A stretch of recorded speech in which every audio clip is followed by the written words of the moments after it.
Okay, maybe live. Hello? Hi? We're live. Say hello, everyone. Hello, everyone. Sucker Mary Barrels. Sucker Mary Barrels. Sucker Mary Barrels. Schrodinger's cat box. Starting to feel like a podcast sign-on to say that. What the? All right, now time for 5 minutes of audio adjustments, as is tradition. How do we sound, chat? Jelly's too low? Jelly's too low. If Jelly Dominic is says low, you're all that's too good. quiet. Also, my stream is muted. Thank you, Dominic. Great input. Can't wait for the 3-person Coscodal. Well, none of us could solve connections, apparently, so I don't know how that's going to go. I'm just saying, I have a great opportunity today, okay? And the great opportunity is that I have failed multiple connections in the past, couple months. Mouse has only ever failed once, and Mouse is today. Mouse failed today, okay? So if I don't fail, even if I just don't do it, I'm still ahead because, I technically didn't lose. I didn't win, so it's kind of like a draw, right? So I guess I have some important decisions to make today. Are you going to do them live? I could do a live. I've been thinking about it all day. I only have 2 lives left. I haven't got a single line yet. I don't know what to do. We don't have time for live connections. Especially not with the tension that Joe's got behind it. Seriously. Yeah, that's true. What is this personal attack? That's true. We actually are short on time today. We have to get through it. We don't even have that much time for speculation today. I think we have to do some reading. Oh my god, no! Don't tell them that. Apparently, there's some So much double mouse reading going on. So there's an echo. Oh yeah, I'm echoing. I can hear myself. Okay, it's gone now. The echo's gone now. Okay. Yeah. Okay. I solved it. Also, the music is gone now, but I guess we're just gonna have to have no music today. No music. Chat is being punished. I'm not sure what for, but it's their fault. Yeah. August, I saw that question. Joe did confirm that he's going to play games between Umineko episodes. Shall we repeat the announcement? Sure. The announcement is that after episode 4 is over, Umineko is this is the last Umineko fan art because I'm quitting. I'm not doing it anymore. There's no more Umineko. There's no more Umineko. So congratulations, it's on Steins Gate tier now. It's chat ruined it for everyone by just being so insufferable that we've hit new levels of insufferable that we didn't even know existed. Yeah. So we're doing that. Can you say it in red? No, I can't, and I won't explain why. Oh my god. You just make my life so hard, don't you? We aim to displease. Blue statement first, please. What the fuck is a blue statement? Anyway, we are we're going after we finish episode 4. We are going to be taking a break from Umineko to allow everyone to, especially H Bomber Guy, to catch up. So then we're going to stream Baldur's Gate 3, and that's it. That's all we're going to stream until we run out of Baldur's Gate 3 or we quit Baldur's Gate 3. And then after, if we quit Baldur's Gate 3 early, we will do another game or game series. We might do Metal Gear Solid. We'll see. And then after that, we will return with the Answers arc. Hopefully with Umi Pro, maybe. We'll see. I don't know if we're going to do that or not. But we're going to come back with Answers arc, and then we will read Answers arc nonstop every stream of the week, except for maybe one. We'll see. We might do one stream a week will be something else, just to give myself a break from reading. But we will be doing Umineko, Answers arc, episode 5, nonstop until episode 5 is done, and then we'll take another break, and then we'll play another couple games, and then after that we'll come back with episode 6, and we'll do that until Umineko is done. Yeah. And then he'll never read another visual novel for the rest of his life. This is it. This is the last one. Savor it, weebs. Yeah. Speaking of, completely unrelatedly, while Umineko is on break, there will be something else I'm reading.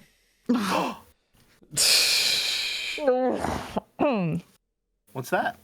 Starting April 20th, 420, Sundays on my stream, Hello It's Mouse, will be dedicated to Joe and I co-reading The Sekimeya, which is a mystery visual novel as well. If you can imagine the inverse of Umineko, you'll have the Sekimeya. So we are not going to redo the first, hour and 15 minutes of reading that we've done of it. So you have until April 20th to read the first little bit of it, or I have a helpful infographic I can share with you made by a community member called How You Doing. And that's what we're gonna do. That's gonna be the only other visual novel Joe ever reads for the rest of his life. That's gonna be his 2 takeaways, along with Steins Gate. So that's it. Now, you said it's going to be it's the inverse of Umineko. Does that mean that magic is real or it isn't real? Oh no, it's got nothing to do with magic. It's that instead of having a subpar mystery and really good character writing, it has a good mystery and no characters at all. It's also really well paced. Really well paced. Yeah. Gotcha. I think someone compared it to Blue's Clues last night. He did compare it to Blue's Clues. Blue's Clues? Blue's Clues. They did compare Oh it to Blue's no, Clues. I understand why. No. Oh no. No. Ah. Hello, weeps. Do you think we're stuck in here? Can you say stuck? How long are we stuck in here? Let's count together. 1, 2, 3, 4, 5, 6, 7, 8, 9, 10, 11, 12 hours. Can you say it with me? We're stuck here for 12 hours. 12 hours.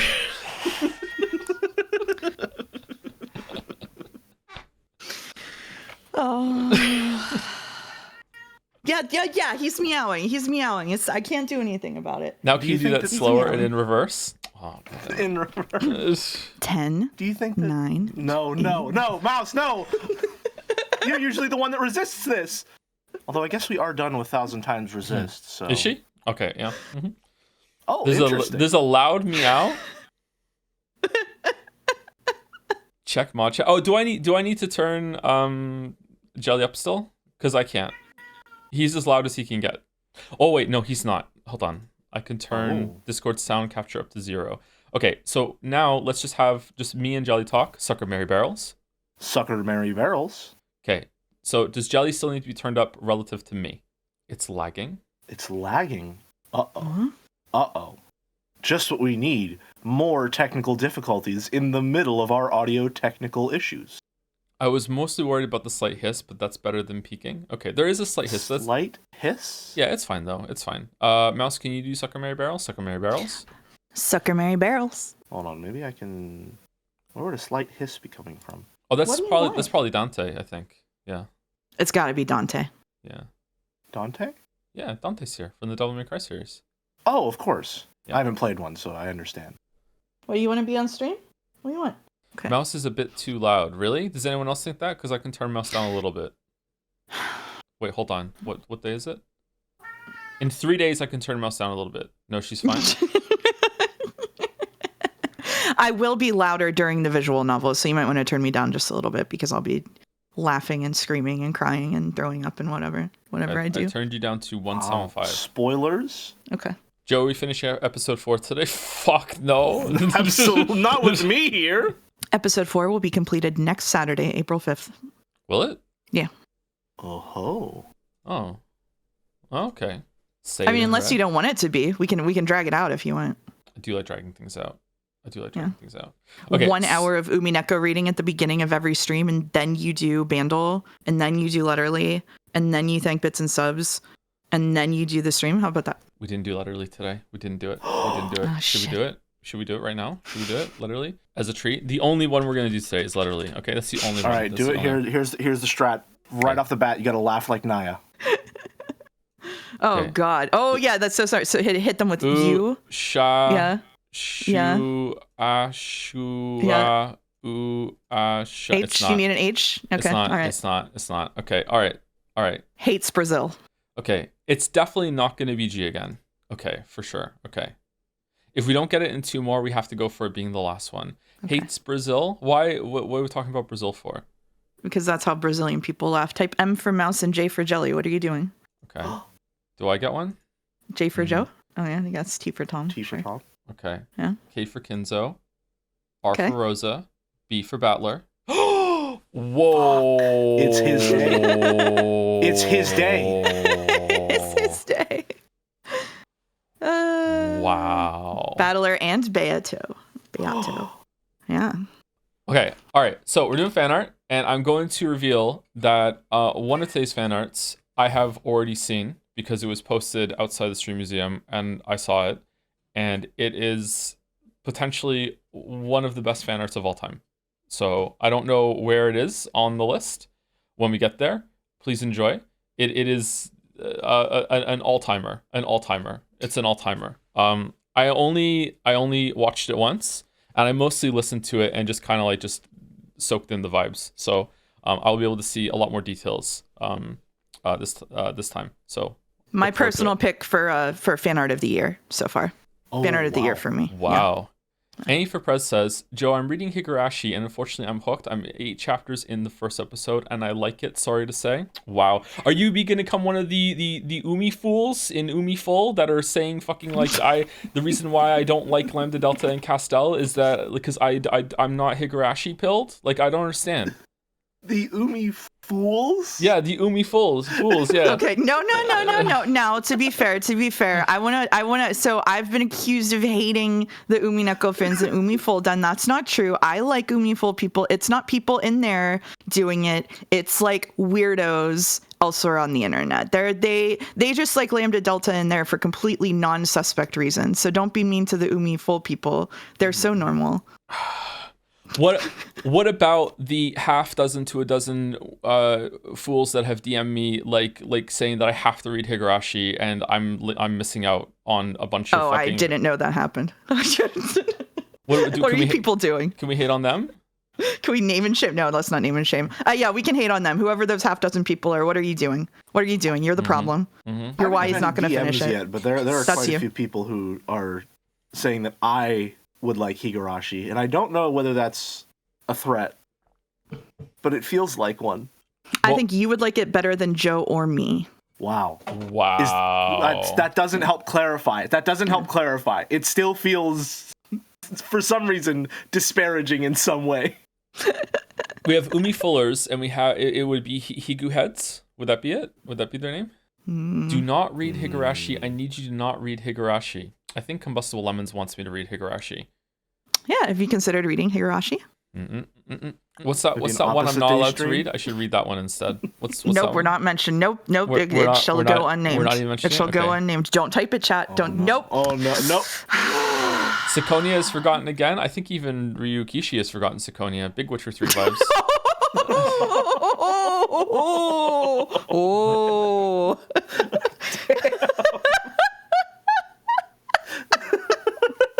The fact you can make that joke is so alarming. Man, this one's doing numbers. I didn't realize this was gonna get this big a reaction. All right, damn, this is doing numbers. All right, okay.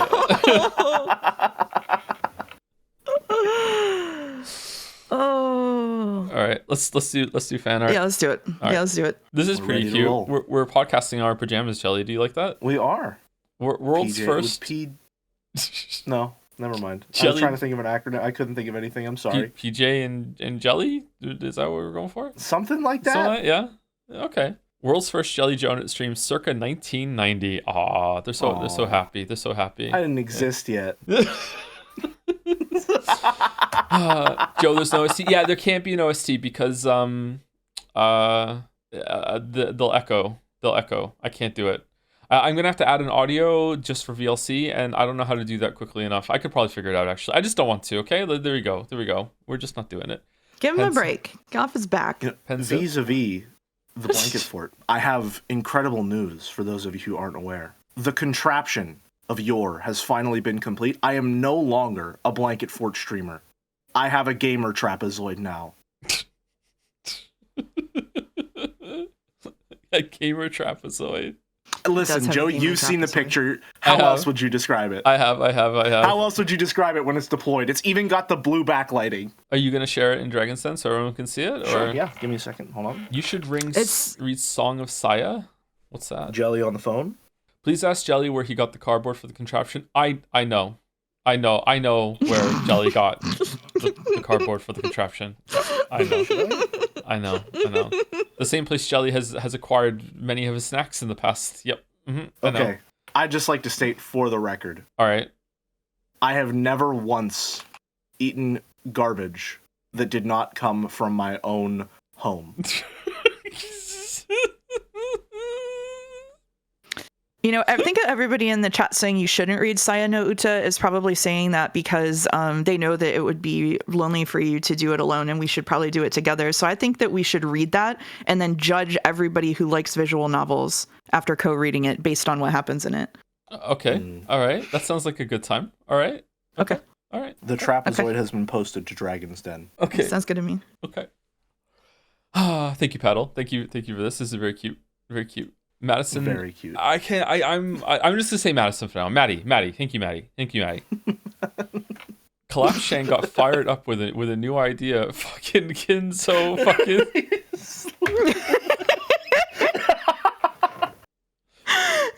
That was supposed to be our joke. Right? Why is your mouth an eldritch horror Tarlac thing from Star Wars? What's going on here? Maddie has some very unique stylistic sensibilities. Okay. On Maddie's behalf, I would like to clarify here that Collapse Chan and Collapsed Chan are two different Chans. They are. Yes. Collapse and Collapsed The D Chan. makes a world of difference. Yeah. It does, yeah. They're also as in everything. Mm-hmm. Mm-hmm. Mm-hmm. Yeah.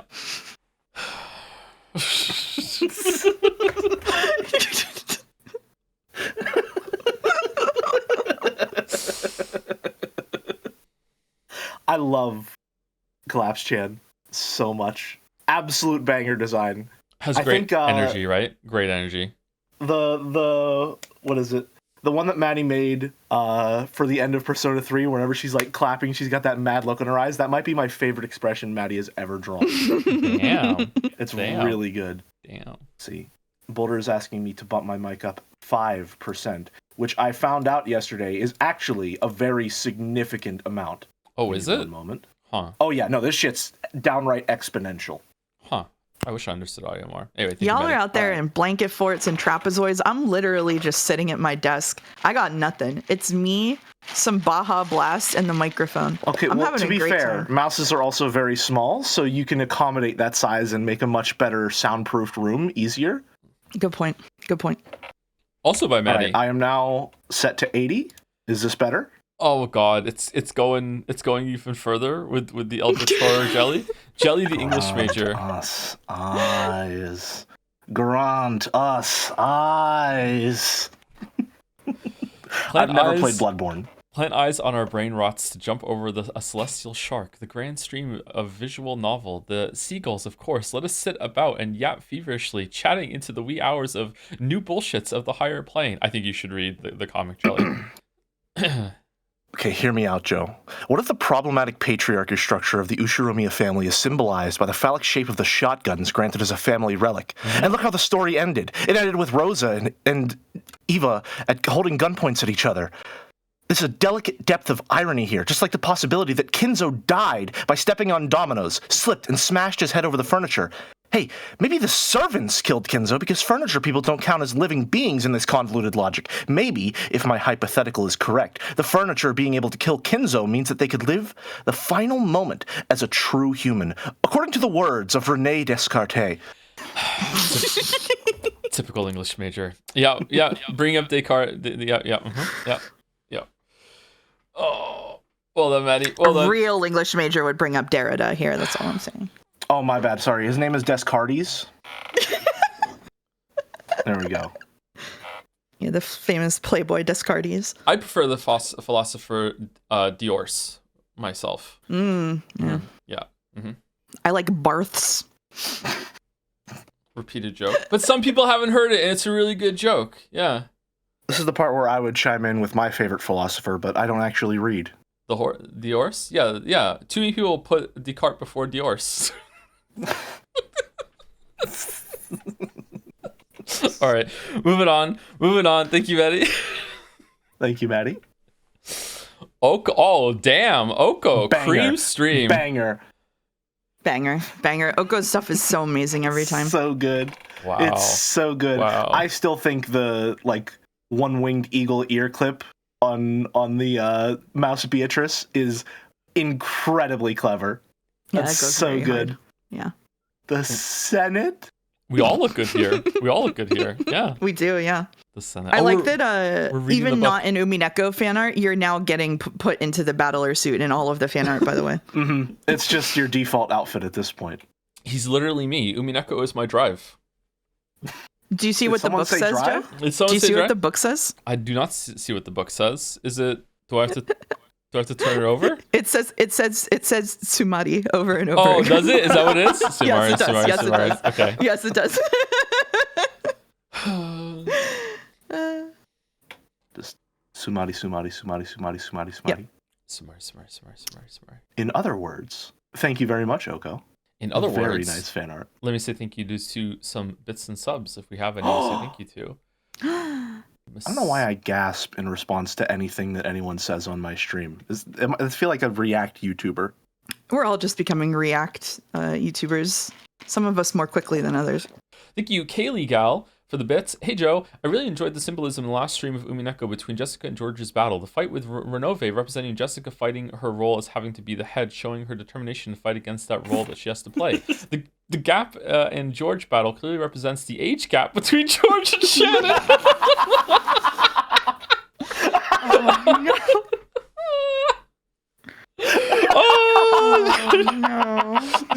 I knew it was coming. I knew it was coming.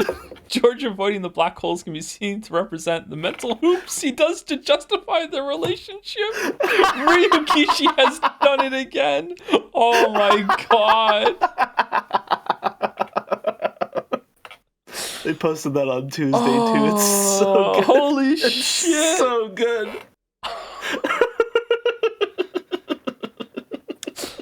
Holy fuck. Alright. Man. I should be giving you bits for that message. Holy shit. Thank you, Paste 5H. Is that five hooses? Are we up to 5 now in Fire Emblem? Thank you for gifting a sub to Schrodinger's Cat Boy.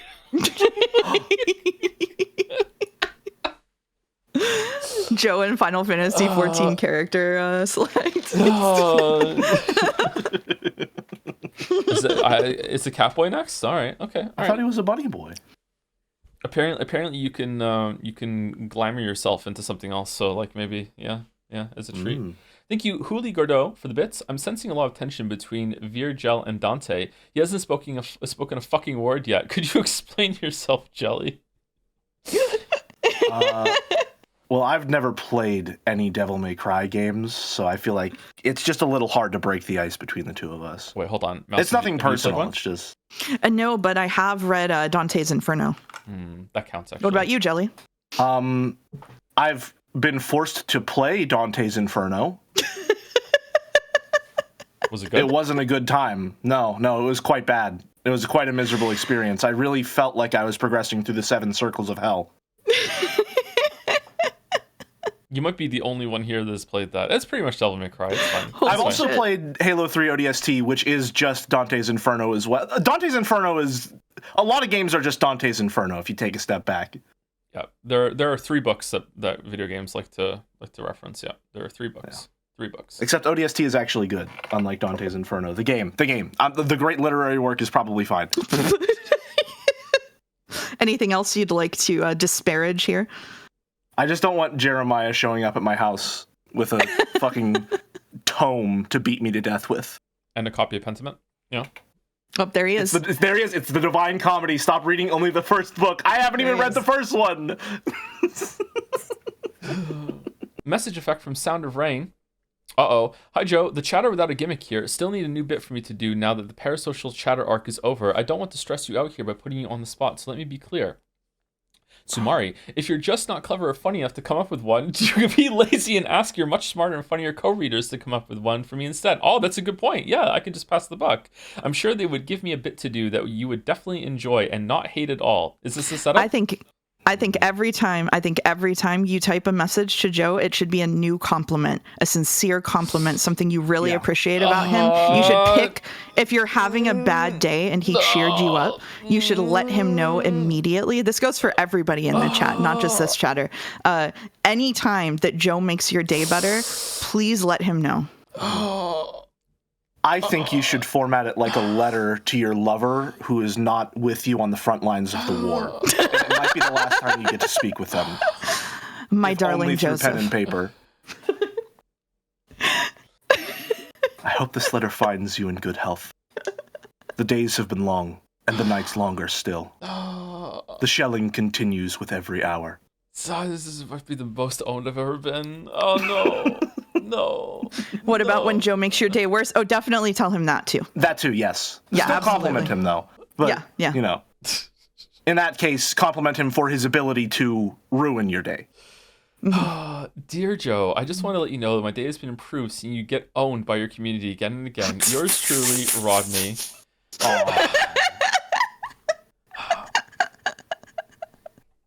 I live in constant fear of the day that Rodney and Dalmec team up to formulate the most like unhinged, like owned comment of all time. Like, yeah. They've already teamed up quite a lot. Have they? Okay. Yeah. You remember that whole well, I guess I have to say for the sound clip, the whole bunny girl edging bit? That was with their help.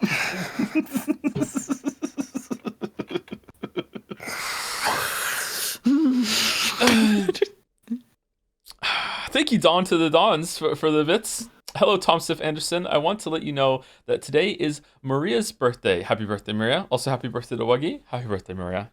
Ooh, Happy Halloween, Maria. Happy birthday. Happy Halloween. Happy birthday, sister. A tiny rat, another rodent chatter for the resub.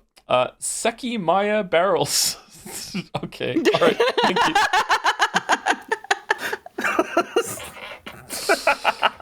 Thank you, Critical Woe, for the bits.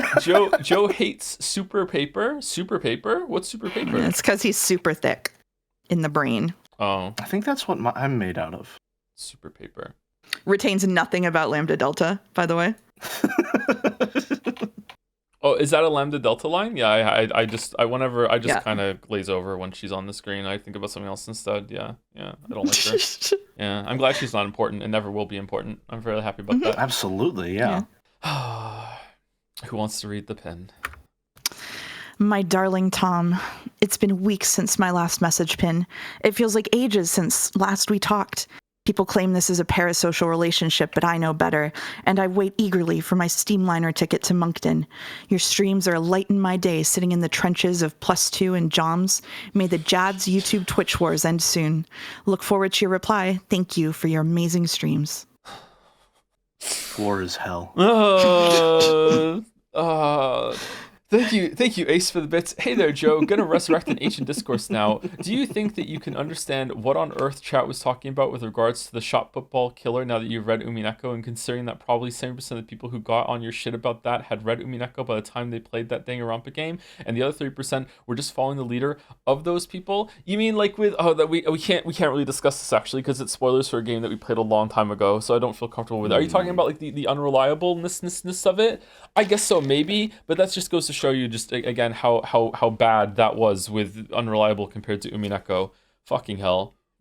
Maybe everyone liked it because they're like, you know what? Some big Umineko vibes. The better story. I think saying that a majority of people had already read Umineko by then is a pretty generous estimation. You're forgetting that Sakugas was already an emote. No, that's true. Yeah. This was more of like a silent takeover, huh? Yep.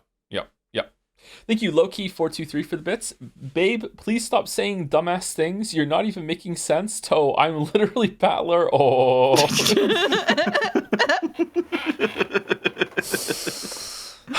And the last few on my list are Joe's Retness with 100 bits to say, it's the final stream of episode 8. Ryukushi07 has been invited as a guest reader. Mouse is also there, but she just laughs the whole time and doesn't say a single word. Chat is a wall top to bottom of give him a marble. Joe stutteringly explains the anime marble race to Ryukishi. Splendid, a marble race, you say. How quaint, in which case I shall choose Steins Gate. In other words, Sumari, get fuck streamer. Okay, alright, thanks. Thank you, Villahista Wandering Pesto, for the resub. I, for one, am glad you'll be taking breaks between episodes. It gives me plenty of time to stay ahead at the pace I'm currently reading. I think some people will need the time to catch up as well. I think we've lost like several hundred people over the course of the reading, and if they have time to catch up to the VODs, it might be better for everyone. I think that might be good too. And Dalmec, with 1,000 bits... Go on. There's another one. Dear heart, the days get grayer with every moment of absence, mud speckling the bodies of my former friends. God has turned his gaze away from our putridity. Oft do I wish for a shell to end my existence, for surely hell would be better than this.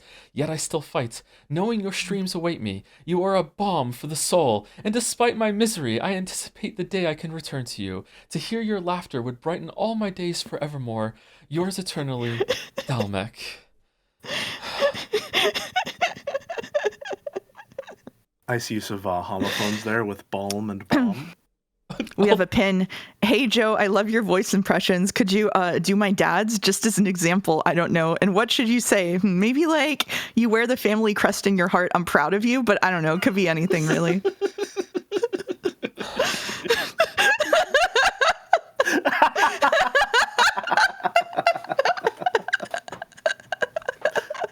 Should I read that one since I voice Kinzo? If you want to, go for it. You wear the family crest in your heart. I'm proud of you. Aww. Aww. Oh. Kinzo would never be so tender if he actually existed. Oh, Annie for Prez has owned me as well.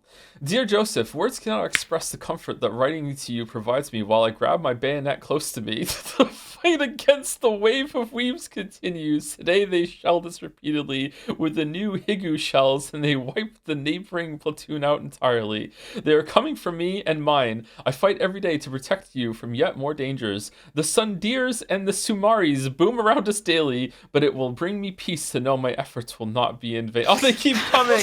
They keep coming, no!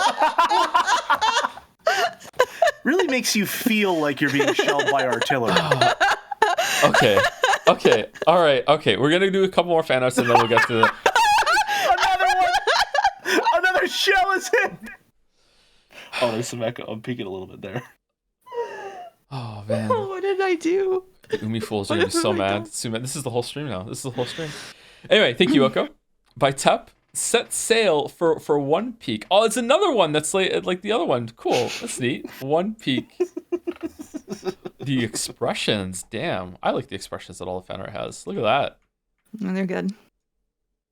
I've been told by Tep that I apparently have Nami vibes. Whatever that means. They explained what it meant, and I don't remember. I don't know One Piece, so I don't know.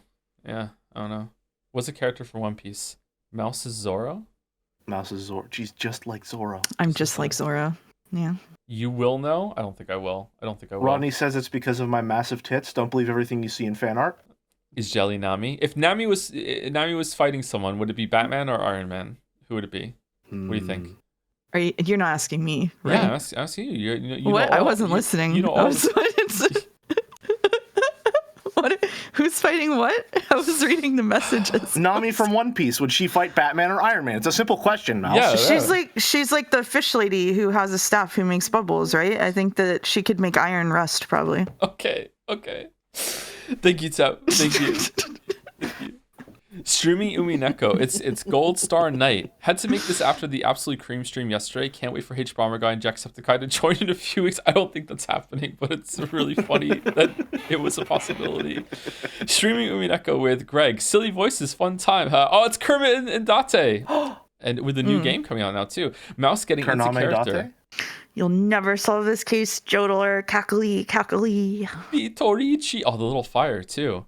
Jelly, English major madness. What if Kinzo died stepping on a Lego? It would symbolize his hubris and contempt for the younger generation being his literal downfall. And if the Lego was pink, that's clearly a feminist message. Dude. Oh, it's the Always Sunny thing. Yeah, that's cool. That's neat. We got boxes full of feminist messaging. Thank God someone here does. Cute Bikoi. Oh, feminism. Ooh. Ushiromiya Eric. Ice 9, English degree, 19th person. Ice 9? Ice 9 is from 999. 999. Yeah. Is it? Yeah, it is. Yeah, it is. Oh my God. Okay. The first one. You would like the first one. I was excited for a Vonnegut reference, and then we're not getting it. So it's fine. We're not getting it. Sorry. No. The only actual good Zero Escape game. I played 999. I just completely forgot that everything in it. Unironically good one. Yeah. Okay. Yeah. It's okay. It's good. It's okay. Thank you, Gold Star Knight. Thank you. Meow. Joler here. Everyone's saying ZTD is the best one, and you're right, but also it's the worst. with mouse and jelly. You can put this at the end of the showcase or something, I guess. It's not like I put effort into this or anything. Babaka from Harmva. Thank you, Harmva. This is a cute mouse. I like this mouse. It's a very cute mouse. I don't know why I'm pink. It's not really bad. It just wasn't expecting to be pink is all. I like that the glass Feminism, that is transparent, so you can see a little bit of the Jom's red through it. It's a nice detail, yeah. Harmva's rendering is always very, very excellent. Harmva signature in the shadow too. For God's sake.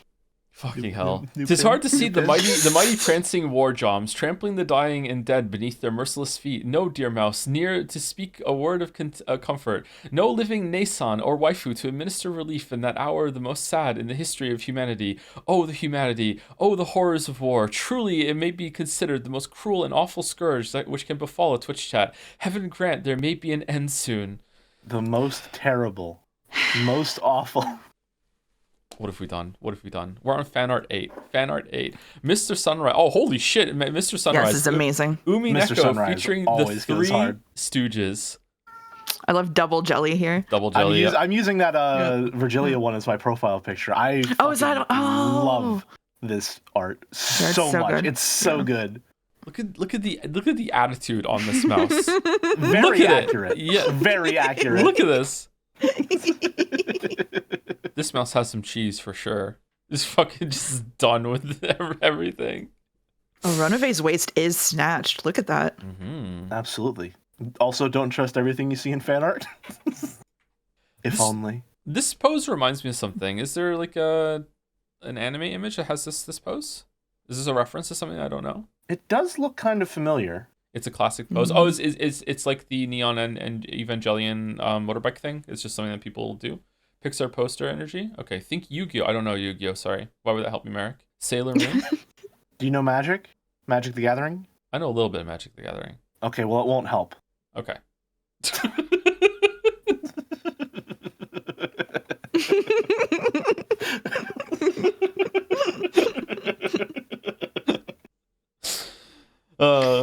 Oh man. Okay. Thank you, Parnik, for the bits. My darling Tom, writing to you gives me comfort as I clutch my rifle. The weebs advance. Lambda Delta whispers her certainties as Umi shells fall around us. But no one can hear it because we're weebs. Your streams are my light in these trenches. Like Shannon and George connecting despite their age gap. We share something real across this digital battlefield. The Jad's YouTube Twitch wars rage on. Look forward to your reply.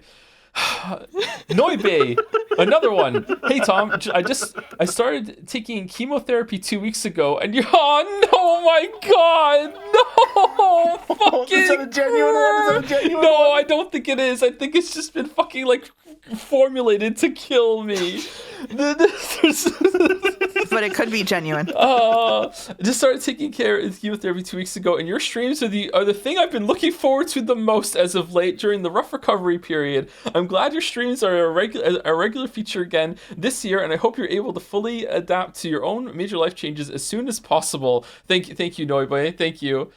Oh man, that's such a sweet message. The people love you. It's such a sweet message. They said not fake in chat. So it's not fake. It's just very well timed. All right. Well, I wish you all the best with that. Like legitimately. Good luck with the chemotherapy. Love bomb in the middle of all the artillery.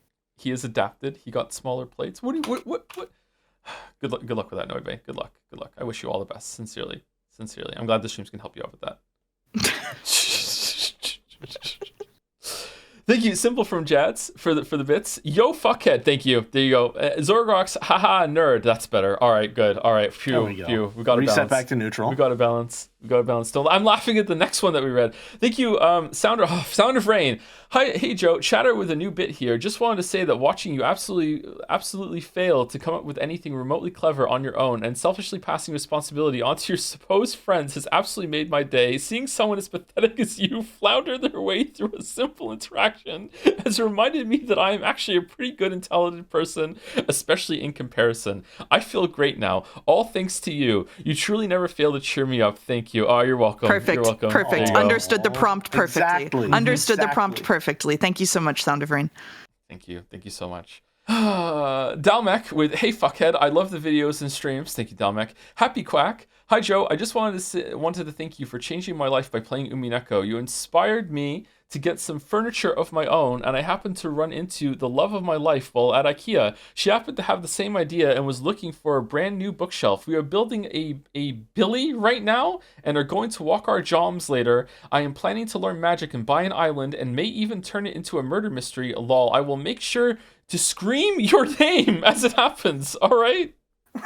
Good luck with that. Nice. Happy Quack. Nice. Holy shit. Annie for Prez says, Joe, I'm dead. I'm watching the streams in heaven. I love you. Thank you. Thank you, Annie. Thank you. And last two, Edgar 007. Hey. Oh, it's just a hey. There's forbidden content in the Quixotics one. It's forbidden. I can't. Forbidden from the stream by you. Verboten. Yeah. No. I see it. Oh no. Yeah. Are we reading it? I don't think we're reading it. It's your stream. Yeah. I said we banned it. Okay. Should we say you it better again? stay strong. Should we say it again as a treat though? I don't know. It is. We? What do you mean? Should we say? Yeah, you say it if you want. I'm not saying that. Okay. Jelly, for no reason at all, I think you should read this one. All right. Well, you didn't specify which one. So from Cummy Mummy 500 Oh, for bits. Dearest Barbell, the sun has forsaken us, leaving only my monitor's dim glow. The winds whisper despair, comrades fall, their screams lost in fragmented Hempel's ravens and the cruel logic of witches. I teeter on the edge, my will eroded like a half. Yet I persevere, for your streams are a beacon, a reprieve from mysteries without end.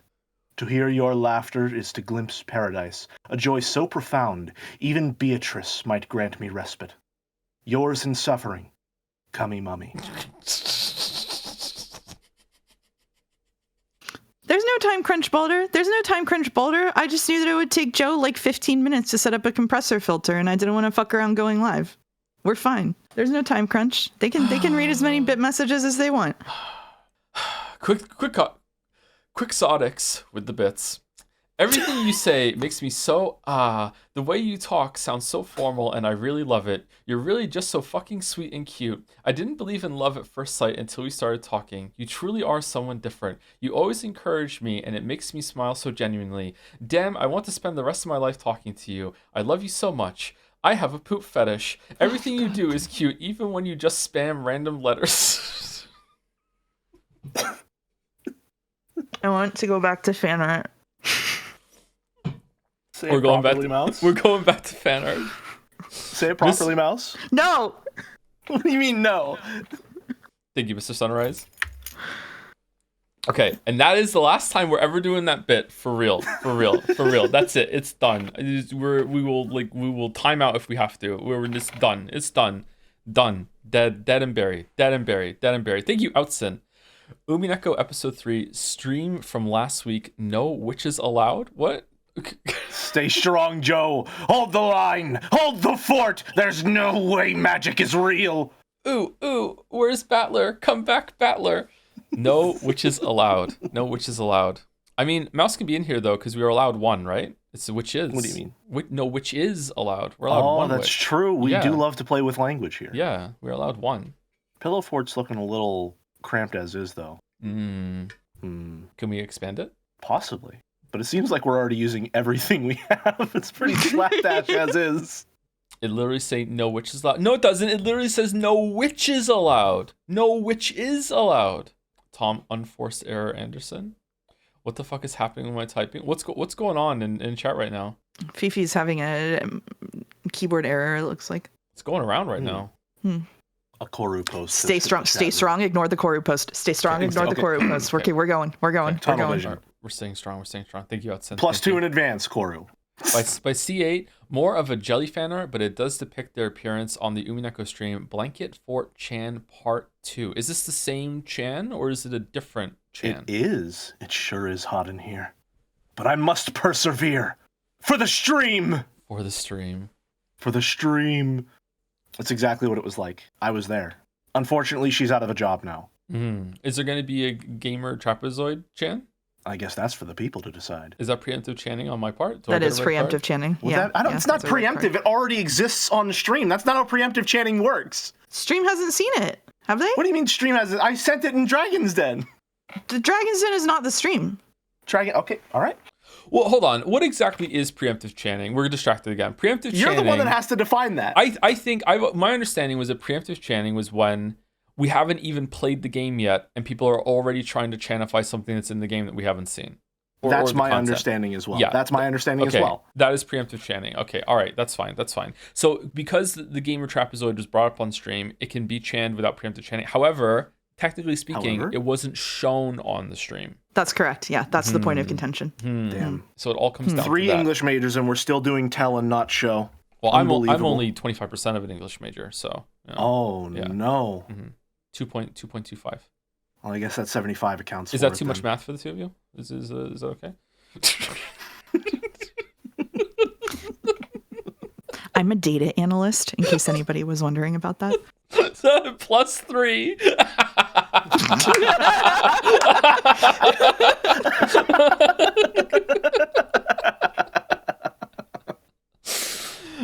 Thank you, C8. Thank you. I love C8's art, man. I love it so much. Oh, right.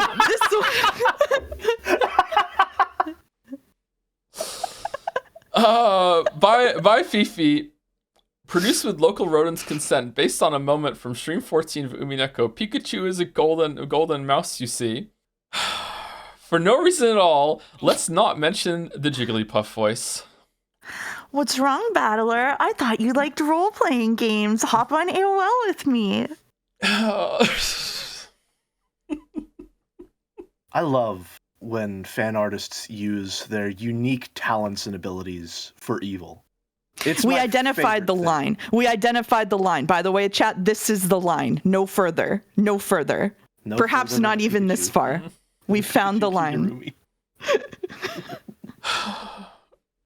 And just to clarify, because the vibes are funny so far, we're not kidding. This is the line, okay? Just to be like super serious for a couple seconds.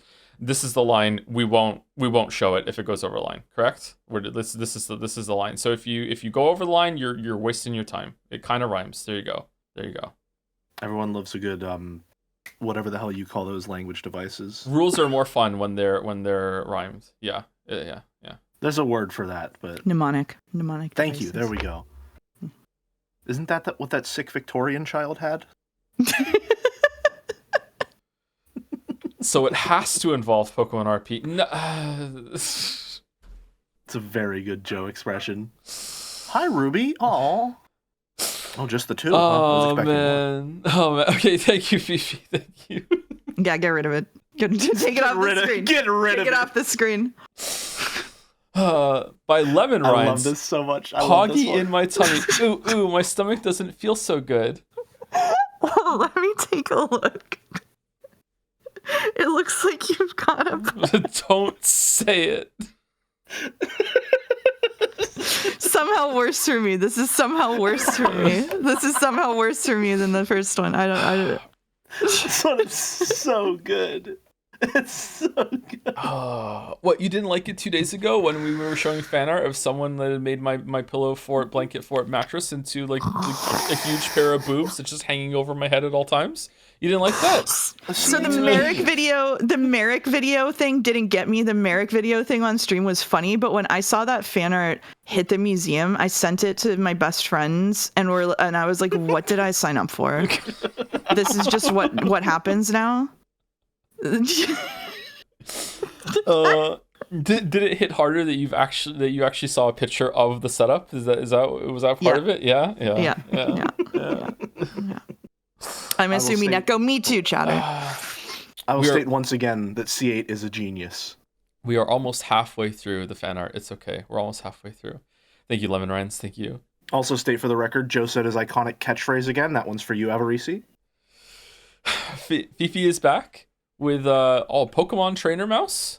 This one's so fucking cool. Damn. Yeah, this is really good. This is my recompense for the other Pokemouse fan art, showing her in the new Golden Witch Trainer class. That is like a good look. Holy shit. Eligible for rapid up section. I don't think we do that anymore because every fan art is only shown for 30 seconds, which we are right on track for this time. So we really are. Mouse wants to fight. Why do you have more Pokemon than I do? That's not I think fair. we all know why. That's Yeah, okay. okay. That's true. Okay. All right. Okay. All right. I love the full shaded mouse and the outline flat shaded Joe. Yeah. It's really good. It's really good. All right, part 1 and 2, part 2. Fifi, what the fuck, Fifi? I hear Skillish Shoe dominates the smoking bracket. Rosa hates it. Original design by Sam and Unintellectual. Skillish Shoe used Helldiver Carry. And again, the super pixelated fucking. Is this a Jigglypuff? It is a Jigglypuff, isn't it? It is a Jigglypuff sprite known to man. So good. Thank you, Fifi. Thank you very much, Fifi. Atonement accepted. By me, at least. Skillish Shoe. I still need to play Shadow of the Erdtree. I wonder if I should stream it. Will that be a good time? Yeah, I only maybe. wonder because I vehemently hated Elden Ring. Yeah, Joe really doesn't have any strong opinions about this, so. That's true. I do. I don't. Yeah, they're all out. They're all out of me, and now they're deleted. Yeah. Thank you, They've Fifi. been exercised. By Clearer. Ever since I found out Mouse has chinchillas, this has been in my head. Chinchilla Throne. I love this so much. Clearer It's is so so good. cute. Clearer is so good. Look at these little dudes. It's so cute. Aw, that's very cute. Oh, are you jealous? Okay. How does it look soft? How do you do that? Is it how the colors kind of like bleed together here? Is that what's making it soft? Like lots of I don't even want to. Whatever what they're called. texturing they're using for the brush or as an overlay. Look at that. How does the cat feel about the chinchillas? Asked chat. The cat is terrified of the chinchillas. My chinchillas really want to be my cat's friends, and my cats run away from them if they get close. Aw. Yeah. It's a very good mouse design. This is a very good mouse design. I love in much Clearer the same stuff. way Thank you, that Clearer. Dragon Joe takes naturally to Battler's suit. Mm-hmm. I think the Beatrice dress goes naturally to you. Agreed. Yeah. Mm-hmm. Thank you, Claire. Okay. Stop howling. By Angie DeGorl, live narrator reaction. Chandelier Chan exists. Ooh, she is always watching. Oh, I see. And so are her 2 to 3K viewers on Twitch. Now with so many guest narrators too. This has truly been the creamiest of streams. Chandelier Chan, Greg Chun, Jelly Chan, Joseph Anderson, Mouse, Umineko, live reaction Tom. The I forgot his name for a second. The canon pose. How did I forget Canon's name? Confused chortle. Blah blah blah. Polydactyly. I can't say it still. Polydactyly. There you go. Blah blah blah. Cackle. They fix all of that, all of the pros in metaphor. Trust. Mommy Kyrie and Big Bro Bot Tomler. Ooh. I sub to this channel. Oh, it's a Ro Karu? Karu Maru? Karu Maru is so good. So good. I sub for this channel for Chandelier Chan's narrations and Chandelier Chan alone. If I wanted to subject myself to uninformative, hollow, unsophisticated commentary on my anime VN, I'd watch the Joseph Anderson streams, but oh, that's right, he doesn't exist. It's time we purge these fake-ass normies from the VTuber space. Hashtag not my Furnituber. Oh my god. Did you get Koru to write that? Did you get Koru to write that, or is that just off the dome? Korumaru. It's a good Koru impression. Korumaru is so good. This is a very creative use of the hair being the chandelier. It is, yeah. I love that, yeah. That's cool. It's That's really nice. Cool. Yeah. Thank you, Angie, the girl. Thank you. By Crimson Ocat, the Saturday streams with Mouse and Jelly have been wonderful. Keep up the good theories and cackles. Oh, it's Pixel. Ooh. Oh, we're all gathered around the Umi Pico book. Reading together. Mouse looking very cat-like in that panel there. Yeah. Cat This is mouse. very cute. Cat mouse. Very. Cat mouse. Oh, thank you, Key to Truth, for the bits. Hey, Tom, short break from the madness. Enjoy. Also, it occurred to me that the other day that if you release The Witcher 3 before the end of the year, you can claim you were waiting for the 10-year anniversary all along. Yep. I'm sure at least 6 people will buy it. Anyway, thanks for the streams. Thank you for the idea, Key to Truth. Yeah, thank you. For Can I leak a Jad's post? Sure. From Koru.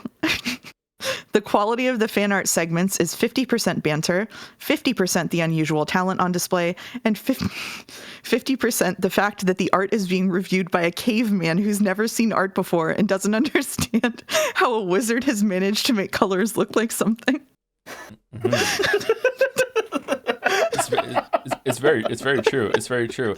Hey, you know what? I don't even feel owned. I'm clearly having the best time of everyone because like I don't understand anything. It's like totally it's all not yeah. owned? Yeah, it's Totally magic. not owned? It's magic to me. Yeah. I thought you didn't believe in magic, Joe. Well, that's before I saw how the wizard was making images appear in front of me with colors. Yeah, it's good. Plato's allegory of a cave would convince you of reality, huh? Oh god. Oh. Okay. All right. Okay. Thank you. That's right. I can reference philosophy I haven't read. Which is itself ironic. Okay, let's just keep going. Let's just keep going. Clearer. Oh, damn. Timely. Mouse during these theorizing streams. Learn to sit back and observe. Not everything needs a reaction. I have used this image like 18 times since Clearer posted it. The thick line art here is incredible. It is. It's so good. The expression is perfect. And the little chinchilla eye is so cute. Peeking over. That's so cute. Yeah, it's really cute. That is really good. Do you have an emote slot for that one, or is it already an emote? That would make a really great that emote. could be a good one. Oh, it would be an emote. I should talk to Clearer about it. That's a good point. That's fucking awesome. Holy shit. Aura farming? Yeah, this is Aura Mouse, by the way. This is Aura. Yeah, that is Aura Mouse for sure. Mm-hmm. Thank you, Clearer. Thank you, Clearer. Thank you, Clearer. Are your chinchillas bigger than you, Mouse? Apparently, yeah. Yeah, I guess so. Look, they're big pillows. I genuinely really love how that's a Tom sweet knows so pen. little about art, but tries his best to compliment and ask questions about it. Genuinely very sweet. Okay, all right, thank you. Yeah. Yeah, sure. Just incapable of taking a compliment on the chin. Thank you, Claire. Sam Rambo.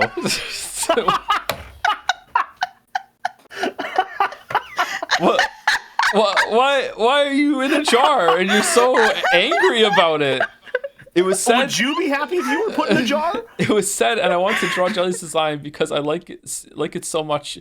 Here's my interpretation of Jelly in a jar. I am sorry, Jelly. Lol. Don't put me in a jar, chat. Sorry, put original me in line. a jar!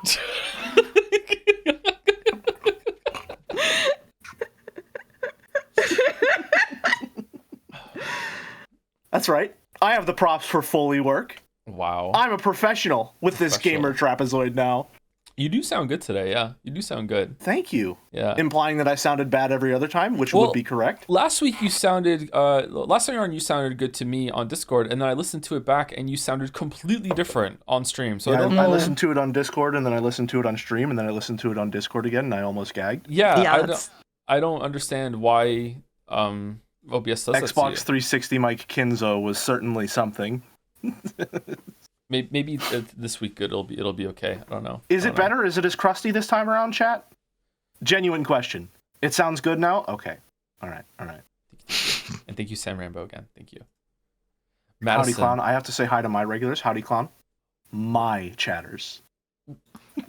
Oh, this is the moment immortalized by Maddie. This is the moment, yeah. Yep, that was that. Yep. The Saku gasp looking at it. The head in the hand. Holy shit. I love the smugness of that Sakutaro is amazing. Oh man. Maddie's so good. You don't understand. Saku gasp is like Mouse's go-to haha, I've read this on Discord. So for so long, it's like, I would post something and then the Saku gasp would appear and I'd be like, oh, Mouse read it. Like my expression here is looking very Abe's Odyssey, I think. It is, yeah. That's a good game, Abe's Odyssey. I should play that again. I haven't played it, but I've seen 30% of it through YouTube Shorts. You are just the king of referencing shit that you have not played, read, or seen. Listen, man, cultural osmosis is a hell of a thing, all right?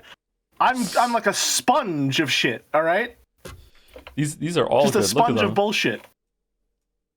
The smear. It's a really good smear. See, I know an art term. There you go. Alas, poor Saku gasp. We didn't know. Have you read that? I have not.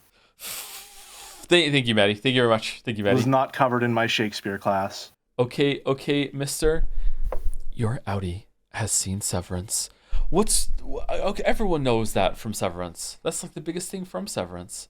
I haven't. I don't know. I haven't seen Severance. Instantly owned. Thank you, Maddie. Luna Panda. All the world's a stage. Aren't you lucky to be the main character? So lucky. So lucky. So lucky. Saku here too. Adorable. We've got the ear clasp here too. The ear, I genuinely love the ear clasp so much. I'm glad other people have picked up on that and continue to use it. It's really nice. The nails too. Look at the nails. Those are not that inaccurate, actually. Mm. Has Luna been spying? Perhaps. We have button eyes. Button that's eyes. cool. Just little guys. Nice. Didn't you know I'm the mastermind behind these streams? I'm the only one who doesn't know that. Yeah. He doesn't know. I have a Luna in my walls. Well, somebody has to be there. I can't be in my own walls. Walrus has innocent, kiwis in his walls, as per our last stream. Pure innocent, unknowing Joe getting jerked around by the evil, menacing mouse. It's just he doesn't know. He doesn't know. He doesn't know, and he never will. Going on over an hour fan art. Yeah, that's typical though. And we also did a lot of like bits with chat earlier too. Yeah. That's not what I said, Boulder. Get a life. Just so.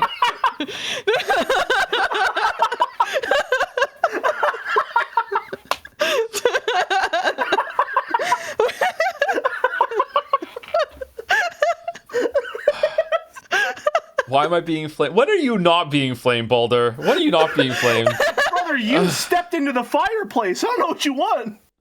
Balder messages me in mod chat yesterday, and he's asking like, what are your hotkeys so we know what they are for when we update your OBS? And I'm like, huh?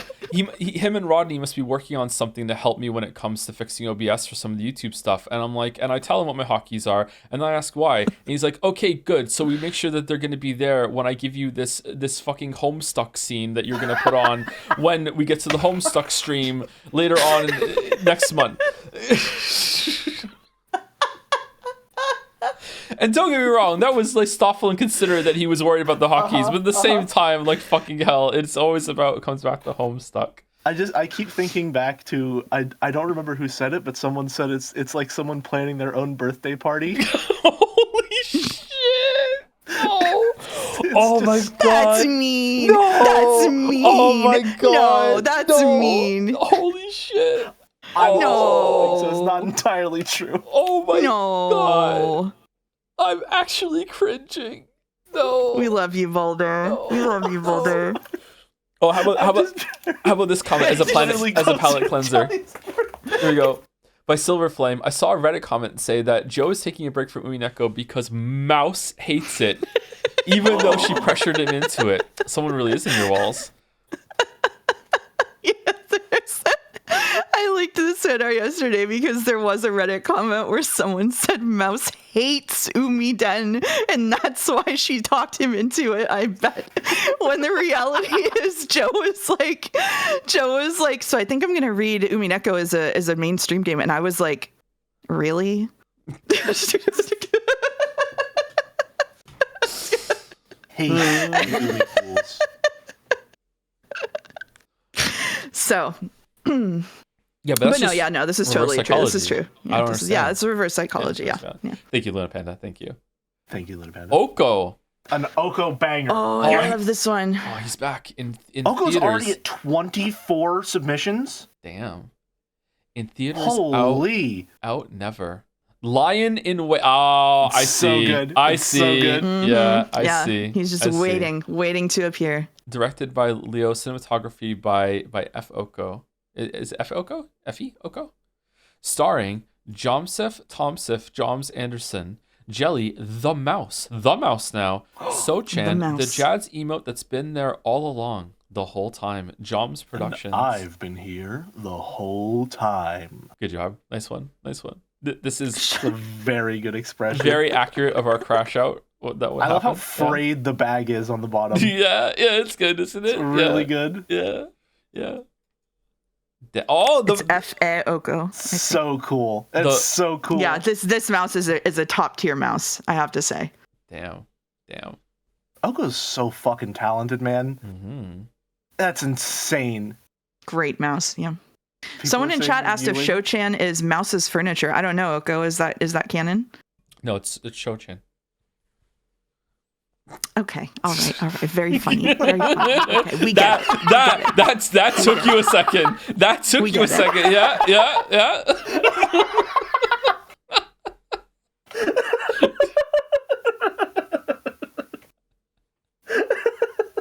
You fail connections once and suddenly he thinks he's a fucking genius. Okay, all right. He's the embodiment of Umiden. A lot of people don't get it.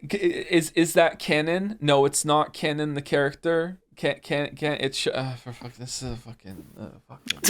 Keep explaining. They'll get it eventually. Yeah, keep going. Oh, I got it. It was just bad. Fucking. All right, now you have to say something nice, Gherkins. You have to say something nice. Yeah, you can only insult Joe if you say something nice too. So we're waiting for you to say something nice, and then we'll pin it, and then we can move on. We're all waiting. I have a teaching duty. I have to use you.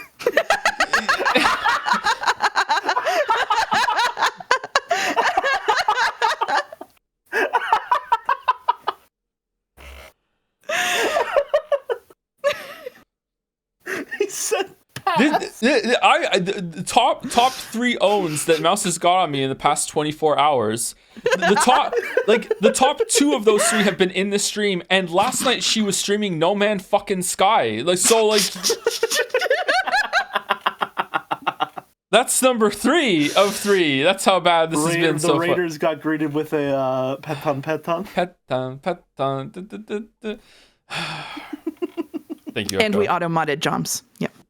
Automated Joms, yeah. A lot of fun. Thank you, Oko. Say it in Joms. Say it in Joms, Moustress. The Jotler versus Moustress showdown. I'm not owned, even if the episode 4 pacing defenders try to say so. Don't believe them. Epic. Oh, Epic got owned. Okay, I still don't know what this is about. Epic got owned has big Aqua got Norded energy. I have no idea what the fuck you guys are talking about. I can tell. There was someone in Umiden who was like, I hate Umineko, I hate Sakutaro. Episode 4 sucks. If I like episode 4, I'm so owned. And then they liked episode 4. That's the best I can tell. That tracks. That has been my experience over and over with Umineko, yeah. Say it in Joms, Mistress. There's a Joms on the shirt too. Is there a hidden decoy? Dominic said mouse is Zorded on Sumatriptan. Not today. Not today. Thank you, Epic. Thank you. By Maddie. Sacrificing his friend like that. So much hate. Do you want to read it, Jelly? Joe, you should try out Lingo too. It's like the Witness's puzzles, but actually good. Jonathan Blow, it wasn't me this time. Take Jelly instead. Oh. You really just threw me the fucking wolves, man. I came in the chat and I was like, hey, if you like the Witness, you could also try Lingo. It's like the Witness, but with word puzzles instead. And I know that, we have similar interests. We're both like English major adjacent, maybe you'd like The Witness, but if it had puzzles that were more based on wordplay, because wordplay's fun, and you're like, get him, take him out, take him. This is the guy, take him.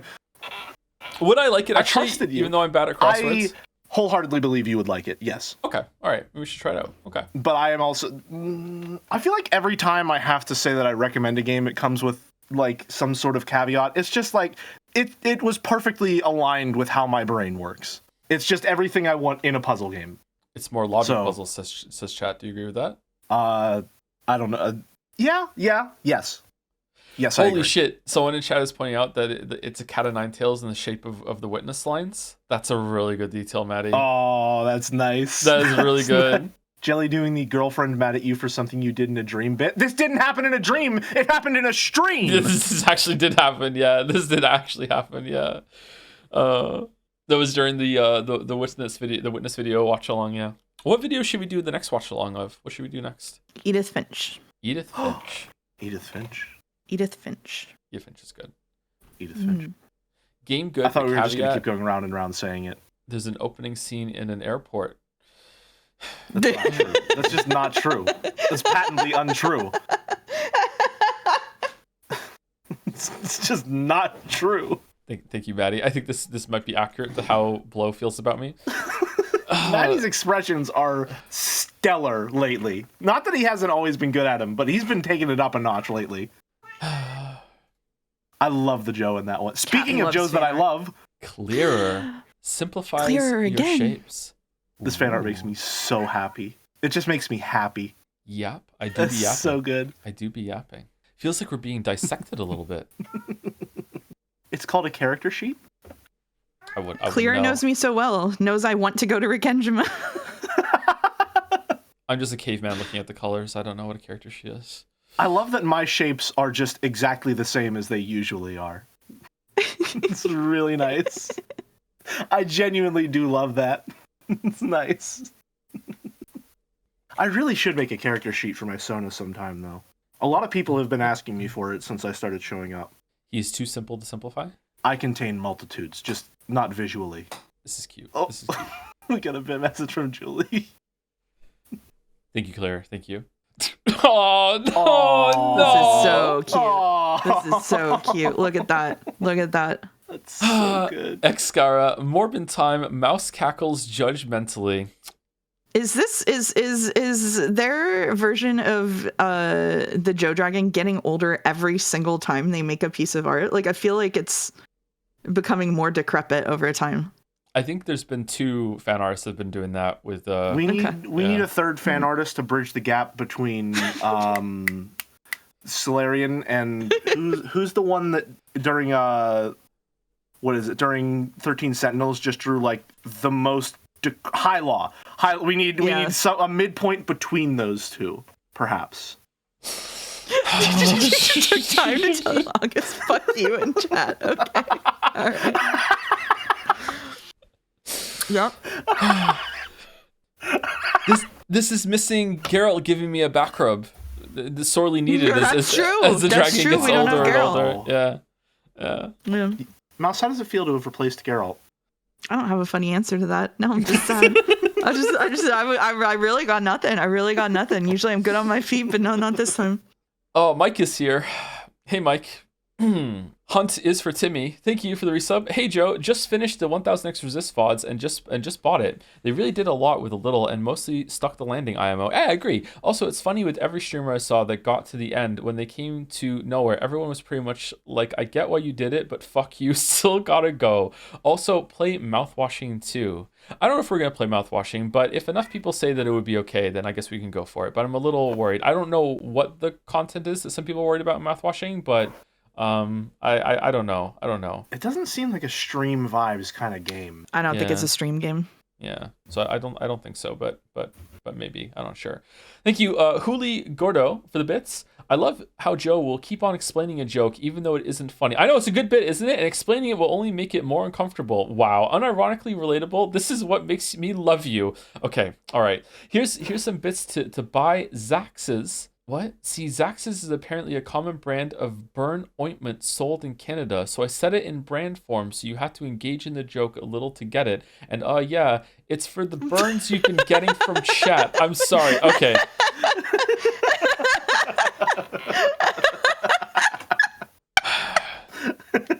So when Gordo explains the joke, okay, all right, okay. Thank you, Gordo. Thank you, Skara as well, Xkara. Thank you. Oh, Owl. Wait, hold on. No. I want to see the. Ever since Jelly started being a guest on the stream, I've had this idea in my head, so I try my best to make it a reality. Okay. Ooh. I've got your nose, Beatrice. Oh, it's fucking gone.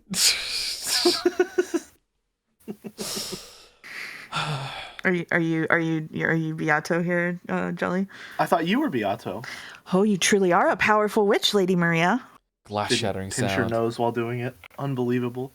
No commitment to the bit. The hell is this magic? How are they possibly going to explain this? I don't know, man. I'm crashing out. Stay strong, Joe. Remember, magic isn't real.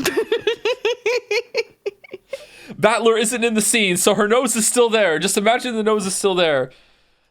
Joe, you have to think one layer deeper. Battler isn't in the scene, so she's not there at all. Oh. So what you're saying is there is no nose. Well, it's possible, but nobody knows for sure. Wait, hold on. Is the nose in her hand? She does have it, yeah.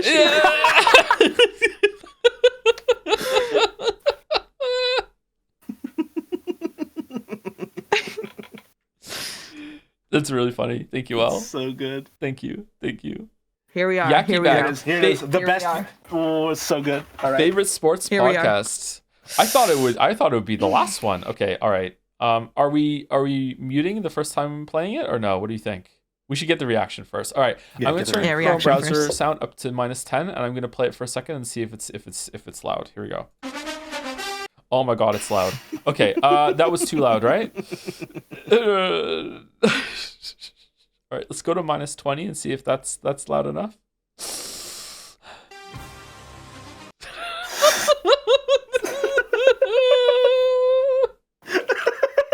They said it's quiet now and was fine the first time. It's fine the first time. Okay, all right. Oh my god. Here we go. Holy shit, let me full screen it. I'm actually excited. Like I'm giddy. Oh man. So all right. 3, 2, 1.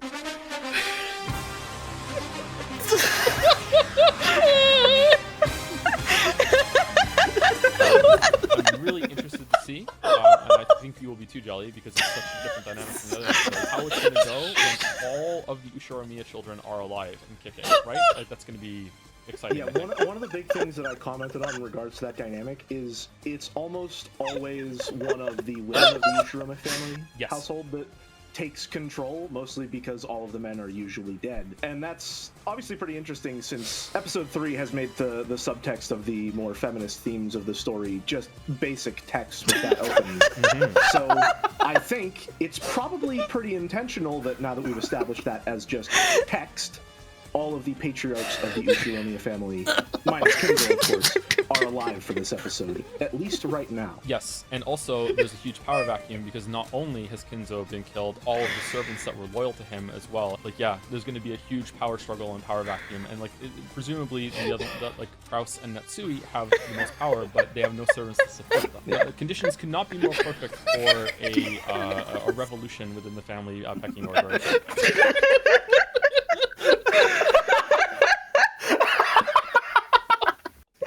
The second time we play it, make sure you read the fucking advertisement roll on the side because it's just so low-key the best part. I have to confess, until the first time I watched this, I had no idea what people are talking about when what this message meant. I didn't know what they meant when it said it felt like sports commentary. That's exactly what it is. That's exactly what it is. Conditions could not be better line. It's just sports commentary. It's just...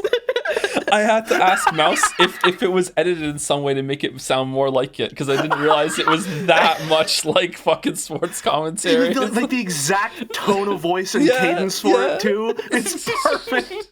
All right, here we go again. Put so much effort into like the little text on the screen too. I'm really interested to see, and I think trouble in Purgatorio with your witch wife. Call 1-800-7666-NICE-23 and book your session today. Pre-game ELO 1000 Mentor Ushimiya Kyrie Devil's Proof Gambits 2 game prep crying and or screaming useless. How can magic exist if her face is so stupid? So true. Play-by-play Joe Tom Anderson Toe. Color commentary first name last name Jelly. Beatrice pre-game ELO 2882. Mentor Beatrice, no not her, the other one. Devil's Proof Gambits. Can you say this, Mouse, real quick? Sorry. 64,358,223,500,000. Oh, fuck it. It started with quadrillion. I give up again. Okay. Damn. Good try. Game My prep. mouse is washed. Practicing new creative ways to say battler. I'm gonna break him in red. It's not like I care about him or anything. Not in red. Oh man. Ushirima Kinzo 73 8th Twilight survived one occupation dying in 3 months.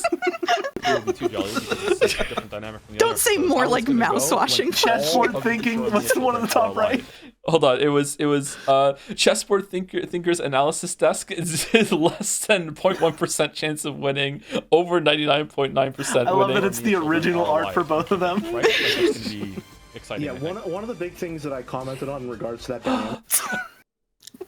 Awa Samuk's pawn shop. Our debt's piling up. We're here for you. Family gold, deceased partner's ring, old furniture. We'll buy it all at a marginal price. Kraus, 52, 8th Twilight survived, 0. Occupation failed, hotel owner. Natsui, 47, 8th Twilight survived, 1 with an asterisk. With occupation Ava's punching bag. Ushimiya Jessica survived, 1. Occupation no thank you. Ava survived, 0. Occupation girl boss. It's almost always one of the... That's Kumasawa backwards, by the way. Ushiroma family household. Okay. Childriarchs. Childriarchs is so good.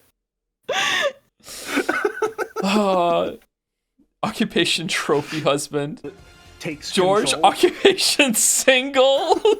mostly because all of the men are usually dead. And that's obviously pretty interesting since episode 3 has made the subtext of the more feminist themes of the story just Brain, basic text Pinky. with that opening. Oh, Pinky in the brain. Okay, very nice, very nice. Meninist literature. So I think it's probably pretty intentional that we've established. What are these boobs count? Steaks to die for? Here at Steak Shack, we pride ourselves with our gluttonous, high-quality steaks. Our prices may be greedy, but the lust you'll have once you try them will make even the sloth envy wrath. I lost it at this. I lost it at this one. I could not deal with it at that advertisement. That is when I first saw this. That is so good. That is so good. As just text all of the patriarchs of the Ushiromiya family, minus Kinzo. Damn, the fans had it. The fans had it. Battler, occupation Beatrice Footstool. Rosa, occupation parent. Maria, occupation no. What's Nanjo? Are Nanjo, alive for this episode. occupation reaction streamer. Yes, and also there's a huge power vacuum because not only has Kinzo been killed, all of the Oh, it's the table. It's the table. Nice. It is the table. Out for the playoffs. Oh shit. Weather forecast. Live see the typhoon. Live seagulls crying. 0. Chessboard thinking lessons. Volume 23 out now, including Clark's third law. When you are feeling floored, spin the board. Nice. All right, it's pretty good. It's pretty Power good. struggle and power vacuum, and like presumably the other like Kraus and Natsui have the most power, but they have no servants to support. occupation. Conditions cannot be perfect Occupations. for a revolution within the family pecking order. Medical car. Occupation king size bed. Table, chair, stove in training. She just quit again. Oh my god. So good. Oh. Fan art of the year. Yeah, well done, Yaki Baki. Holy Fantastic. shit. Fantastic. Holy shit. Well done. Well done. Oh man. I can't believe how much it really did sound like a sports commentary. It really I did. sound like I'm spliced together, but that's just how I talk. Absolutely fantastic. Thank you. Thank you.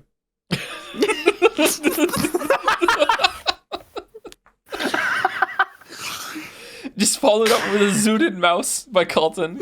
Mouse is zooted once again. In honor of that, here's zooted mouse in color.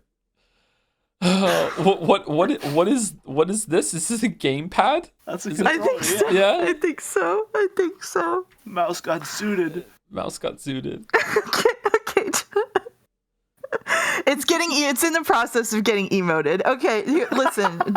What you need to know, it's not that funny, okay? But I get migraines really bad, and I have a preventative medication, and the pharmacy in my area illegally shut down, and I can't get any more of my migraine preventative medicine. So I've had migraines like 4 out of the last 7 days, but I don't want to stop streaming, so I have to take triptans. I have to take sumatriptan, and it just makes me so fucking stupid. And I've been streaming on it, and it's just turned into the biggest dumbass imaginable. It's been peak. It's producing peak content, but for a terrible reason. Okay, I give you permission to laugh at it, but it's not that you need it. But it's like I hope I get my medicine soon. Sumatriptan. Okay. All right. You've been good on it. You've been good on it. Yeah. Yeah. Just thought you were drunk as hell. Oh no. I know I was not drunk as hell. Thank you, Kelton. One tripped in. There's another one. Water. Oh, this is from Split Fiction, isn't it? Also, the original that was posted in Mouse's fan art channel during the Split Fiction stream. I'm sorry, did you just say trippin' balls? She really did. She really did. I did say tripping balls. Yeah. And then you missed the ladder an n amount of times. Yeah. We don't need to bring that up. We do. Okay. People should go watch the Split Fiction streams. They were good. I still need to upload the time. Overcooked VODs. I'm so behind. Yeah, they are a fun time. Naja has edits of them if you know Naja's channel. Thank you, Colton. Thank you, Colton, for just do every time. This is a comfy Joe, huh? This Joe looks very comfy. It's a comfy Joe. Mm-hmm. Yeah, comfy Joe. Did we finish Split Fiction? Yes, it was 3 streams. Oh, God. Is that a Dalek? Fucking Maddie, I told you I'll read the message at the break. Oh, it's a Dalmec. Oh, for fuck's sake. Oh, thank you, Dalmec, for the sub to Redacted. Dalmex conquer and destroy. Okay, I just wanted to make a Dalmec character as a regularly featured crew member. Move to today at Maddie's request to preserve chronology. And topically, there is a Dalmec bit message in the chat right now. Let's see. Hell Hi yeah. Joe. Since we're giving genuine compliments, I have to say I really appreciate your candid nature.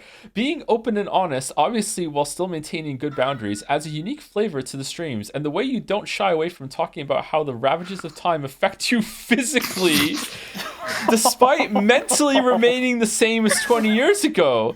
An important lesson for everyone in chat who's 3 decades younger.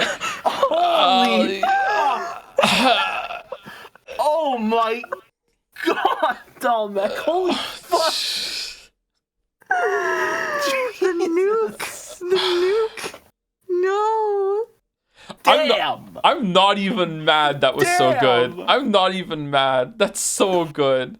Oh, so I get a fuck you, but not Dalmec. Dalmec was creative about it instead of just saying, lol, you old in the chat.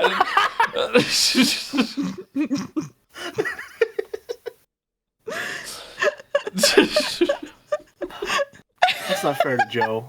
Let's I'm go, only 2 Grandpa. decades That's younger right. than him. Let's bring that back for sure. Let's go, Grandpa. Oh, man. Okay, hold on. I think I can get the browser source on for this one. One second. Anyone know if Dalmec is a weeb or a normie? He spent like 3 hours this morning talking about Toho in my server, so I hope that answers your question.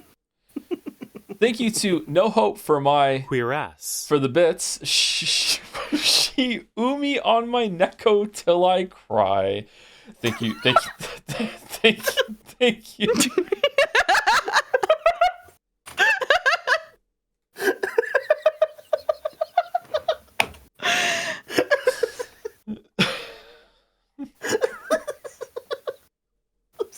I am like a year and a half away from overdue for getting a soundboard for real, man. I need to get one. Insane chat today. Yeah, we're all on Triptan today. All of us are. Thank you, It's Grin, for the resub also with the message. Hi, It's Grin. Thank you very much. Dalmec, did you time this? Did you know this was going to be here for a message to read with Maddie? Or was He it just said that like 20 minutes ago. It's just a nice accident. Okay. All right.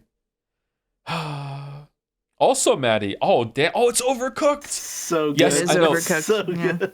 This is technically Jelly Stream, but the Overcooked trio is just amazing. They're really cool. We had a really great time with Overcooked. It was a had a really great time. fun time. Yeah. I hope we can do it again soon. Are we gonna keep going and finish the game? How many levels are left? It was fun. I think we're about halfway through the base game. Halfway. Well, either a third or halfway. We're a pretty decent chunk through it. Because we just started the third. So Sorry, I didn't hear a word you just said because I was just dealt critical psychic damage from Pincerata. That's why I went silent too. Jelly, for no reason at all, can you read Pincerata's bit message? Sure, I just need to find it first is all. Let me just scroll up. I'm going for it. It's here somewhere. I can't scroll up any further. You're gonna need to send it to me? Joe, how does it feel that after this year, you'll be the only one in your 40s while Mouse is in her 30s and Jelly is in his 20s? Oh my god! That's fucking... Well, listen, we're all English majors here. We don't have to understand the numbers behind it. I think we should ask, in this situation, what would George do? Oh, no. We definitely shouldn't ask what George would do. No. Oh my god. Oh Joe, my god. whatever you do, do not declare us as your furniture. Oh my god. All right. Let's back off from the crash out and enjoy Maddie's picture. There's Dalmec is back. So is Baldur is really unhappy in the background. Baldur in the background. There's a pickle Nagito in my hand. Mouse is crazily doing the most work stirring. Jelly has somehow carrots balanced on his foot somehow. Oh man. I think my only gripe with this fan art is that of all the tasks I performed, I don't think I was ever on the cutting board.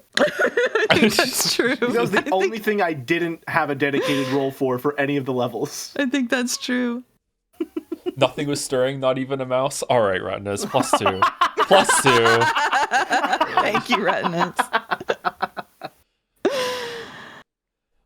Joe should be burning the pasta. That's true. Thank you, Maddie. Thank you. Oh, the pin is evil. The new pin is evil. Joe is only 3 years younger than my actual dad. What the fuck? What the fuck? Sorry, Lemon Ryan. Sorry, Lemon Ryan. Holy shit. The Umineko streams are my lifeblood, and drawing fan art for them is quickly becoming my favorite pastime. God, There's a good mouse. Look at this. Oh, look at the zoom in. Can we look at the logo on the top right? The artist signature on the top right? Oh, that's really cool. That's really cool. Whoa. Damn. Hell yeah, man. Shit. That's just an awesome fucking fan art. Yeah. Thank you, Lemon Ryan's. Taking us home. Yeah, this is gorgeous. Thank you. You're breathing a little fire there? Mm-hmm. Usually do. Yeah. I'm sorry. I don't know why the cat is meowing so much today. People love the cat. It's fine. Okay. All right. It's Casey, right? That is Casey, yeah. Yes. It's Casey the cat. Yes. Okay, I got it. I can't believe Mouse loves Alan Wake so much. She named her cat after a reference. My cat is named after Casey Green, the comics artist. So there. Support artists. By naming your cats after them. For some anti-psychic damage, my dad is twice Joe's age. Thank you, Amarar. Thank you. And thank you, Lemon Rants. Thank you, Jill. Thank you, Clive. Thank you, Jelly. Thank you, Mouse. Thank you. Thank you, Joe. Oh, Joe. Thank me. Okay, all right. And thank you, fan artists. We got through fan another art. Delightful showcase. We got through fan art. I think we are now caught up with the Umineko fan art. Are we not? I think so. I believe so. Yeah, I believe that is most of it. Yeah. We're caught up with the Umineko fan art, and I think we are almost caught up with the mainstream fan art as well, the mainline fan art. Ooh. So I believe so. Yeah. So as long as we keep on it from now on, fan art will no longer be shown long after it is developed. That's cool. The river is no longer overflowing. You know what that means, fan artists? Double time. No. Oh god, there's a new post already since we started the stream. Oh. That's what I Don't like look. Do I still have to share Umineko with you, Jelly, or did you get to it during the fan art? You're good to go. I'm good to go. So no sharing screen. Okay. Voice assignments are posted in mod chat and pinned. Do we hear the seagulls crying? No, we don't, because we don't even see the game. 1 second. Ace, I did see your question about whether I would want to go to the Rikenjamin Mansion. The answer is yes, and I was planning to go there this year, but I'm using my vacation fund to move instead, so I won't get to. Maybe next year as a treat. Yeah, the Rikenjamin Mansion and Guesthouse are based on a real place with the actual rose garden. You can go walk around and stuff. Someone in Jazz just went there. Yeah, go ahead. Yeah, Backseat went there and posted some stuff in Jazz, so that was like this week. How is the sound? Because we're at 0 decibels right now. How is the sound? It's perfect. Usually Umineko wants to go to 0. Okay. Well, we're not quite at 2 hours, but it seems like suitable to take a break before we start reading, right? Considering we're so close to 2 hours, so if we got the fan art, are we all in agreement? Mouse gets ears or no? Don't. Sounds Yeah, I agree with that, but not with calling us Mouseketeers. What? You don't like being the Three Mouseketeers? I think it's quite fitting. Breaks are good. Breaks are good. Breaks are good. Oh. Thank you, Mokai Satomi, for the resub as well. Hey Joe, I just turned 40 earlier this week. Someone's older than me this week, and I feel no different at all. Don't let the Zoomers give you a rough time. You're still in good company. Aw, thank you. Thank you. Aw. Aw. Where's the 100-bit follow-up? Lol, just kidding. Suck it, old man.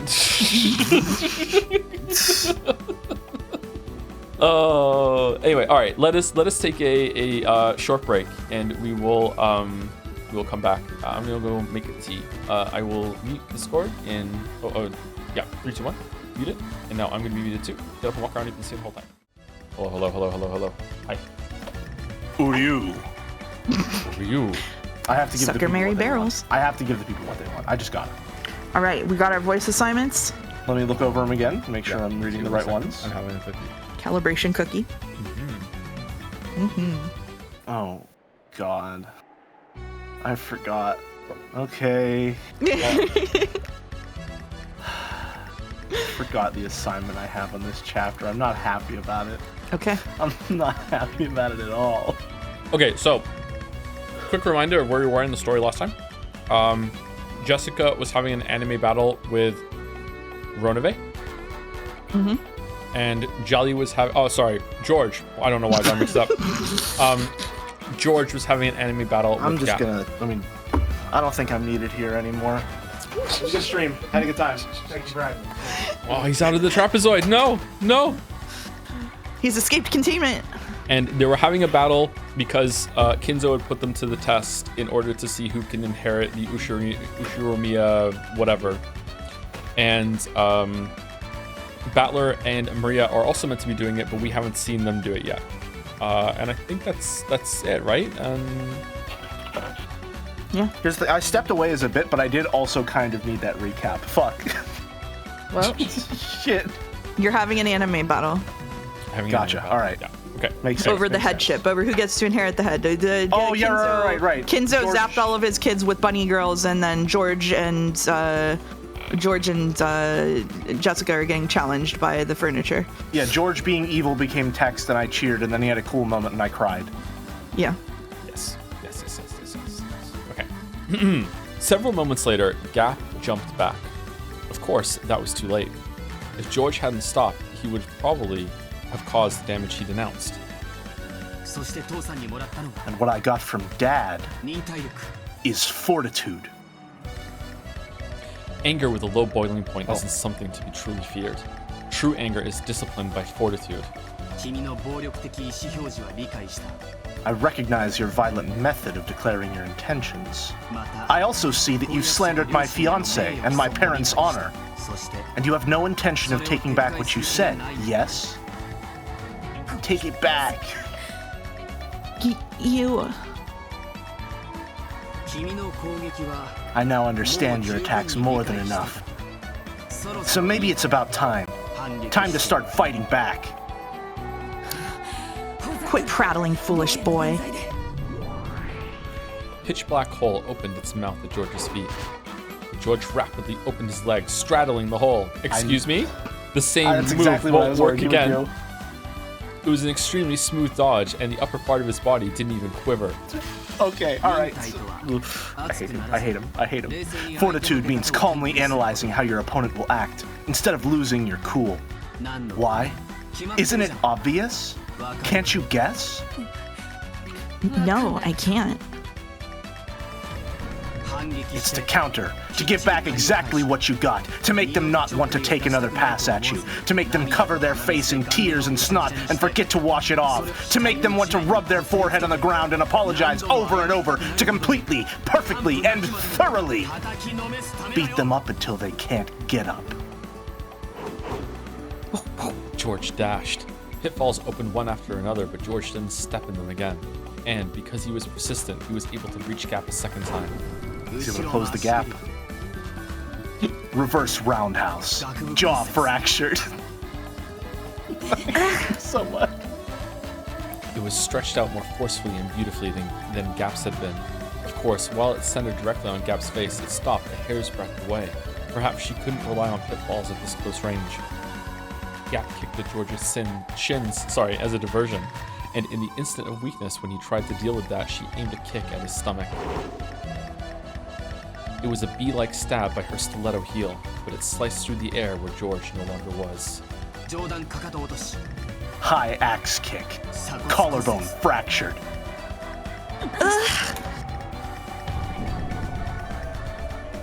By Gap's side, George calmly announced that, his foot still raised. If the monarch's heel had swung down, a collarbone fracture would probably have been the least of her worries. This guy's stronger than me at close range. I need distance. She jumped backwards to open a large gap between them. She jumped and left and even flipped in midair, increasing that distance. It should have been magnificent, but for some reason it was very similar to the movements of a small, scared animal. If she opened the distance between them, she'd be able to fight at the range that was her specialty, using a mixture of pitfalls and kicking techniques. You fool. You'll regret the pride that made you let 3 chances of defeating me slide as you fall into the depths of the abyss. Huh? When she magnificently landed and tried to aim the pitfall, a razor-sharp wind cut Gap's bangs. Yes, it cut them. It happened twice. This time, it didn't just stop a hair's breadth away, but scattered her bangs with its air pressure. Excuse me? Armada con martello. The fundus of the eye fractured with the first strike. Cerebral contusion with the second strike. Discombobulate. Yeah, Gap was too shocked to speak. George had closed in over all that distance in an instant, letting off a fearsome nimble mid-air double kick. Furthermore, average rushdown versus zoner? With the accuracy and edge of a razor, it had cut nothing more than several of her bangs. I learned the power of kicks from karate, speed from taekwondo, and freedom of range from capoeira. Mom was pretty fickle, but I've learned from studying various merits. Why don't you hit me? You aren't gonna say it's because I'm a woman, right? You spoke of force as a monarch's third power. Looks like you still misunderstand the meaning of that force. In this situation, force doesn't mean hastily wielded violence. It refers to a deterrent, knowledge that if someone opposes the monarch, that person won't get away unharmed. A deterrent, you say? In short, Sumari, this is what it meant. This was why all of George's attacks up until then had stopped a hair's breadth away. These bare misses, which were more difficult than hitting directly, had all been performed so splendidly. Also, if George had wished it, any one of those would probably have crushed Gap. He had, daringly, not done that. You said it yourself, right? Force is the power to control. If you crush your opponent with force, you won't be able to control them, right? A monarch's force is something that is only shown. He does not crush. He makes others surrender and adds them to his own fortune. If you start blowing bubbles, I won't be able to make you guide me to where the hostages are. Gap had to admit it. She had to admit that George understood force in its truest sense. You do not, under any circumstances, have to give it to George Uchiromiya. You'll take me to where everyone is. I would advise against resisting. I won't stop short next time. He just explained that he... Sorry, Leah. Let me borrow your troops. This guy's too much for me alone to handle. Wah. So I just had the most cursed thought about what the scene would be like with George doing all this shit with the original art.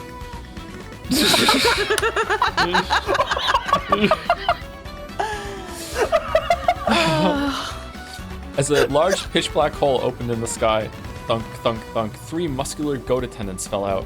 They surrounded George. Complete misplay to not bring in the Chiesters. What a blunder. Reinforcements.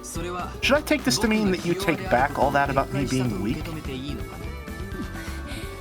I admit it. I made light of your human power. That's wrong. This is the strength of a man who's experienced love. How can you say stuff like that with a straight face? Come, goats, crush this man and turn him into meatballs. These goats are stupid, but it looks like they at least have power. I'll turn you into a corpse that even your fiancé won't be able to recognize. You refuse to surrender and intend to continue fighting. Understood. Know that from now on, you will receive real harm proportional to your own attacks. If you still plan on attacking me, prepare to sustain a great deal of damage. When George proclaimed that, a faint red magic circle rose up around him. It seemed that George couldn't see it. However, Gap, being a demon, could. Magic? Why does this guy have a defensive barrier? And that's also a counterattacking type? Is this what you meant by a deterrent? From a demon's perspective, that may have been magic, but in George's eyes, it was determination. It was a determination filled with certainty, which would be merciless to anyone who wished to fight anymore, and which would force them to prepare it for a significant counterattack. Determination with certainty becomes magic.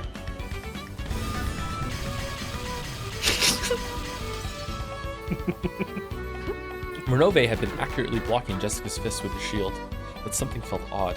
Even though he was certainly catching them on the shield, he felt his arm get jarred and it hurt. It should have prevented all physical damage. However, the damage from her fist was gradually being transmitted to his arm, piling up. Renove tried to act like he was composed so that this wouldn't be noticed. I'm not gonna get worn out. What's wrong, old guy? Starting to get a little tough? No matter how much you attack it, it is useless. Why can't you understand that you cannot break my shield? I'm not gonna stop hitting you just because it won't break. No matter how hard someone's heart is, if you keep on talking to them little by little, it'll eventually start to crack. I believe it. I believe that useless effort doesn't exist in this world. That's why I can live to the fullest. If words will eventually make it through, then the same goes for fists. Give up isn't written anywhere in my dictionary. That's not a word. It's why. Those words were probably aimed at Cannon, who had seemed to reject Jessica's words. But Jessica knew that, no matter how stubborn his heart was, those words would eventually soak through. She believed that they would surely reach his heart, that the day would come when he would stop calling himself furniture and disparaging himself, and that he'd step out into a new life. So Jessica didn't give up. She didn't lose heart. It's stupid, right? I'll bet a guy couldn't understand, right? A girl in love doesn't even think about giving up just because it's useless. At that time, Renove certainly saw. He saw the reddish glow of light that encircled Jessica's fists. This is not good. An enchantment, is it? This permeating upgrade will be troublesome. 1 second. While they're saying quick sound check, Umineko is still a bit loud compared to you and Jelly. Mouse is slightly louder. So what do I need to do? I need to turn Umineko down a little bit and turn Mouse down a little bit? In the meantime, it seems that the headship itself confers some sort of magical power upon those who wield it, as shown by Kinzo having all that power in his scene with Kraus and Natsui, and now George and Jessica having their own one-on-one fights where they have the possibility of becoming the head, imbuing them with a sort of power. Which is, I feel, pretty fucking bullshit. Magic's not real. Magic's not real. Magic's not real. It's not real. It's not real. It's not real. I mean, obviously it's not real. I'm just saying, it's written in the same way. It's written in the same way as like, oh man, yeah, of course, it's shown in bullshit. Okay, I turned the game down a little bit, and I turned Mouse down a little bit, so let's see if that's better. Inside her unrelenting fists and determination dwelled the power to succeed no matter what. From a demon's perspective, that was magic. Determination with certainty becomes magic. See? Nothing useless about it. Looks like my fists are making it through. Guard your arm, old guy. It seems I will have to get a little more serious. It appears it is as you said. In this world, nothing is useless. That's right. If you give up because something's useless, that's when your life ends. You'll get through. You can be sure of that. I'm an idiot, so this is the only way I can live. But even so, I'm sure I'll be able to teach Kanon-kun about a new world someday. Just like me for real. So I'm not gonna lose heart in a place like this. I'll definitely defeat you and save everyone. Yeah. Damn. Got to somehow open a hole. Ah! Kraus was repeating his useless effort to somehow open a hole between the metal bars. Yeah, we heard. Useless. Nothing is useless. There's nothing. The lookout goats have been swallowed up by those black pitfalls and disappeared. Now was their once-in-a-lifetime chance. This was their only chance to break the bars. I swear to God, if Kraus pries the bars open. Stop it. It's impossible, Kraus-san. There's nothing we can do with our bare hands. Let's look for a tool. Don't waste time on the impossible. If you said give up because it's useless, then it's all over. That's what my daughter said. Even if my body won't fit, as long as a small person like Shannon or Kanon can make it through. Now that we've reached this point, action is more important than racking our brains. Let's work together. I'll do it too. Kanon-kun, you're a boy, aren't you? Lend a hand. Kanon-kun?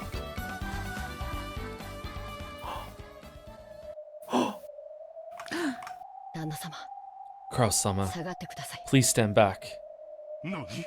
What? What are you planning? Okay, Nei-san? Just one more time. Let's try struggling. Yes. I too will struggle one more time. No, not just one more time. Over and over again. Jessica's voice had reached Kanon. It certainly had permeated into his cold, rock-like heart. And George's voice had reached Shannon. If the love he had shown was embodied by strength, she would have to respond in the same way.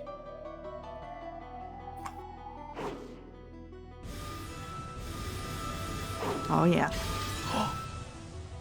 An incredible metal sound rang out like 5 or 6 times. In the first flash, several metal bars were severed horizontally, and the next flash they were severed horizontally again, causing many metal bars to clatter to the ground like bamboo shoots cut by a sword. Kraus, Kyrie, and Nanjo didn't even have a clue what had just happened. Dr. Nanjo, which way down the corridor goes to the mansion? Oh, it's me! Oh, of course. In and to the left. In and to the left. Let's go, Kraus-sama. Virgilia-sama will notice us at any moment now. What in the world are you guys?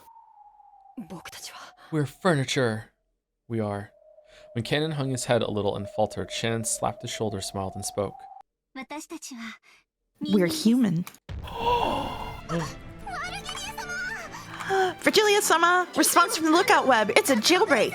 The goat guards aren't there for some reason. What? Why? It's Gap, isn't it? Taking someone else's summonings without asking. Gap! Gap. Confirming battle regulations. Requesting permission to fire at the escapees. Do it! Kill them! Key! Gap! What the fuck? Gap! Gap! What is she doing? Understood. 45-410, prepare for sniping pursuit combat. Ammo type, guided cluster rounds. Virgilia-sama, an escape prevention barrier if you would. Ow. Yes, you're right. Oh, I will let you escape from here. Ow. Bit my tongue saying gap. How? Is she okay? Like, what's going on with her? The tongue isn't even involved in any of those sounds. The underground passage in front of them was once again blocked by metal bars. The door was, of course, locked. However, that was no problem for them now. Kanon, it's those metal bars again. We're counting on you. Yes, Kraus-sama. Still, that's incredible. I wonder what kind of principle it works on. I'm not interested in principles. All that matters is that he can sever the metal bars, and that we can escape from here. Don't worry, Kanon. Do it! Leave it to me. Cannon sliced the metal bars again with his red curved blade. What is this Final Fantasy XIV music? But there was a harsh, strange noise, and the metal bars only had a slight scratch. Oh, what's this? That's because Kyrie doesn't believe. These are sturdy. Oh no. Wrong. They're enchanted. It's one of Virgilia Sama's magic locks. Oh shit. Can you cut through it? Of course, but it will take time. We'll take 3 minutes. Or we'll wait 3 minutes. Just 3 minutes? After taking a deep breath and concentrating his mind, Cannon extended a red curved sword again. When he pressed it hard against the metal bars, sparks sprayed, almost as though he was melting through it with a burner. It looks like we'll be able to cut it, but it'll be tough. Kraus-sama, you've been targeted by the enemy. Please move back. Huh? Pursuers? There's no one coming. Please get behind me. They're aiming for you. 45, data received. Target lock acquired. Commencing terrain calculation error correction. Formulating firing curves. Supplemental control point calculations complete. Data linked to 410. 410, data received. Checking hazard zone, no problems. 00, loading 48 sub-rounds. Individual homing F&F. Guided cluster rounds preparations complete. 45, firing preparations concluded. Loading guided cluster rounds. 410, firing! If only they would shoot at George instead. Yeah, I know, right? A golden arrow that sparkled gold was fired, leaving a gold tail streaming behind. It drew a curve, went through the door, through the keyhole, down the stairs, toward the underground path at full speed. Something shone! You can't block the golden arrow with a shield. Cannon-kun, interception stance. Let's link. Interception stance? Gatekeeper, understood. It's been a long time since I fought with you, Ne-san. Don't screw up. Yeah, I'll be serious. Then there's no problem. Cannon stopped cutting the bars and stood in front of Shannon. Behind him, Shannon closed her eyes, concentrating her mind deep into the darkness of the underground path.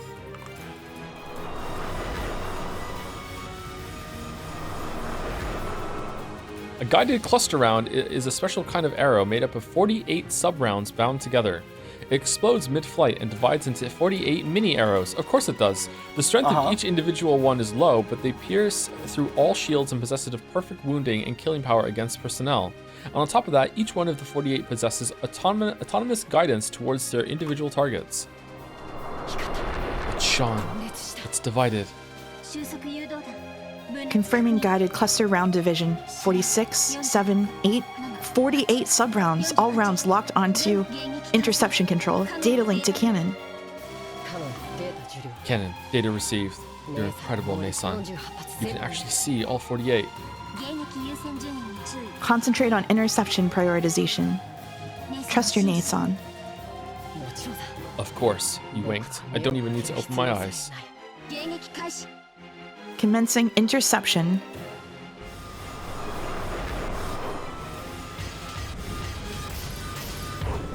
Oh, it's Speed Saber.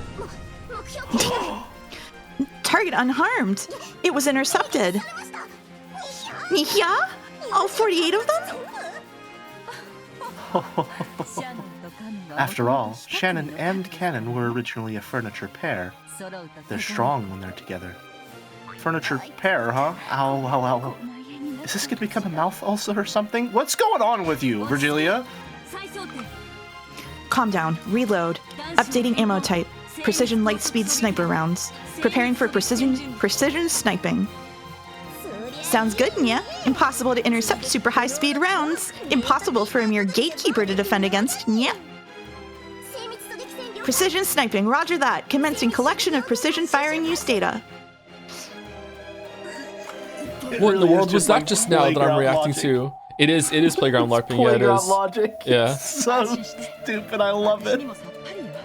Don't worry, I don't have a clue either. All I know is that we would have died if not for these two.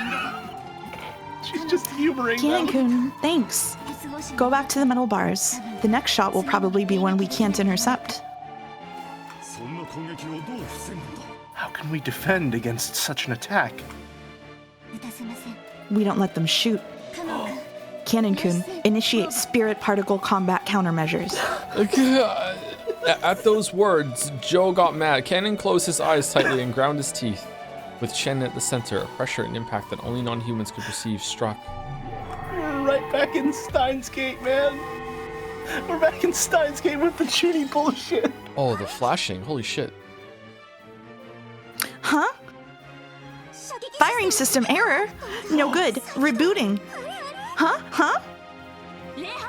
It's spirit wave jamming. Activate spirit particle safeguards. Hurry. What are you doing? Cover your ears quickly, 45. Which ones? An unseen, unheard impact that struck the Chiesto sisters. 00 and 410 crouched down, covering their ears, but 45 didn't make it in time. As she stood bolt upright, her eyes rolled. Cute.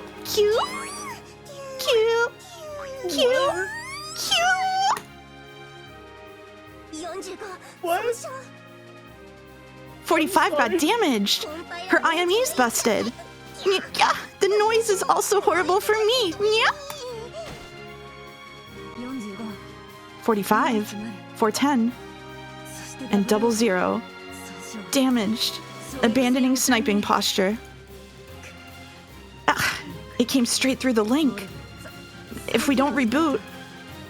Warning for those of you who are sensitive to such things, there will be flashing lights and anime bullshit for the next 5 hours. Thank you, Rodney. Thank you. She got hit with the fucking countermeasure beam that turns you into a bunny girl. Raising their spirit particle sensitivity for precision sniping had backfired. Of course, they had taken the full brunt of the spirit particle shockwave Shannon had released. And not only 45 who had been hit directly, but also 00 and 410 who had been linked with her were taken down. Are you okay? I'll make you some delicious black tea later, so get a hold of yourselves. My apologies, sir. Rebooting. Please wait several hundred seconds. All of the Chiesto sisters had fallen over. They would probably get back up eventually, but it looked like it would be hard for them to return to the battle lines for a while. So, furniture was able to repel weapons, if only for a moment. I see. A plot to entertain that child truly will be filled with unexpected turns. Virgilia tore the air with a large gesture, motioning as though opening a door. Come, arise, goat attendants. It's time to work. Catch and kill the escapees. Corpses are fine, we can just revive them anyway.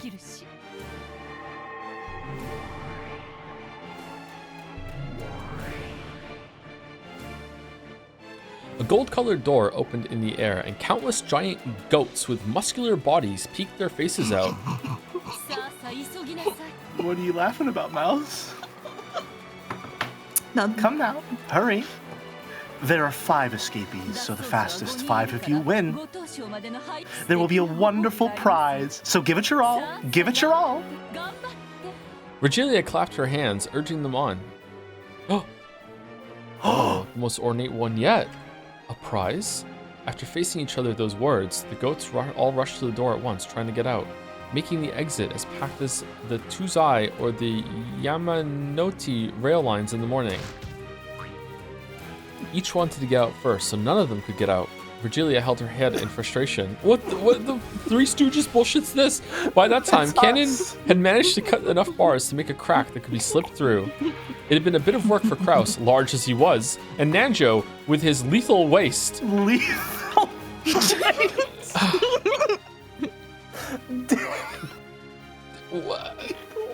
Fucking Nanjo? Holy shit, but even so, they all managed to make it through. Hourglass figure Nanjo. I hope he doesn't drop anything, but after they did, they only had a couple seconds to be relieved. Immediately, another set of metal bars blocked the way in front of them. This certainly is secure. I'll bet they really didn't want people in here to escape. It's a jail! Kennen, sorry, but I'll have to ask you again. It may be tough, but please. There was sweat on Cannon's forehead. You could tell at a glance that cutting the metal bars, which had been made even more solid by magic, had physically exhausted him. Yes, leave it to me, Kraus-sama. Only you can do it. Please, we're counting on you. Only he could do it.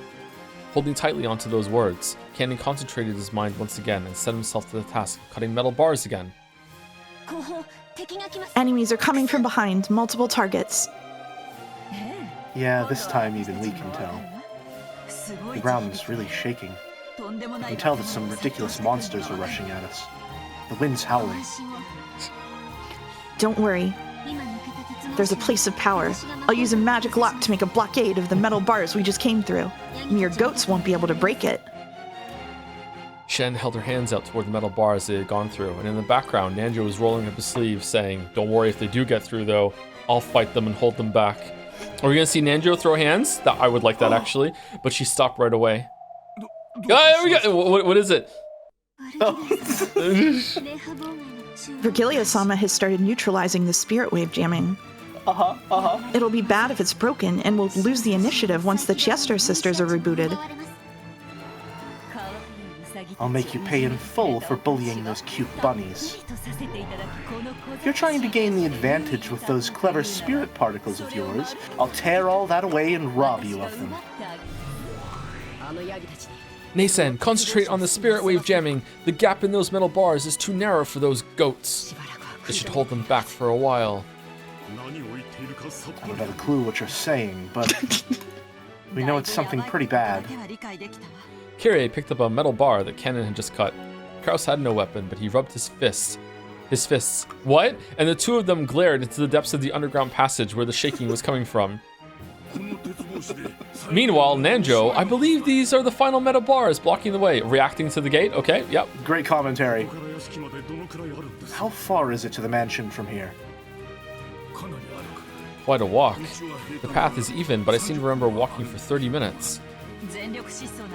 So if we run all out, it'll be half that time. We couldn't tell for sure since they didn't have the three-sided mirror, but there was no guarantee that George and Jessica would still be alright against demon opponents after all this time. If we run at twice the speed of walking, it'll be 15 minutes. Good Twice that speed would make it 8 minutes. And if we sprint all out at double that speed, it won't even take... Yeah, man! I guess if we just fucking teleport too, we'll be there instantly! No problem. What an unreasonable calculation! But that's how you calculate in a fire! What are you talking about? My sincere apologies, everyone. Shut the fuck up, I'm trying to concentrate. Please watch my back. Leave it to us. Cannon, you cut the bars as fast as you can. Which, by my calculation, should be 0.5 milliseconds. Shannon, you concentrate on jamming this witch called Virgilia or whatever. Kyrie-san and I will defend against our pursuers. Then, the roars of beasts rang out from the darkness, and several fiery, glowing, bright red eyes appeared. Goats that were several levels more massive than the guards were rushing with an incredible force. The tremors they created were almost like an earthquake. They brought a frightening intensity and terror, but Kyrie actually laughed with relief. Those massive bodies wouldn't be able to go through the crack in the bars. The group of goats crashed into the metal bars with a fierce sound like that of a train colliding with a dead end. Clumps of dirt fell here and there from the ceiling, and you could tell that the metal bars had bent as if collapsing. Their charging power probably was on par with a train. If the metal bars hadn't been there, they would likely have overwhelmed the five of them and crushed them in an instant. When the group of goats pressed up against the metal bars noticed the five people right in front of them, they let out a terrible howl, trying to intimidate the five. Or maybe that was out of pain from their game of push and shove. One calm goat among them figured out what should be done about the metal bars. It's the smart goat, then grabbed two of them with its massive arms and began bending them as though opening double doors. Kyrie sharply jabbed her metal pole at that goat's vitals. Bad goat. The goat let out a roar of anguish. It probably hurt a lot, but that was all. It wasn't enough to bring it down. Kraus-san! Still holding the metal pole she had stuck out, Kyrie relinquished the opposite tip to Kraus. Kraus ran there with all his might, jumped up and kicked down with all his weight, and kicking power combined. All of that destructive power was focused on a single pole, drilling it in like a stake. What are we doing? Apparently a fucking running, spinning, backflip neck snap. Oh, Nanjo's here to be the watcher. Are you okay? Please don't rub the affected area. I'll prescribe some medicine later. Take care. Is he talking to the goat? Yeah. As the goat who taken a pile bunker to its vitals writhed with teary eyes. It nodded its head. Thank you, Nanjo. Are the goats just all of the Ushiromiya servants who weren't quote-unquote on duty that day? And they're being helicoptered in? No, because we know there's not more than 18. Well, if we don't consider furniture people... That was episode 3. Episode 4 might have different rules. We don't know. That's true. Some bullshit's going on here. Nanjo's not reacting how he should. Looks like our link isn't that bad either. We won't lose to Shannon-chan and Kennen-kun. Naturally, for a loving family like us. Yeah, a loving family. We can do it if we take them together. Next, that one on the right. Understood. You really are a good wife. That Rudolph must have grumbled a little too much. Ooh, tell me about it later. Rudolph-san, suddenly turning pale in heaven won't do you any good, okay? Oh my god, they're shooting their shot. I know. Okay, to be fair, Rudolph also did openly flirt with people, so maybe they're just freaky like that.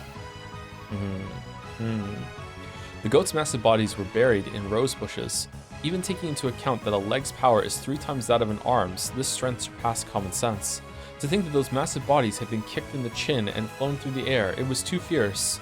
Even George seemed a little surprised. To think that my kick works on monsters, too. Now there's a shock. It's because of your counterattack style barrier.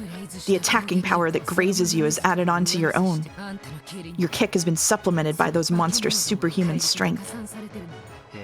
Oh? I don't really get it, but isn't that just too perfect for me? No matter who attacks me, they should be prepared for a counterattack of equal measure. Non-aggressive defense. That's my policy. That's why Gap couldn't easily touch him. The counterattack style barrier had no defensive power. However, because of its countering ability, it could be useful in defense by making the opponent hesitate to attack. The goats had been foolish and so had attacked without worrying, but this second effect hadn't worked in full against Gap. These guys really are dull. When your power's even, it's always an advantage to have a smaller build. He lightly dodged the log-like arms. When those arms touched the barrier that protected George, they let out a strong red light. The tip of the counter-attacking foot would then gain the same sparkle, and the superhuman power of the goat added to its own. The second goat fell forward and floated in the air for a second, really cool-like so we could see it. Then, George's next roundhouse kick missed right over the falling goat's head, but did it. For an instant, the goat hoped it might get away with its life. Oh, but like the wind pressure from the kick killed it or something. But no! A heel was dropped onto the back of its head and it was forced to kiss the ground. Going from a high roundhouse kick into a neri shagi is pretty basic, right? Works pretty well every now and then. This guy's a problem. Seriously, a problem. What do you mean, demons? What do you mean, witches? The rulers of Rakenjima are the Ushiromiya family. I'll make you physically aware of that. You? I thought she was saying yo. Yo! Yo! Crazy! Yo! Honestly, this is why George just really needs to be nerfed in the next patch. It's fucking, like, you have a rushdown like this who's good against zoners and grapplers at the same time. It's just unreal. He's just not even balanced. Jelly, it's just clear to me that today there's one team on the field that just wants it more. And it's I guess so, yeah. The demons just aren't giving it their all if the Ushiromiya family is able to counter this easily. We've seen them in previous games, and they've performed remarkably well in much worse circumstances than this. I think it's their overconfidence that's getting to them. The game board is stacked in their favor this time, and they're just letting it get to their heads. Chat would like you to know that George is C tier or perhaps even bottom tier in Golden Fantasia, the Umineko fighting game. Anyone who plays fighting games knows that tier lists are a suggestion, and actually bottom tiers are best. And if you play an S tier, you're invalid. It's true. It's true. It's because of S tier, I see. The only way to finish off George, now his body was wrapped up in a counterattack style barrier, was to deny him a chance to counterattack. Nothing to do but suck him into the abyss next, then kick and drop him, kick and drop him, kick and drop him, until she kicked him to death. But George had already completely seen through the faint warning signs that told of the appearance of Gap's pitfalls. If he could jump over that next pitfall, then this time he would probably pulverize Gap's head with his whirlwind-like kick without holding back in the slightest. Just as it had been done to his parents. Did I read that right? This is like ultimate showdown of ultimate history level fight choreography. I remember that one. She was able to envision that scene vividly. Gap hated Kinzo more than ever for calling her out to this ridiculous island. Even though Ranove held out a shield, he had finally started using his hands. Without a more powerful shield, he wouldn't be able to block Jessica's fists anymore. The enchantment on Jessica's fists grew the more she fought. The permeating upgrade had already grown several times, and those fists had also been given an impact upgrade, a piercing upgrade, and a speed upgrade, making them fists worthy to fight on par with the demon. Alright, Jessica's over here playing a fucking roguelike, I guess. What's wrong? Starting to get tired? You're getting all slow. No. Your movements and thoughts and kinetic vision have been rapidly enchanted. My movements have not changed from the beginning. Your movements are beginning to catch up to me, and I'm just letting them, Lamayo. And you still won't fight back? This is my style. However, I cannot allow it to continue at this rate. It's about time for me to get serious and end this. Renove's face turned into an expression he hadn't shown before. It was full of respect for Jessica in a truly demonic way, because it was an expression he only showed for enemies who made him get serious. 2% power buff. Insatiable Despo-chan doesn't stand a chance. Whoa! What the? With a gesture of his whole body that you couldn't call elegant, Renove held out a shield with all his strength, a shield the size and thickness of a wall. Using a shield as a weapon, based? It is pretty based. It was more tenacious than a simple shield. It literally was a wall. And on top of that, with all of Renove's magical power, it pushed Jessica back bit by bit. Did he plan on pushing her back against the wall and crushing her to death? He's going for a corner combo. Jessica tried to break through the wall. Chat room. With both fists, and it was solid. Without any exaggeration, it was solid. Is this what you call serious? No problem, I'll break right through it. I will not let you this time. This wall is somewhat different. Here, allow me to enchant it as well. When Renove made a magic sign, almost like a ninja, the wall so cool. glowed red for just an instant, and some kind of ominous power dwelt within it. Jessica was able to recognize that almost immediately with her body. He's activated everything-proof armor. Every time her fist hit the wall, pain as though glass fragments had scattered and hit all over her body rebounded against her. I upgraded it with an attack reactive barrier, or with an attack reactive armor. An exceptional item that will decrease the force of your attacks by counterbalancing them, and which can even counterattack with reactive fragments. It's perfectly fine to keep punching it, but doing so will damage you as well.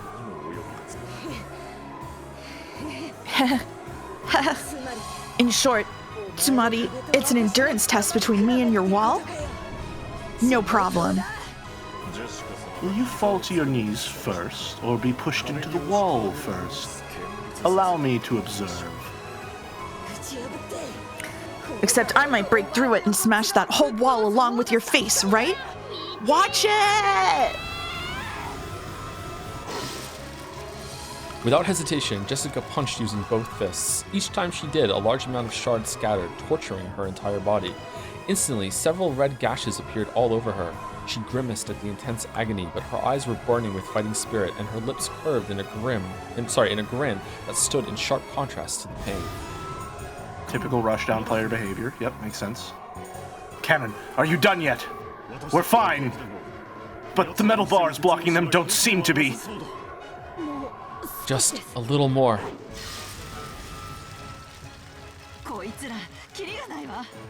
There's no stopping these guys. These metal bars might break just from them shoving each other. The group of goats made the metal bars creak. Several arms grabbed the bars, twisting them with superhuman strength. However, some bars were being pulled in opposite directions by different hands. Apparently, they really were stupid. The way those countless hands grabbed the metal bars sometimes happened to match up by chance. Several hands grasping two metal bars neatly put their power together and pulled the bars to the left and right. The incredible sound of metal bending could be heard, and that crack was getting larger bit by bit. They attacked the arms of those goats one by one, but they weren't getting anywhere. They couldn't stop the gap from spreading left and right. At that time, there was a loud metal sound behind them. Cannon had finally finished cutting. Quickly!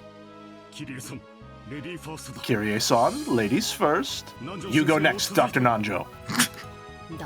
Not Shannon, though. Kraus-sama, please leave this place to me. Kraus wants to look at both of their butts. This is... Cannon's red sword that had cut the metal bars disappeared. Sorry. We've entered Vergilia-sama's spirit particle area of influence. Our magic power has been neutralized. I was afraid of this. How dare you resist me this far? I, who was called a great witch. You can no longer use your magic in that underground passage. Magic Circle column drew a complex magical formula with Virgilia at the center. With such genuine magic being used, Shannon's power couldn't even compete. On the contrary, it was surprising that she had withstood as long as she had. Spirit particle supremacy ensured. Come, Chiester sisters. It's your turn now, right?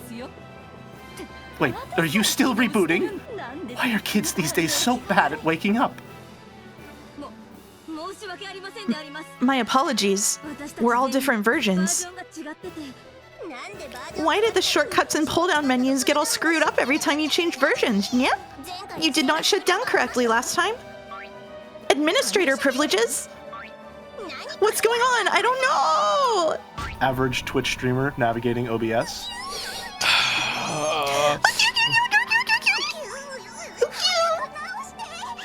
Fix me quickly! Wah! Call the Imperial Guard's troubleshooting team. Boulder, help! What? You can't help us without a user code? 45 had the user code. Yeah.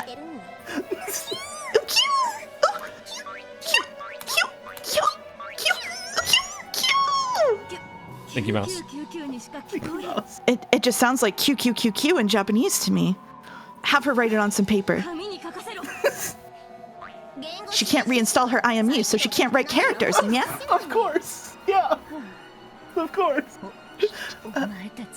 You take your time fixing yourselves. I'm going...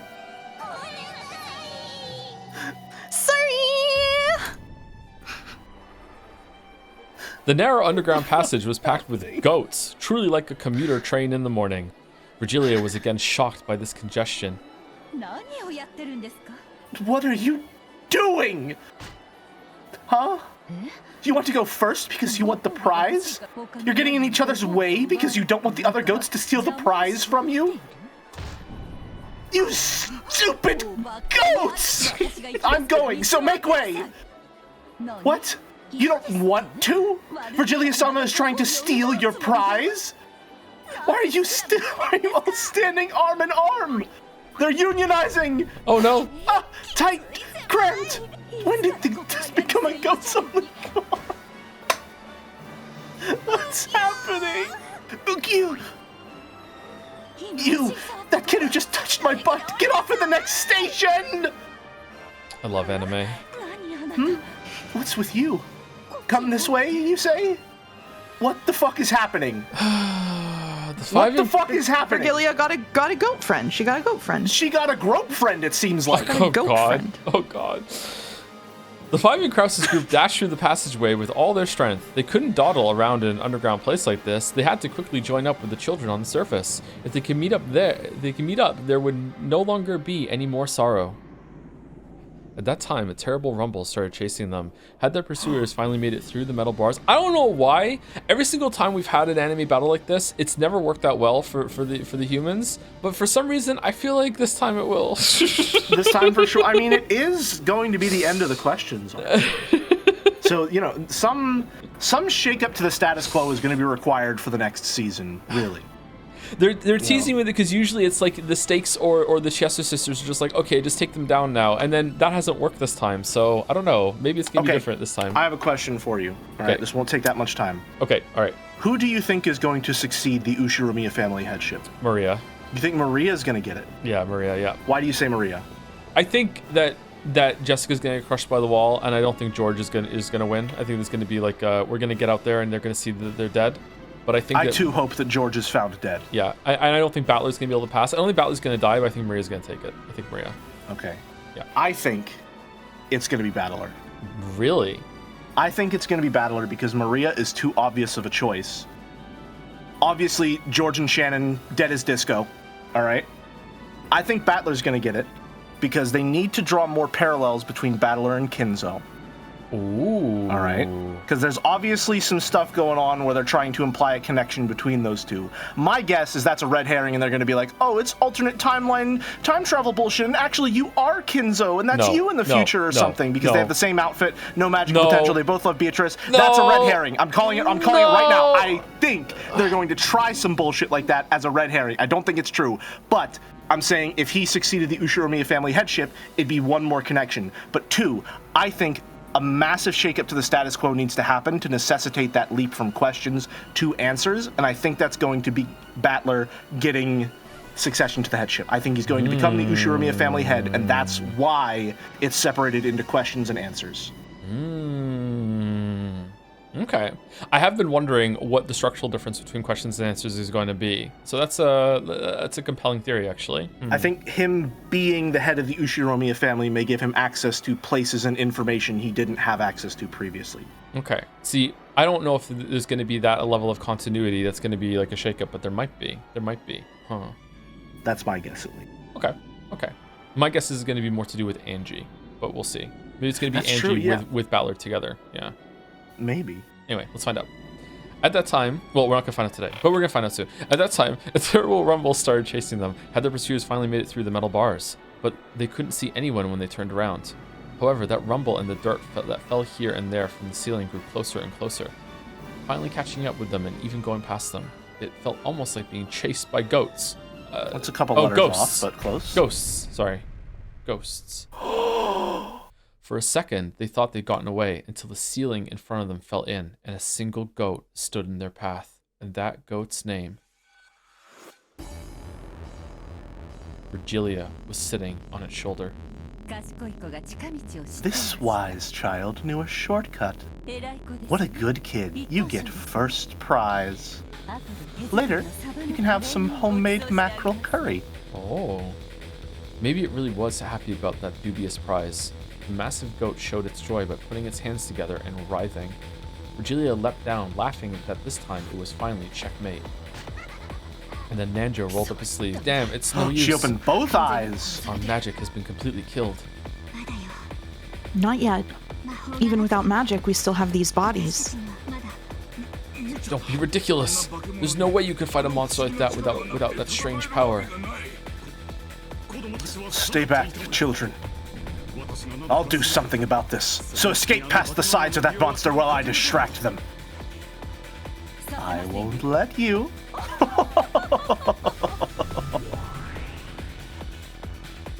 When Virgilia clapped her hands, a purple magic circle wall appeared behind her, stealing even the faint hope that Kraus had been betting on. Is there nothing more to be done? No, not yet. Even Jessica fought. I must do so as well. Are you serious? It's not possible, not against that massive monster.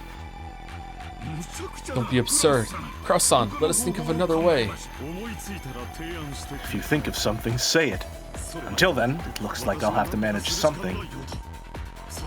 Come on, get back. Take care.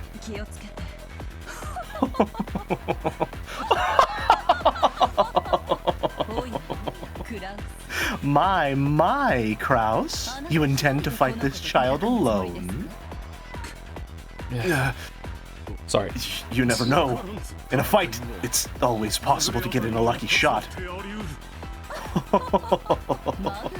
You think you can win, even with a fluke?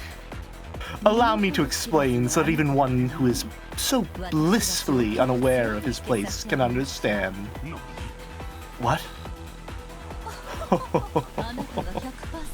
If you were to wield 100% of your strength, your power level is at most 6. You are mid-tier. In comparison, this child has a power level of 1,000.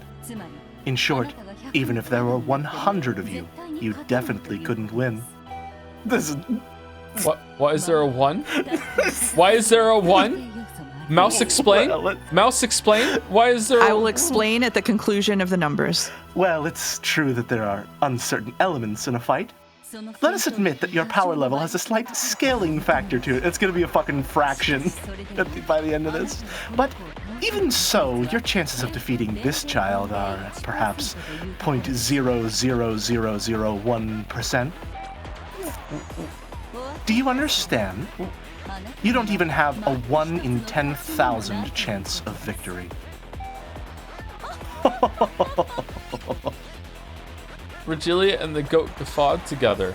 Damn it. If I've got a 1 in 10,000 chance, that means the payoff will be 10,000 times greater, right? A splendid dark horse. Seeing a ticket like that makes you want to buy it right away. Surely these apes are secure. But the coin to buy it is your life, and you've only one of those, yes? However, I can understand why you'd still want to entrust that miracle to fate. Therefore, I shall praise your courage for standing against us without fear, and give you a bit of a handicap. Oh, it's Beatrice for sure. Will fight with only his left arm. Well, even so, I have absolutely no intention of losing to you. Come to think of it, what's that bing bong noise I keep hearing? Very well. I'll take that challenge.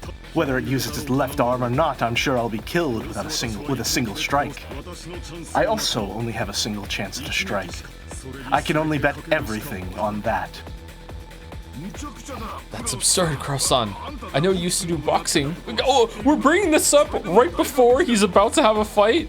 I know you used to do boxing. He learned it. Jessica learned it from him, maybe. But wasn't that as far back as your college days? No. Even if you were a pro boxer, there's no way you could defeat a monster like that with one strike. Is he One Punch Man? Is that what's gonna happen? It would be true if it were a match in the ring, but while Kraus Nissan's chance to bet on this hope is faint, it does exist. He's betting everything on that hope. You aren't saying, but there's no way that would work out. Kraus-sama. Watch me. I'll settle this with a single strike. Brother, I work at a casino, and I still see more financially sound people than you on the daily. That's his character, though. Oh, how shallow. I know what you're after. The distance between the two of them is more than 10 meters. If the goat and Kraus both step in with all their strength to settle the fight with a single blow, their power will be double what is normal. Both will crash together, so it's a relative 4 times normal. But even if, on top of that, the strike lands on a weak point for a critical hit, that will only double the power again. In short, Sumari, Kraus's maximum power level of 6 times 8 would be 48 at the most. He might or might not be able to win if he repeated that lucky shot a full 20 times. Ho! If you killed all the way down. If you're killed every time you take a hit and your damage still accumulates, let us see. Perhaps you might finally win when we get to episode 24. Yeah, episode 24.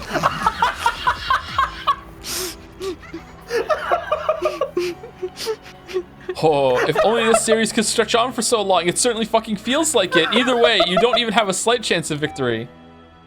It's just straight up referencing how many are in a season. Is that the episode? No. Hey, please, seriously. if that's the episode number, I swear to God. Hey, seriously, what is that bing bong sound? Let me bet everything on a single strike. You have no reason to hold back either, Goat-kun. Why are you... Come at me seriously. He's requesting that you go all out.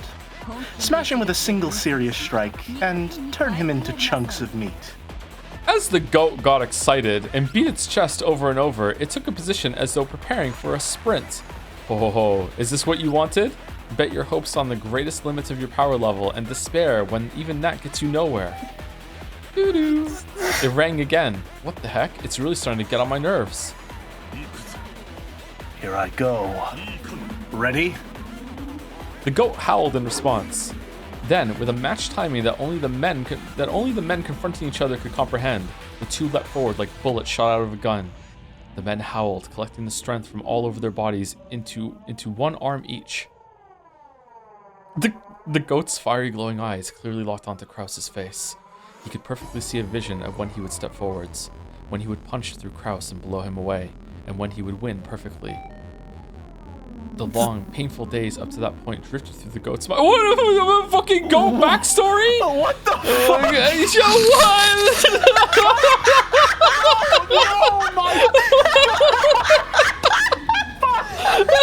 That's what it is. That's what it is. That's the episodes. We're having a flashback in the middle of this. Is taking an entire episode. It's gonna get to 24, and then Krause is gonna hit, and he's gonna win. She's gonna eat me. Those painful days of training when his senpais had picked on him. Go on ahead and leave this to me, senpai. Those faint glimpses of the warm concern his senpais felt for him. And the joy of that day his power had been acknowledged when he had been accepted as one of the comrades. Sorry to keep you waiting, you guys. What are you doing here? I never showed proper respect to my parents, said the goat. What? That's right. Didn't I plan to wash my hands of this business when this job was over and return to my hometown? I'm sorry, little goat sister. Your Oni-chan always caused you so much trouble. And I actually have a childhood friend, and I'm gonna marry her when I get home. Goat-kun, no! No, that took 2 whole episodes. No! Stop tripping all those loser flags! I'll interject here. From UmiPro. In casual usage of the term, and especially when applying the concept to a non-interactive medium, these moments that indicate clearly to the genre savvy that events are inexorably unfolding a certain way are themselves called flags, and it is in this sense that the phrase loser flag is used here, to refer to the occurrence of a cliche that is almost always followed by total failure for a character in a story.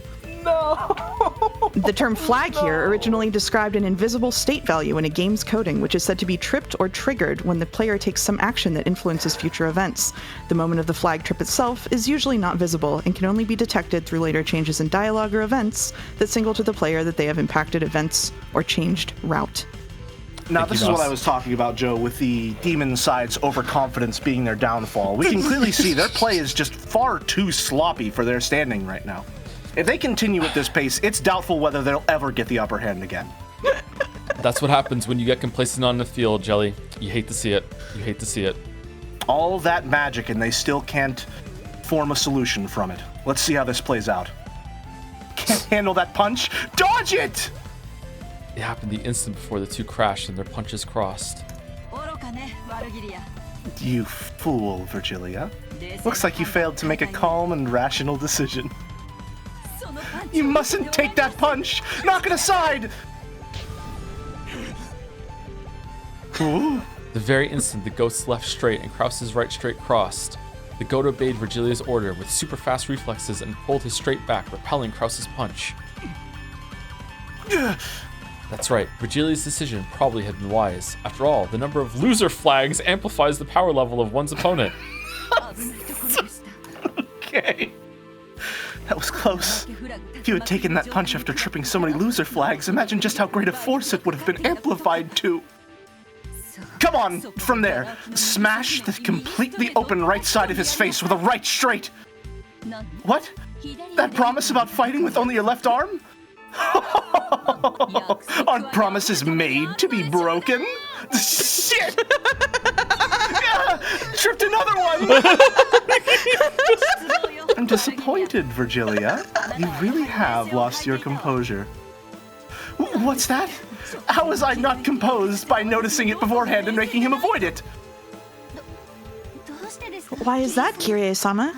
If they had crashed like that, wouldn't it have been Krause's... Ah, I see. Even with 20 loser flags, that's not enough. Krause's and the goat's double rush made for times 4. With a miracle as an ally, the firm promise of a critical hit doubled it again for times 8. On top of that, there was an amplification of times 20 equal to the number of loser flags, making it times 160. At a glance, that was an incredible amplification, but even so, Krause's power level was 6. Even multiplied by 160, it only made for a power level of 960, just barely below the goat's 1000. Cannon did the Factorio napkin math. Just like Balatro multipliers, says Umiden. Yes. That's why I said you weren't composed. It's your blunder. If they had crashed like that, you would have won. Even if that were so, it all comes to the same thing if the right straight smashes Krause's head. Die, Ushiromiya Krause! I'm sad it didn't tick one off. Take this. The strongest strike in the boxing world. Oh no, that's a victor flag. He's going all out. No, after repelling Krause. After repelling Krause's right straight, the goat's right straight attacked the side of Krause's face, which had been left open. But there, it crossed Krause's left straight.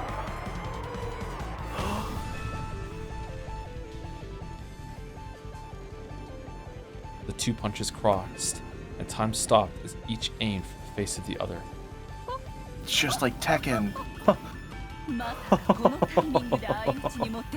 To think that it would be timed for a simultaneous strike. But his power level stops at times 160, making it 960. It doesn't reach up to my child's 1000, unless we do some Krause math real quick. No, Virgilia-san, it's your loss. Why? You made him repel the first cross counter. Certainly, if another right straight after that were to hit, Krause-san would probably be in pieces. However, that was crossed. That's no good. Sorry, but this is a complete loss for you and this goat. My goat is washed. A cross counter has 4 times the destructive power of a normal punch. Of course it does. This is common knowledge in the boxing world. And if it's We've blocked, all played Dudley in Street Fighter. Yeah, Come on. And if it's blocked and the right straight hits, then it's a double cross counter with 8 times the destructive power. This is also common knowledge in the boxing world. And if that is crossed, then by the principle of leverage, the triple cross would multiply the destructive power by 12. This is also and if we painfully cross common our knowledge. hearts and hope to die, then it gets even stronger. This is also painfully common knowledge in the boxing world. It's even written in Min Mishobu book.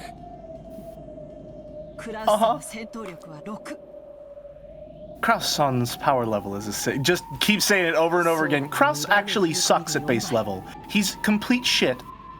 The rushing for both sides is times 4. The critical hit is times 8. And times 160 for tripping too many loser flags. I feel like we're on a kid's show doing math right now. How is he a part of it? He's doing the fighting. And times 12 again for the triple cross counter. Times 1920. His power level is 11,520. That's over 9,000. Krause's punch now had the power to easily win the first Tenkachi Budokai. Okay, dude. This result was brought about by Krause-san's persistence in not giving up on victory until the end, and your pride. Without either, this strength would not exist. You fought well. You may now fall. Nanjo clapped the goat on the shoulder.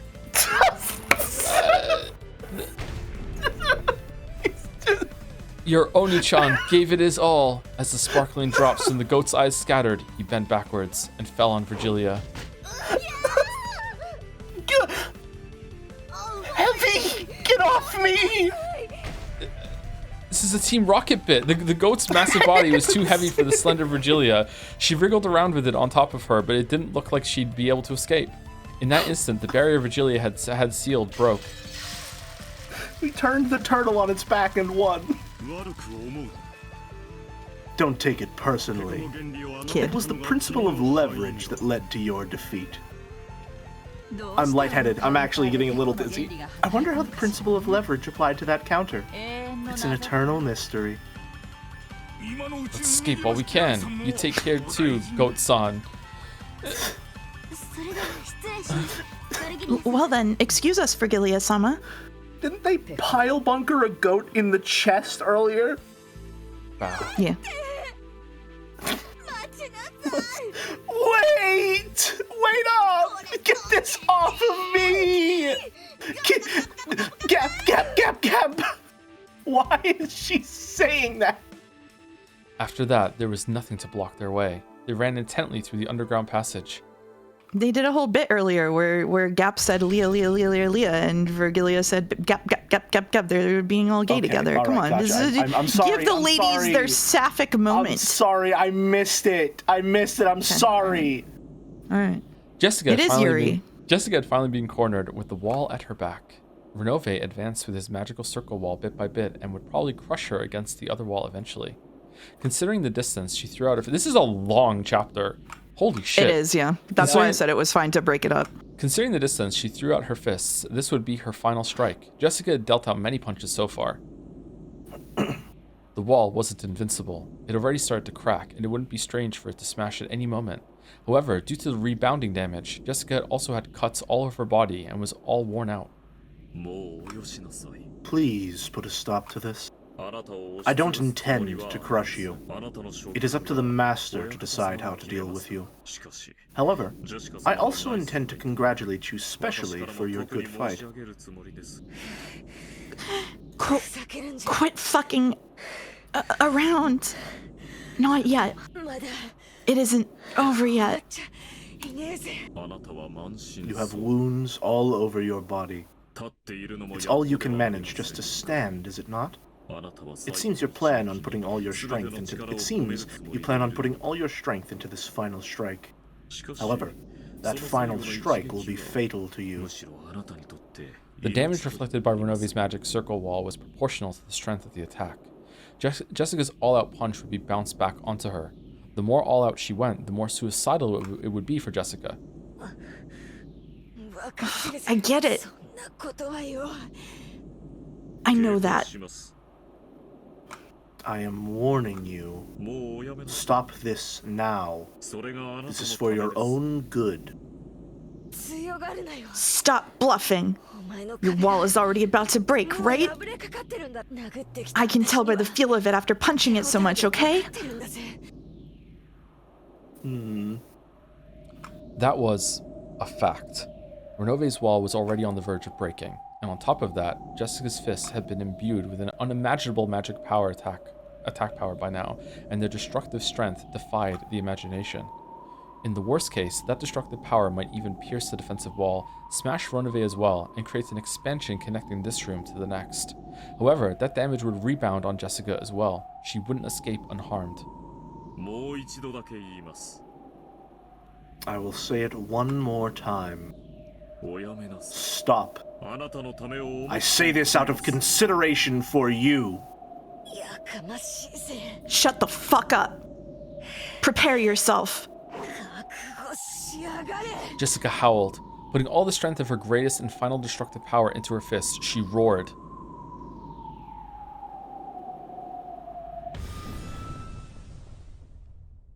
I was gonna say she's going Super Saiyan, but she already has blonde hair and blue eyes. Yeah. Fuck, this guy's back. The three goats had been beaten down long ago. Without straining to breathe in the slightest, George cautiously closed the distance between him and Gap. He was after her. He was planning on bringing her down with a single strike. Gap was also aiming for a single strike. If she let that chance slide, she would be killed this time. Aren't you going to use your pitfalls? Even the tiny opening during the time it took to open the hole would prove fatal with George as an opponent right now. Gap cautiously calculated the distance and timing, but even as she did, George closed the gap between them. If you won't come, I will. Go ahead. There's no point in cheap tricks anymore. I'll settle it. with this kick of mine. For an instant, she thought George's body blurred, and then only his jacket was floating in the air. The moment she thought, darkness covered Gap, George, with his heel swung up high, was attacking from the sky like a massive dragon. Maybe Joe should be voicing him then. Maybe. It worked. This is my victory, Ushiromi and George. What? Gap opened a vast pitfall with her in the center, swallowing up George along with herself. The two were swallowed up by the pitfall and spat out from the ceiling of the arbor. But that was what Gap had been after, so she alone landed lightly. However, there was another pitfall in George's landing spot.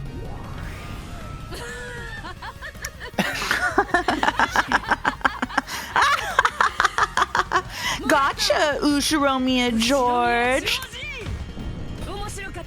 It was fun, so die. The Ushiromiya family headship would be wasted on the likes of you, so I'll finish you right here, right now.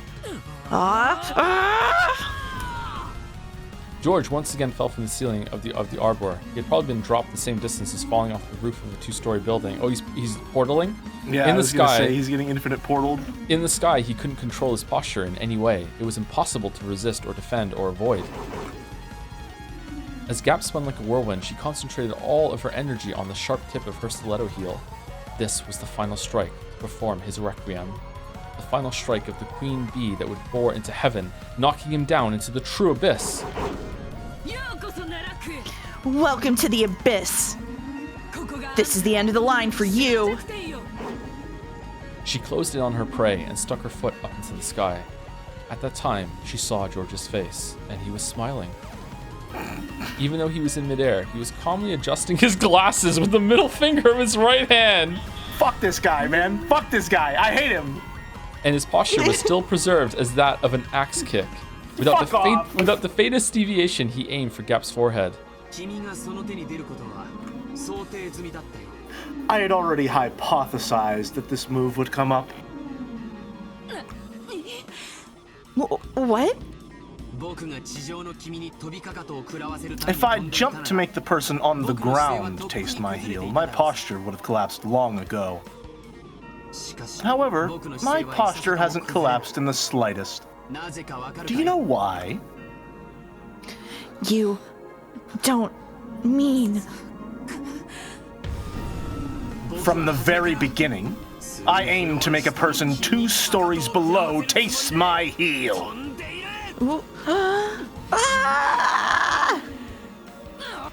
It's your loss, miss. Bing bong. What? Take this. The final, strongest punch that Jessica had raised reached the wall and was sucked in. Oh no! It was sucked into a black large hole that had suddenly opened on the wall. It was a tag fighter all along. Well, I did tell you to stop.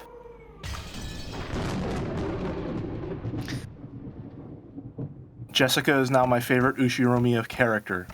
She has the honor of killing George. This is...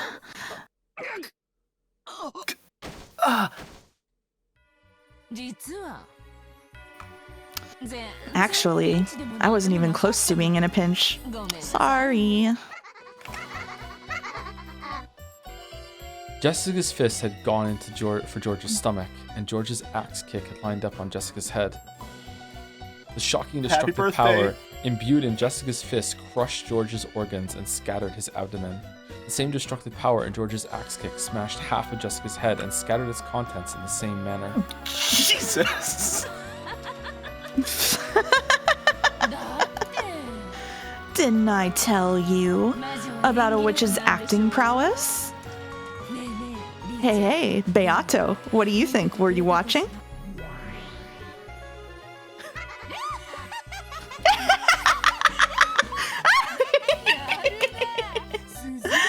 Not bad, just as planned. You really do get it, Gap. Woohoo! Is there applause? Beato and Gap casually high-fived each other. Yeah. Wow!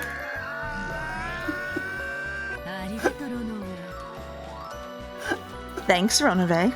Thanks for the gift. I'll return Jessica's corpse. Separate the corpses of the two who are close. Does this mean the second twilight is over? Gap dropped Jessica's corpse through a pitfall, and all the chunks were thrown into Jessica's room, as carelessly as throwing something into the trash.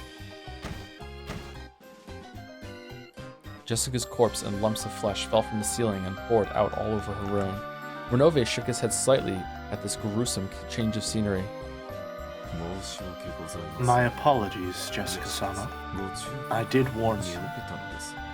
However, the true art of us demons, that is, foreseeing this conclusion and giving you advice I knew you wouldn't listen to, really isn't something a human could understand. Very Faustian in that way.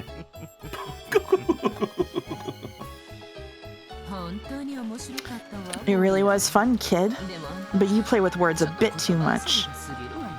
Is maybe it's about time I started fighting back really the best you've got? Are you trying to be someone from a light novel or something? In the arbor, brutally decorated by George's and Jessica's scattered blood and guts, Gap enjoyed a loud laugh for a while, but she quickly realized that, in all seriousness, this was a little too filthy and undignified, and she snapped her fingers. Nice. As she did, a cloud of gold butterflies rose up around her, stuck to each of the bits and bloodstains, and dropped them. Then, George's corpse returned bit by bit, and the brutal corpse with its guts torn out was repaired into a clean corpse that looked like it was sleeping. Was this some act of sportsmanship towards a dead rival? No, George doesn't deserve that. The heavens were split, because Gap had lifted her leg high, pointed at the sky. See you, lover boy. This is game over for real. Did you bring him back to life just to fucking heel kick his ass? Splat. Without a trace of mercy, that foot stepped down and was buried into George's forehead. The stiletto heel that was sharp as a weapon pierced George's forehead, and someone in chat said, "I wish that were me." With a bloop, it was pulled out. Bloop. It was like a mark proving that Gap certainly had finished him by her own hand. Or own foot, I suppose. Mm-hmm. Alright, Gap is now one of my favorite characters. Renove also returned Jessica's corpse to its original form, and unlike how it had been with George, he restored Jessica's life. What? Huh?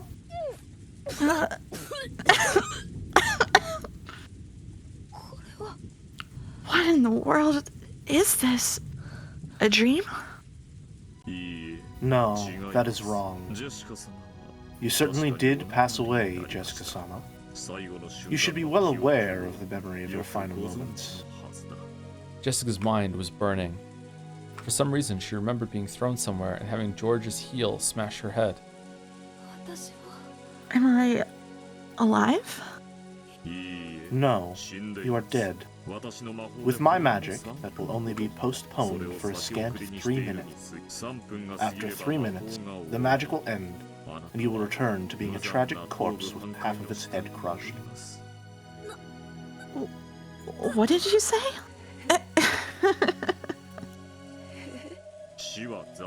Death is brutal. In most cases, if you aren't given time to ready your heart. But to praise you for fighting so bravely, I've decided to give you this time. Perhaps you should sort out your regrets from this world in those 3 minutes. I could also decide to take you along with me during those 3 minutes. But the power that had burned through Jessica's body until a second ago had been completely lost. Jessica was aware of that herself. She was already dead. I don't want to interject too much. As a thought. This reads to me like Ronove, whoever he really is, telling Jessica that Jessica Ushiromiya is dead. Like, this identity is dead. Does that make sense? Like, faking her death on this island, and then after the typhoon passes, maybe she's still alive. maybe the power's gone kind of thing. I don't know. This has gone on for so long, and there's so many layers to the magic here. There's just kind of like let's wait and see. Battler sees it for real and see if the corpses are even how we're expecting them at this point. You know? Yeah. And that is all for me. If you would excuse me. It was fun, Jessica-sama. Oh, he just left. Renove turned his form into a cloud of gold butterflies and disappeared. All that remained was the sound of the wind and rain and the figure of Jessica as she crouched down, leaning against the wall. Jessica could tell. She probably really would revert to the corpse she had been after 3 minutes. Was there anything she could do in those 3 minutes? This reads to me more like Jessica killed George and now went back to her room and is going to kill herself in shame about she can't live with it, what she did, the choice that she made. She stood up and with a shaky gait took the phone that was on the desk. My reasoning for saying this, because I saw some people saying, oh, I'm coping because I want her to live. Partially, yes. However, she, I think, is the only character who has survived to the 8th Twilight twice. She survived the first one, she survived the third one, which gives me reason to believe that may be a common thread between all of these different stories. Oh no, you're right, Battler survived the first and second as well. Right, and then died on the third. Right at the end, yeah. Hello? Is that Jessica? Jessica? What is it, are you okay?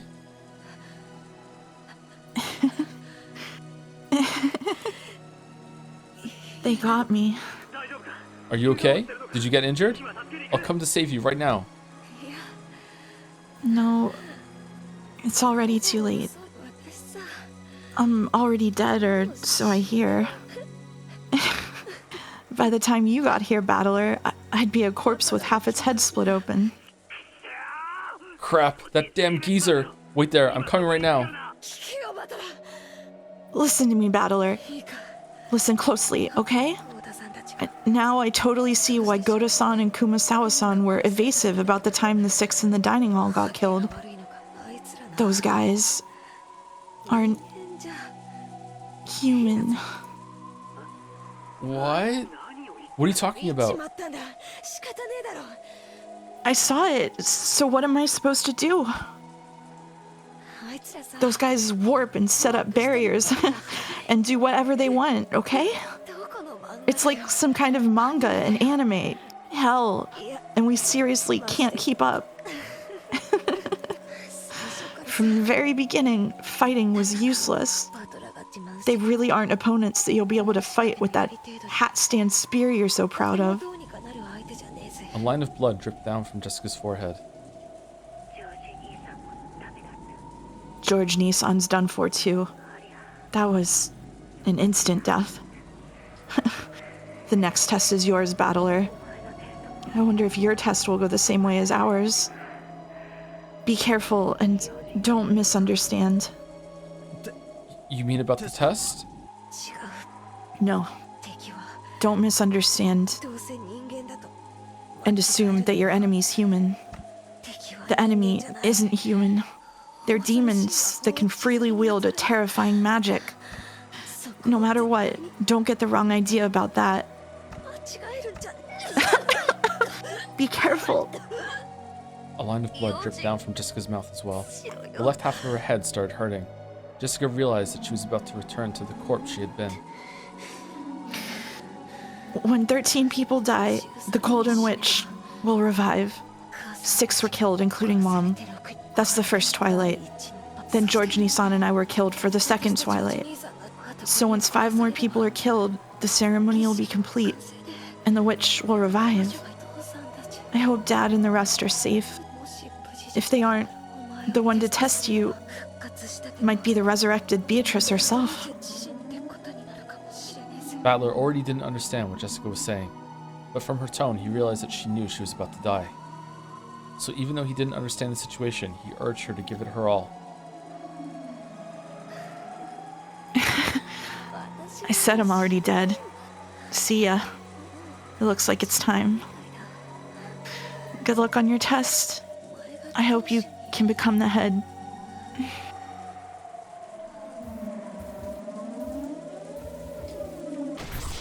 Looking pretty good for your theory, Jelly, with Battler. do you think that conversation was real? I think it was actually. My read is that it's real. Maybe she's.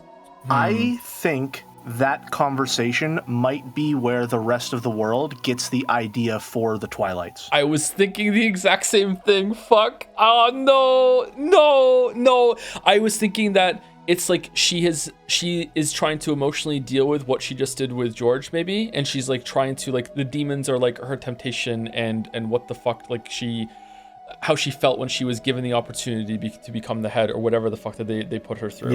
Yeah. I was reading her telling Battler, they're not human, don't mistake them for being human, as an appeal to his empathy. She knows that Battler is someone who, like, will try his absolute hardest to find the good in someone and is trying to find a way to communicate to him, do not assume the best of these people. They do not have your good intentions at heart.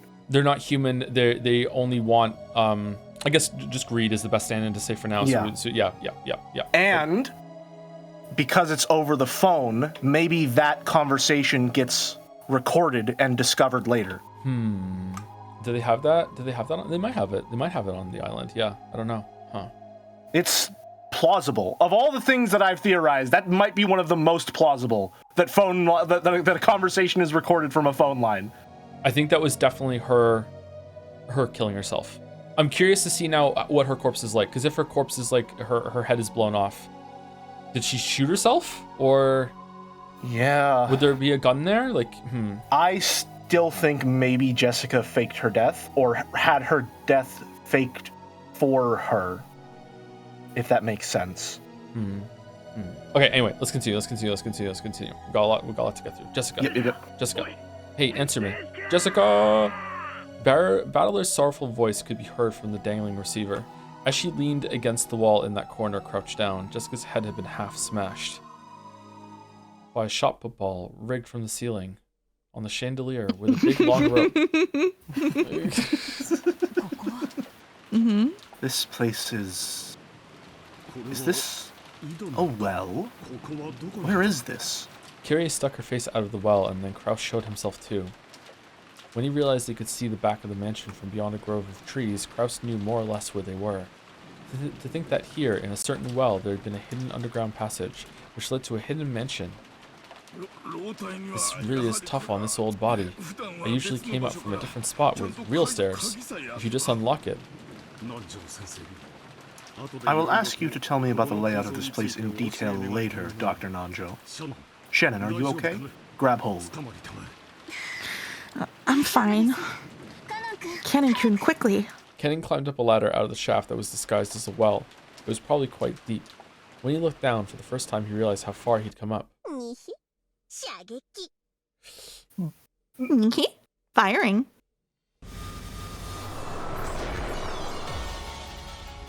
Bang. As Kennen was about to finally crawl out of the well, a hole the size of a basketball opened up in his chest. Everyone there looked through the hole in Kennen's chest to the scenery beyond. Kennen-kun! Nisa? Kennen slumped backwards. About to say his name. Nisa Caillou. It was swallowed up into the depths of the well. Everyone, run! The Chester sisters! They've locked on. We can't avoid them. Run! Let at least one of us remain alive. At that time, Kraus and Kyrie and Nanjo certainly saw a golden curved line appear from the well, and sow itself through the side of Shannon's head. Shannon! Her head had been pierced. The three had witnessed it perfectly until it shot out the opposite side, blowing it away. Is she gonna fall back down into the well? Blood gushing from both sides of her head, and flopped to the ground. No, I'm surprised. No.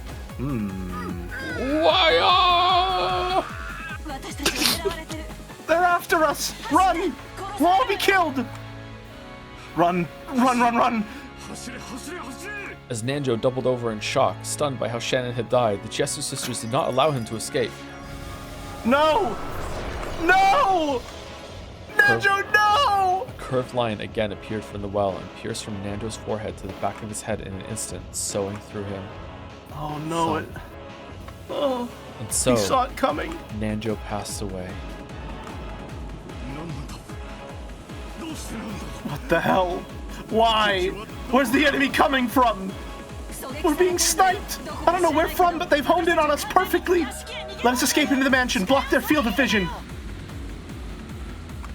The two dash towards the back door of the mansion. Then, right as Kraus was about to shut the door behind him, no. A golden curved line appeared from the fourth time, piercing Kraus from the back of his head to his forehead and smashing that forehead. Oh.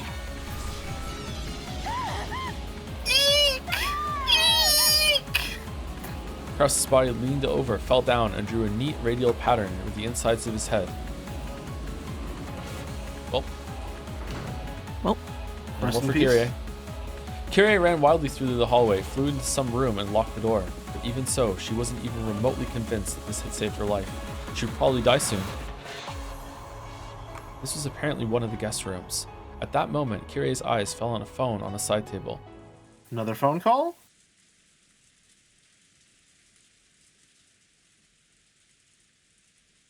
After hanging up the call from Jessica, Battler had been about to dash out. In that instant, the phone rang again. God damn it, just off the hook tonight. Hello? Huh? Kyrie-san? Yes, Battler-kun. I got lucky. I managed to escape the dungeon somehow. I really did have luck on my side. Where are you? Is everyone okay? Over here, it looks like Jessica and George and Nikki are... Listen! I probably won't be alive for long. At that time, right after she thought the keyhole of the locked door might have glowed gold, a gold curved line drawing a helix. No, a golden sewing thread penetrated in from there at an incredible speed and bored a hole into the floor by Kyrie's feet. But talking is a free action. Oh, that's unusual. The enemy, who sniped the other four one after another with extraordinary skill, apparently really does have trouble shooting me between the eyes with a single shot while I'm holed up in this room. But the next strike will probably hit. At this point, Kyrie finally remembered the first massive killing in the dining hall. That's right. This is what killed Rudolph and the rest, all 6 of them. Listen, Battler-kun. I'm going to tell you everything exactly as I saw it. Okay, I think we're right, Joe. I think we're spot on. I'm sure you'll think there's something wrong with my head. Yes, it's okay for you to think that. Even I still haven't sorted out what it was I saw. Today, after you all returned to the guest house, the family conference began in the dining hall, and I'll tell you everything that happened next. Listen until the end without butting in. The call might be suddenly cut off partway through. If it does, at that time, I'll be dead. Kyrie-san. Then Kyrie spoke. About Kinzo appearing and the family conference starting. About the 6 being killed and the 5 of them being confined. About how she had escaped somehow and ran away to where she was now, and how everyone had finally been killed. It was all spoken dispassionately, with no dramatization, just as she'd seen it, with no confirmation of what we just went through being the version she's saying right now. She even spoke about how everyone except her had been killed, and how she had observed the moments of all their deaths, and how, even now, someone was trying to kill her. Actually, even while we've been talking, I've been attacked 3 times. Something like a strange gold thread keeps flying into the keyhole, spinning around and aiming for me. First, it was by my feet. Next, it was close to my shoulders. Just now, it grazed my ear. Its aim is getting more and more accurate. It's like it'll go right between my eyes pretty soon. Run, Kyrie-san! Run away! Where to? I've run this far. Shut myself into a room and even locked the door, right? Closed room. Now that I'm still being pursued, just where should I hide? Hey. Kyrie-san. Hey, Battler-kun. Are Jessica-chan and George-kun still alive? Not long ago, I got a phone call from Jessica. It kinda sounded like they were done for. Thought so. Yeah. When we were being killed one after another, I kind of had a premonition. Thought that perhaps the second Twilight had been finished in the ceremony of killing 13 people. before our twilights had been reached. In short, Sumari, when I die, that's 13 people. This way, the ceremony is complete. The Golden Witch Beatrice will resurrect. I wonder what in the world will happen. On this island filled with demons and witches, and swarming with goat monsters, I wonder just what will happen when even the leader of them all, the Golden Witch, appears. By now, I don't have a clue what's going on anymore. Okay, I'm really surprised you just said those details. What the fuck? Yeah. Again, more and more credence to the idea that this is where all of the ideas of what happened on the island come from in the outside world. So. Yeah. Maybe some of the deaths were faked, and it's like the servants had goat masks on as some kind of cult kind of thing, and that's what she's talking about. Like, I don't. I need to see just how aligned we are. Does this feel too convenient of an explanation? Like, do you feel like the conclusion we're reaching is what we're supposed to think? See, I don't know that anymore. The game has already jerked me around so much that I'm calling it a game. I don't know. I think yeah. I think yes. I think the repeat, maybe not the first one, but now that it's the second phone call where he's getting things and we've already learned to rely on Battler's perspective more than on the others. I think yes. I think we are meant to be leaning toward that, which makes me not want to trust it now. It feels too obvious, right? Yeah. It feels too obvious. I don't know. Balder voice, the game jerked you off.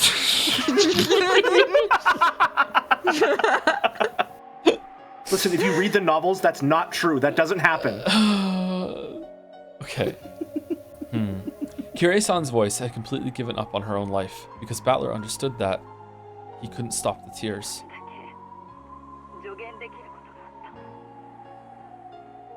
There's just one thing I can advise you on. What? If a demon or a witch does appear in front of you, yeah, there's no need whatsoever to doubt whether it's real or not. Understand that it is what it seems to be. You might think there must be some trick, or that there's some true nature hidden behind it. If you have the time to think of something like that, it'd be much more constructive to plan out how not to damage the mood of whatever you're facing. Even mistakenly, you must not say, in that case, try showing me magic. Because to prove that, they'll probably use an even crueler method than before, to show you. Okay, so it's Beatrice setting up Battler's closest mentor, like, giving up like this. Okay, so, That also, again, is reading to me like someone who is close to Battler and understands that he is overly empathetic, trying to find a way to communicate to him, like, don't try and rationalize what they're thinking. Don't try and understand them as a person. Take it at face value. Protect yourself. I think there's only two reads of this. The first, well, from the context that we get right now, the first read is that it is a setup by Beatrice to take away Battler's like mentor and to have him feel really, really hopeless and be like, look, even she gave up and she's the one that taught you about chessboard thinking, all this shit. That's the clearest one that goes along with the traps that Beatrice has done before. The second read is Kyrie trying to convince Battler just to go along with it in the sense that they're delusional. Don't call them out on their delusions, because that'll just trigger them to do something even worse. Just smile and nod, in order to survive. Because pressing back against it is what makes them, like, smack you down. Yeah. And I don't know which one of those two is correct. I guess they could both be correct at the same time. Yeah. I think it's definitely, it's both. Both sound right. I just can't shake the feeling that I'm supposed to think that. Okay. Again, I'm walking for days and there's the bars of the cage. I feel like the person who made this knows what I'm fucking thinking, and I don't like that. It's set up so well. I can't believe it. Even if I hear something like that coming from your mouth, I can't believe it. I understand. I understand why you can't believe. So that's why I can give you this advice. Believe. Believe. You're telling me to believe in Beatrice and demons and witches and monsters. Even after being shown things not of this world so clearly, I think we still weren't able to believe any of it. I'm still like that now. The true form of this thing that keeps attacking me, trying to shoot through my forehead, is something I don't understand, and I can't believe it. So, I want you alone to believe, to understand, to accept the existence of what we couldn't accept. If you do that for me, our deaths won't be wasted. It'll also have been worth it for me to make this phone call. Ah.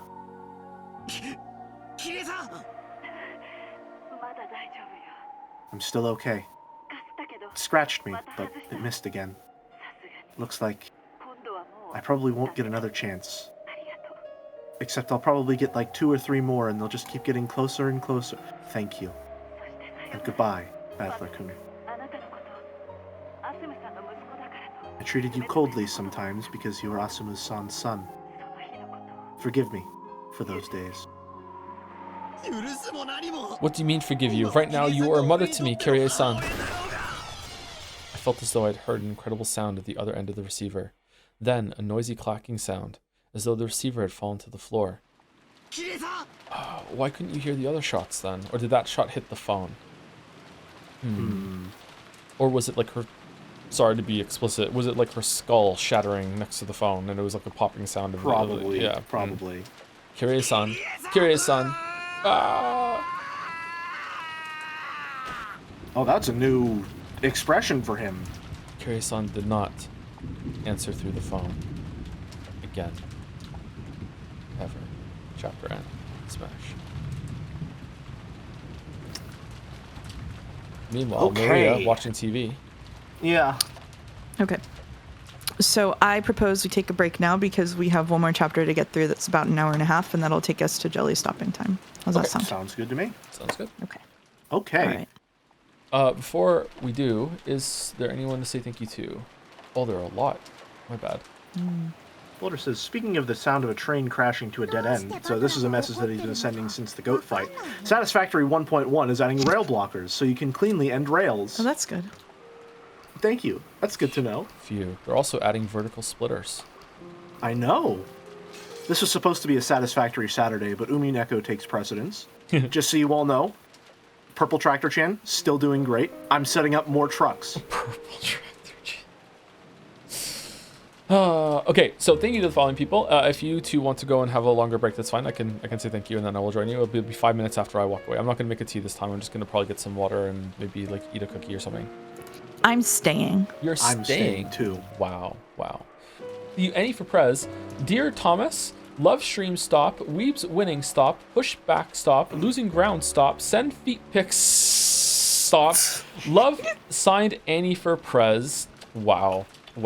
Thank you, Parnik, for the bits. Joe, what Umineko character do you relate to the most? The obvious answer is Battler, because you're just as foolish as him, but maybe it's Kinzo for your similarities in age? Or maybe Kraus for failing basic connections? Or George. Do you like George? Tell me your opinion on George, Joe. I do not like George. I do not like George. No, I do not like George. I'm very glad that George is dead and that his cool moment was actually just set up for him getting shit on. He did not deserve that.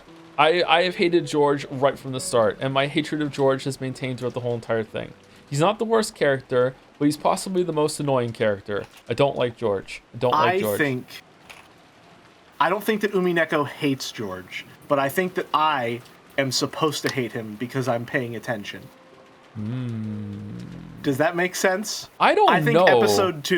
episode 2 intro onwards has been massive red flags. George is bad fucking news for me. I don't know, actually. I feel like George represents the family continuing to go down the status quo that's been there the whole entire time, and yes. The story feels bad for him, but also doesn't like him at the same time. Yeah, but like it is equally condemning and pitying. It's pitying him. Yes. Yeah, I mean the family status quo. Sorry, I'm allowed to theorize about this one. I think because I can safely say with what's been shown so far, the family status quo isn't exactly something to look up to, right? And so continuing the sort of line of terrible men in power isn't exactly what we want to occur. Yep. He has all of the teachings of the patriarchal side of the Ushiromiya family, along with Wait. whatever ideas of what that means instilled in him by Ava. Holy shit, Jelly, hold on. What Mouse just said to me made me realize the whole entire story. I've cracked. No way. Me too. Listen, I didn't want to say it because it's your stream. Oh my god. I don't want to take up your spot. Holy shit. You know what? I don't want to spoil it for chat, so let's not say it. Okay? We may have failed today's connections, but hey, I haven't we're making the ones that count. Yet. I haven't failed yet. Yeah, I am still going to, but not yet. Thank you, Pincerata, for the bits. Hello, Joe. Sorry for owning you so hard. As an apology, I'd like to give you my most sincere compliments. You are my favorite male role model streamer, and I like that you show young men like myself that I can still be kicking it at the ripe old age of 40. I hope that when I reach your age, I can be just as wise as you. Or Z. What's Or Z? ORZ is it's an emote. It's like someone bowing. Oh, okay. Thank you, Pincerata. Thank you, Parnik, for the bits. George got his first cool scene, and it's him beating up a woman. Can't believe he's still single. I don't think that's a coincidence. I think that's on purpose. I think that's very much on purpose. Thank you. Vesticles, or they Stickles, can't say your name, I'm sorry, for the resub. Dear Joms, I'm getting bottom surgery soon, so I want to change my Twitch username to something more appropriate after. So far I can't think of a good replacements, as they or they varies just don't roll off the tongue nearly as well. Do you have any suggestions? Have fun, chat. Have fun. And congratulations. All the best with that. Thank you, Parnik, for the bits. Oh my god, y'all, George Ushiromiya is such husbando, dating Shannon Chan with that age gap because he's so mature. That time he kicked a girl, just his son Deer side showing. I can't believe he's still single. All these male feminists just don't appreciate a man who knows the value of gold and furniture. Maybe if they shared some of that Ushiromiya fortune, they'd understand his charm. Thank you, Parnik. Thank you. The intended response to what we saw today. Thank you, Lorder, for the resub. Real quick. Krakonis is adding me with something very important. On the phone call theory, doesn't the whole witch stuff come from the message bottles? At least that's what the Onge stuff implied, not a phone call. So here's the thing. We don't have any reliable information that says that those message bottles actually came from Rikkenjima, do we? There's the implication that they came from there because they were located in a message in a bottle. The idea is that they were sent from the island. We do? Am I missing that? The handwriting on it. handwriting. It matches, but that doesn't necessarily mean... That's only a connection that Onge is making, though. Yeah, and it's even that. It doesn't necessarily mean that they were written that far long ago or whatever. Like, that could still be fake. I am taking that connection that they are from the island, but it could be. Yeah, it could be. You were... Sorry. Go for the bits. I apologize for interrupting. No, it's okay. It's fine. Sorry, I'll call her Angie, and I'll call Battler Batara. And I'll call her Beatrice. There you go. Now you're streaming. Yeah. Thank you, Yankosek, for the bits. Nanjo turning into a referee, half fight killed. Yeah, that was pretty funny. That was probably the best Magic scene, I think, because it was entertaining. It was having fun with it in a way that was entertaining me, the most important person in the world. So I'm happy that I got to enjoy that scene like everyone else enjoyed the other ones. Thank you, Mega Man X 195. Are there that many so far? Thank you for the resub. What a scene! It was pretty good. Thank you, Sound of Rain, for the bits. Hey Joe, me again. I've noticed that every single time you see one of my bit messages today, you've been immediately reacting with a sigh or a groan. Not this time, just wanted to let you know. This is making my day even better. I got you then. The ability to have such a strong negative impact on your mood is making me feel capable and confident. I really appreciate you doing that for me. Just to be even more annoying, I'd also like to say that Anji is pronounced the same as the English word angel without the L. Angel. Ange? So we're all wrong. Ange? No, that's... I think that's the most wrong it's ever been. I mean, she did descend from the sky like an angel when she first appeared. Ooh. I'm going to just say Anji because it's the easiest one to say. Or Angie. I'm going to say Anji as well because otherwise chat will get mad at me for not using the correct pronunciation. Sorry, wait, no. I'm going to say keep going because I want to read the next chapter. Angie, perhaps? Thank you, Broadsworn, for the resub. Can't believe Kyrie is a believer. Oh, for fuck's sake. Thank you, Broadsworn. Thank you, Puka Boy, for 10 gift subs as well. Holy shit, thank you, Puka Boy. So many gift subs. Thank you so much. Thank you, Slandy or S1Andy for the resub. And the last two on my list are Wayward524, 12 Cats, and Mick Magnus96, all numbered chatters, spookily enough, all for the resubs. Thank you very much. Wayward, 12 Cats, and Mick Magnus. Okay, so take about a 5-minute break, and then I'm gonna get some water. I'll probably get a Gatorade and use the bathroom and walk around. Yeah. I'm gonna meet you all now, and we'll be back soon. See you later, chat. Hello. Hi. The mouse moved. Did you? What? I'm right here. Did you move? What do you mean? Not yet. Joe, look at poll results. George, best boy. Best boy. George. He is best boy according to this poll. Yeah. Honestly, I don't even think he would win that poll. Please ask Jelly if he's excited that blueprints can connect belts, pipes, and rails to each other automatically in 1.1. It's so good. What do you mean, please ask Jelly? You already know the answer. You DM'd me about it yesterday and I got a response. That's just using me as a proxy to get to Joe. What are you talking about? You ask Jelly if he's excited. You already know I'm excited. I can't believe Annie for Prez has done this. I forgot about it. I'm sorry, that was Annie. I'm sorry, Annie for Prez. I apologize. I didn't mean to mouth off. Boulder was the one who DM'd me yesterday about that. I thought that was a Boulder message. I just assumed. I apologize. You just assumed it was Boulder? I just assumed it was Boulder because I'm pretty sure he sent a message about that earlier. I'm so sorry. I'm so sorry, Annie for Prez. I'm so sorry. You just gaslit this chatter into thinking that they had forgotten they sent you a whole ass message yesterday with how hard you hit them back. Why are you boulder washing people? Listen, you're catching boulder strays because the Chiesters are having a little trouble recalibrating after the magic nullification software update. Annie for Prez voice satisfactory jerked me off. You having fun, Dalmek? You having fun? You having fun with this meme? Sure, blame the bunny girls. Yeah, Okay, all right. So this is the last chapter that we're doing today. Voice assignments have gone out, which means that, believe it or not, Jelly is starting. I don't know why you're mad, Battler. You don't? Everyone was killed by that damn geezer who was saying something crazy about Beatrice's resurrection ceremony or whatever. So, by now, 13 people have been offered as sacrifices. And it's already time for Beatrice to revive, right? Sure, that sounds great. I'll find Beatrice too and kill them both. You survived the ceremony, so we'll receive an invitation to the Golden Land from Beatrice. Over there, all wishes will be granted. If having your family killed is painful, then you just have to resurrect them. That's what I plan to do. I'll revive the real Mama, the one that isn't possessed by the Black Witch. So Mama will always be with me. There won't be any more overtime or working on days off. She'll always be with me, and then think only of me. And she'll always fight against fearsome enemies for my sake.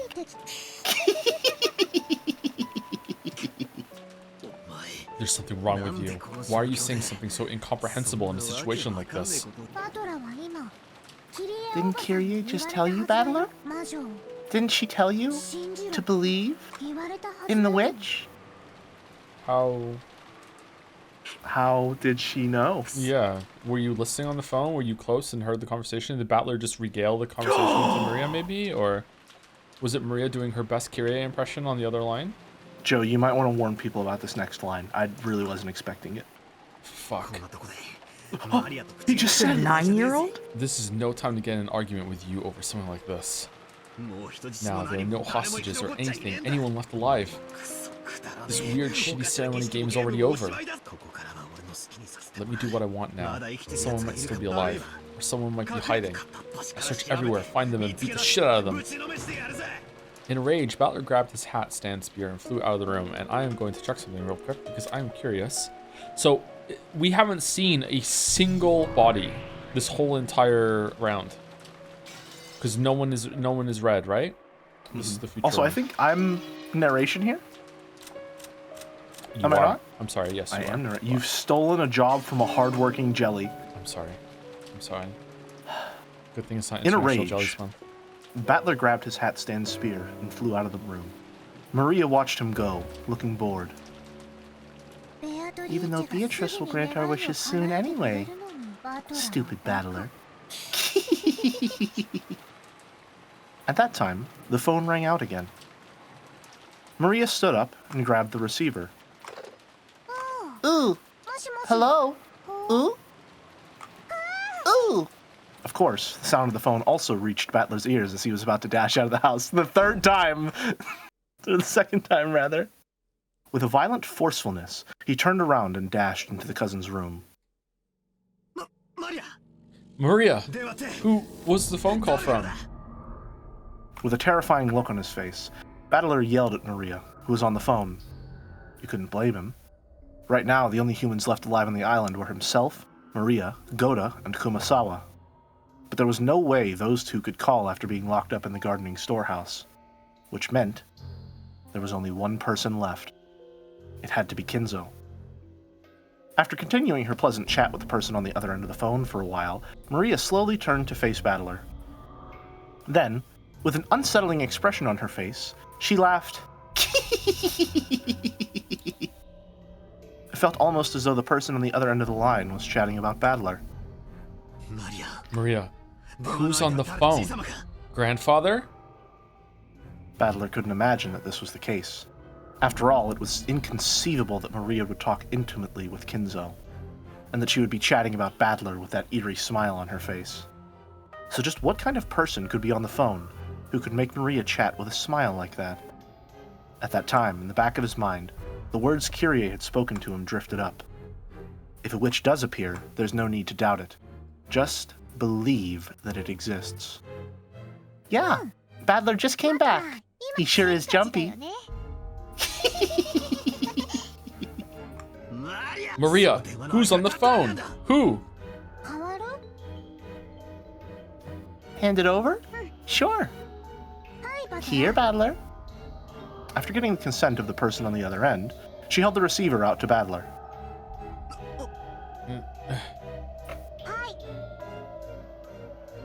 Here. Maria held the receiver out for him to take, as though it was perfectly normal. Battler hesitated just a little bit before taking the receiver.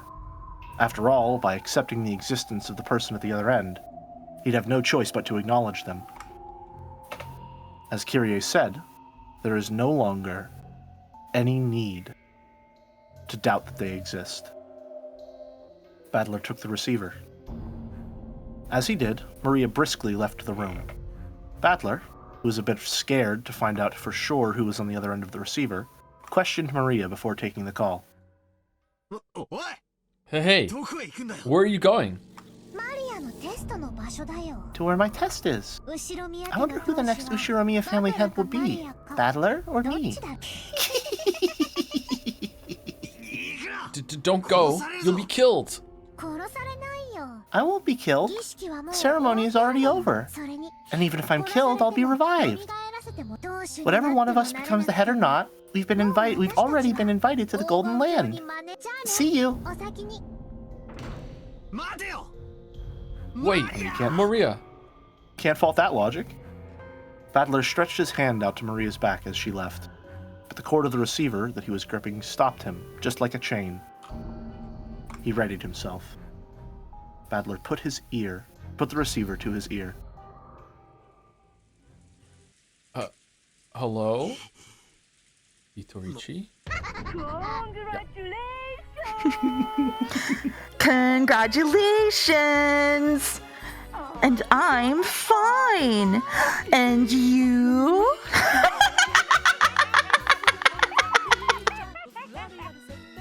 Sorry, are there lyrics in this song? Yes. Screwed up, mocking English filled his ears. It was the voice of a woman he didn't know. Who was it? The inside of his head was starting to freeze up. Who was it? What do you mean, who is it? Ushiromiya battler? Normally you'd answer, yes, I'm fine, right? That takes me back. You do that one in middle school, right? That thing you do in pairs. You're insane. Who are you? Answer me. Say it in English. Isn't that your specialty? Don't fuck with me. Who are you? An underling of that damn geezer? Oh, what's his face? I know, it's a new one. Underling is a mean way to say it, is it not? At least say prisoner. And Kinzo is my prisoner, right? That last laugh didn't sound like it was aimed at Battler. It was almost as though Kinzo was right next to the phone, cackling as well.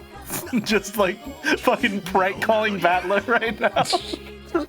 Just like, oh, no, don't hang up. And also, we got Dominos too, and you can't have any. Cackle. They would team up like that, yeah. They would. Same energy. Say your name. Who are you? Who? Guess right, and you could win a free trip to Hawaii. Oh no, it's a bad outfit. Finally! Oh, it was so long. The days leading up to today were really long. I seriously waited 1,000 years for today, get it? I owe it to you, my big resurrection. Thank you, Kinzo. Just for you, I'll lend an ear to that last "I'll take that move back" of yours. My. Aren't you getting a tad too excited?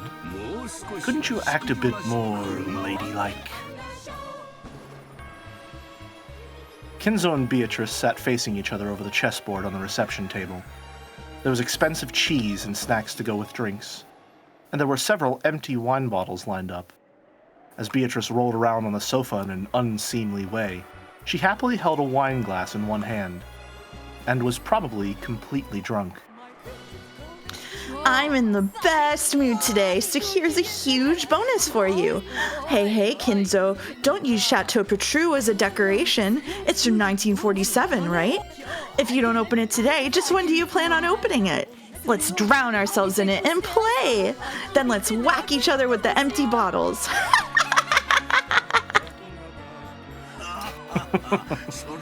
How amusing. You're too excited, and you're letting loose too much.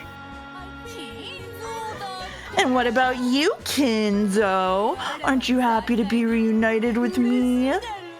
Oh, it's the living world, the earthly world. Long live my flesh.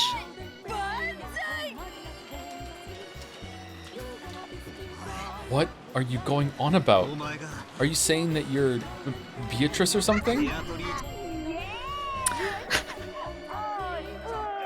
I'll just let her take that one. Okay.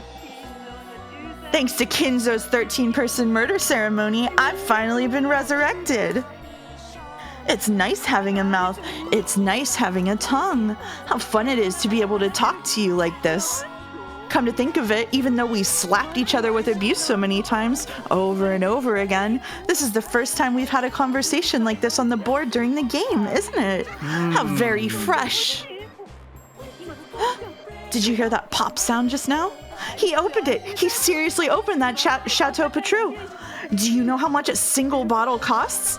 Almost as much as a whole 10-kilogram ingot, you see?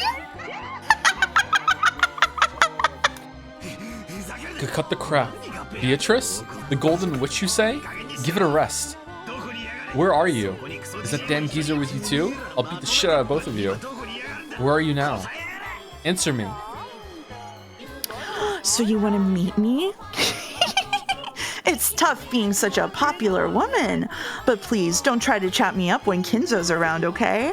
This guy gets seriously jealous, so he has a bad temper, you see? But when Kinzo isn't around and we're all alone, I'll love you all you want in secret, okay?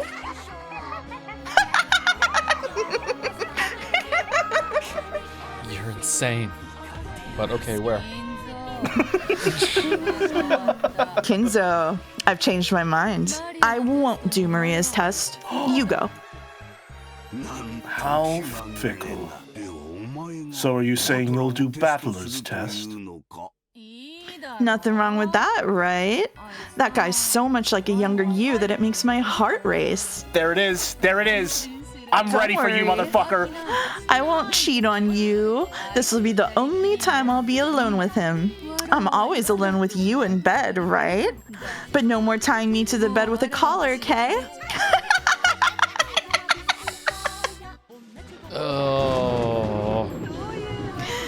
Well then, battler, I, the Golden Witch Beatrice, will be conducting your test myself. As for the place, yes, let's make it the front entrance to this mansion. Battler, make sure you try seriously hard in this test to become the successor, okay? I mean, Kinzo's practically dead on his feet. If you become his successor, you'll be the new owner of everything on this island. If it's you, I wouldn't mind becoming all yours, see? Rule over me just like Kinzo did, Kay?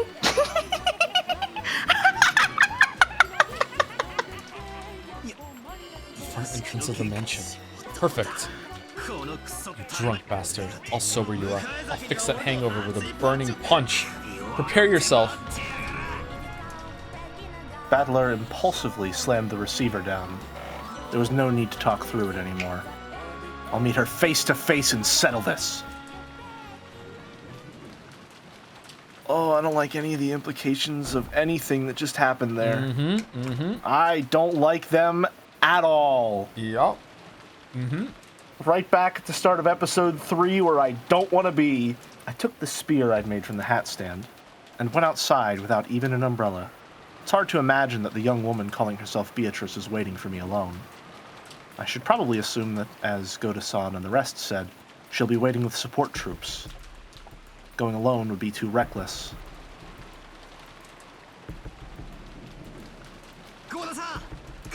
I completely forgot these two were in here, by the way. Goda-san. It's me, Battler. I headed for the garden in the storehouse first. I need all the help. Oh, sorry, this is yours. Need all the help I can get. Goda-san is big, so I can probably count on him for some firepower. Kumasawa's knowledge and familiarity with the terrain as a senior servant might become a huge weapon. Both of them have master keys, and they know more about the mansion than I do. They'll be pretty reliable allies. As I banged on the shutter and called out for them to open it, I remembered that there was nothing they could do from the inside.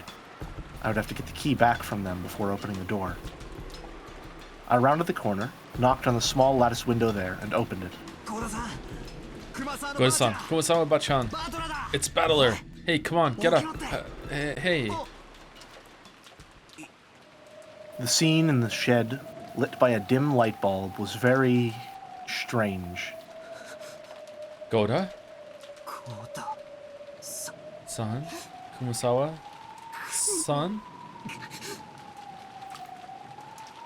From a low ceiling beam hung 2 thick ropes, and at the ends, Goda-san and Kumasawa-san were hanging by their necks.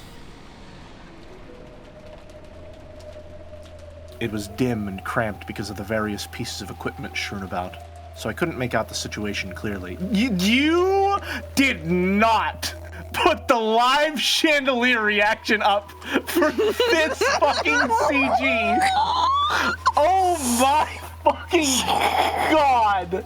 That's brutal. My finger slipped. Sorry, my finger slipped. I was sitting here like, man, all right, time to lock in. Gotta be serious. No interruptions, no jokes, no goofs, no gaffes, no theories. And then I look 2 inches to my right. Okay. It was dim and cramped because of the various pieces of equipment strewn about, so I couldn't make out the situation clearly. But when they showed not even a tremor after I called out to them, and because of the way the loops around their necks seemed to carry the full weight of their bodies, I could sense no trace of life from them. You've got to be kidding me, right? Why? The shutter was still closed, and there was only a single key which had supposedly been given to Goda-san. So how had the culprit opened the shutter and killed both of them inside? No, wait. They weren't necessarily killed. If this is a suicide, that way this closed room makes sense, but I don't know why they would hang themselves and commit suicide. Feebly, I slumped down on the spot. Now the only humans alive on this island are me, Maria, and that damn geezer. No. There's also that insane woman calling herself Beatrice. There's Maria, who had acted like the witch's ally from the beginning, and that geezer, the ringleader who revived the witch, and the witch herself. What the hell? If By now, I might as well be the only one on this island. Huh. Using my pole as a cane, I feebly rose. Damn, I can't do it like this. I've got to avenge everyone. Sorry, now it's my turn. I want to see. No, they haven't been updated yet. Okay. Damn it, it's useless this way. It's useless. It's all useless. Damn it. Might as well cry while I can. My frail emotions will be squeezed out with my tears. Then, I straightened up and gazed into the darkness in the direction of the mansion. At the entrance to the mansion, the witch is waiting. I'll go and settle this. I'll find the source of this weird, insane night and crush her with my own hands.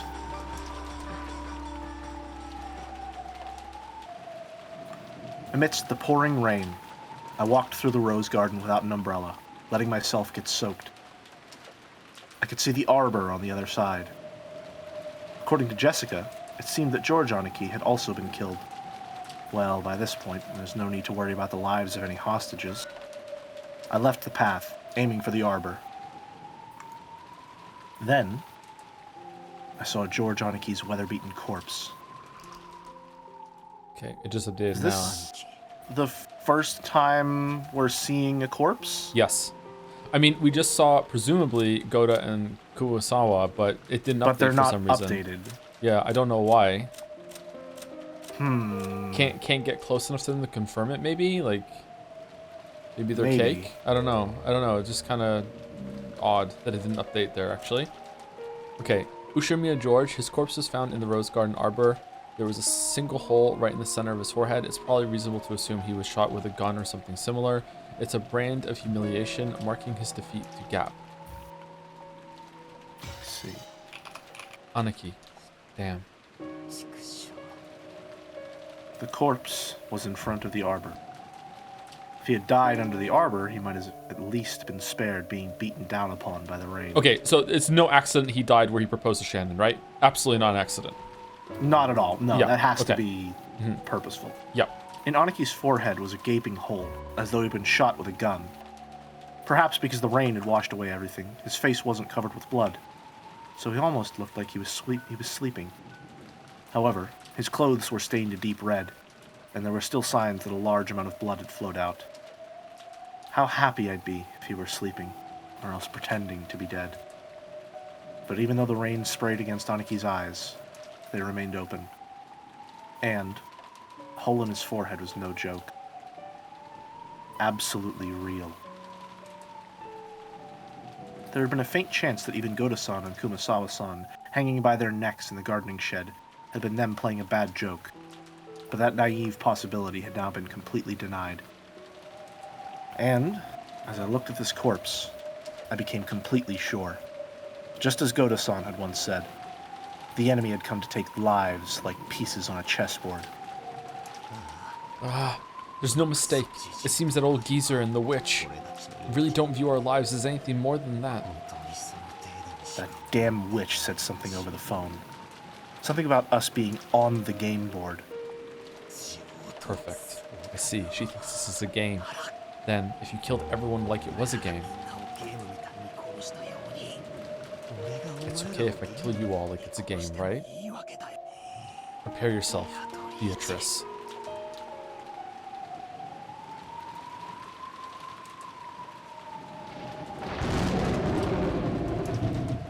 The lightning caused the mansion's vast shadow to rise up. Finally, the mansion. As the massive shape came into view, there was no silhouette of any person.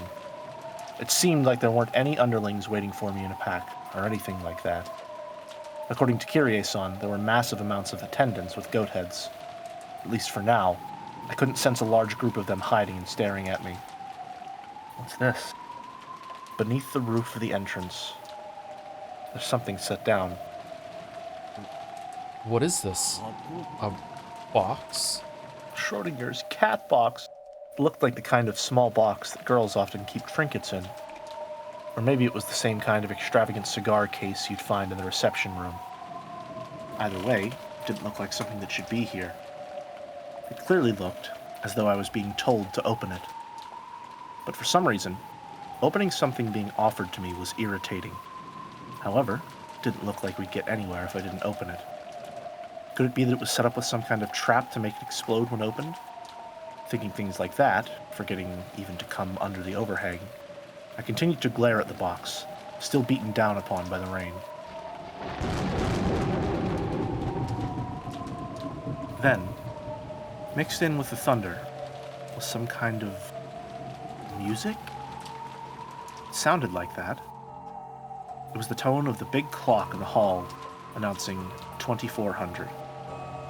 It was also the sound announcing that this insane day, October 4th, had finally ended, and that the much more incredibly insane day of October 5th had begun. It sounded quiet, and I could hear an eerie laugh coming out of nowhere. I got the feeling that the voice was coming from the heavens, and I looked up to the sky. So just to clarify for myself, and maybe some people in chat, this means that in this version, the whole thing happened in just like a couple hours instead of over 2 days, right? That seems to be the case, right? Because last time they're killed after their meeting in the parlor, and after at night, and then there's a whole other day of activities and death, and they find the bodies in the morning. Whereas this time they were all killed in the parlor, immediately yeeted down into the black holes, air quotes, into the prison, and then they did the prison escape with the phone call. So it all happened on the first night this time. Real fast, really fast. Okay. What I saw there contrast with the slowest episode was a woman I'd never seen before. No, it's not true that I never saw her before. I saw her once today. Yes, in the portrait inside the mansion. The clothes were different, but that face was just like the witch of the portrait. Ah, who am I kidding? I already know who this person is.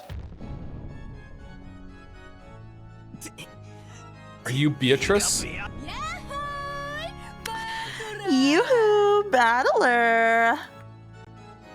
From the second floor balcony, leaning out under an umbrella and waving high-spiritedly, was, without a doubt, the witch of the portrait, Beatrice. Was the plan of the boss to take a bird's eye view and let the goat's underlings torture me to death? I adjusted my grip on the spear, and, imagining goats creeping out from the nearby shadows in the entrance and surrounding me, I raised my guard in all directions.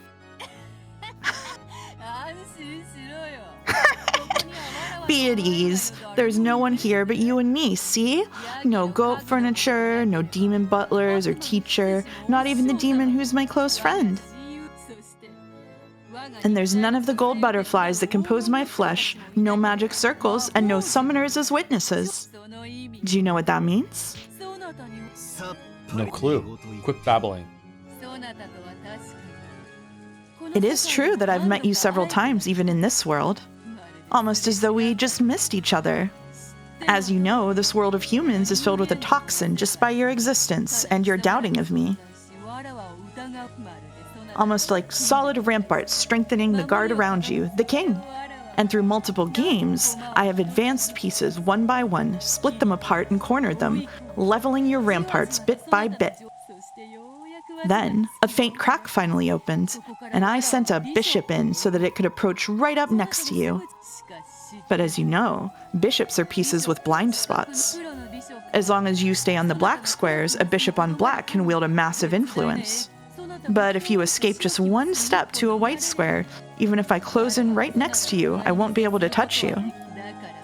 That is why I have progressed through this game by sending in various pieces to prevent you from staying on a white square, forcing you out in front of me, the one who controls the black squares next to you. However, there are now holes opened all over your ramparts, and I was able to send in not a bishop, but a full queen. Do you know what kind of piece a queen is? A rook plus bishop is what you're trying to say? That now you not only control the black squares that are part of the illusion of the witch, but have been able to eat into the white squares of the human world at will. Oh, I was not expecting him to understand so clearly. That is correct. You've been calling the squares with the gold butterflies that are my minions the illusion of the witch, and you have denied them as unobserved unrealities, right? I know. For that very reason, I have openly descended to the white squares like this. Don't worry, I'll call plenty of gold butterflies and goats, demons and witches later. If you wish, I'll invite you to the Golden Lands. There, any wish can be granted.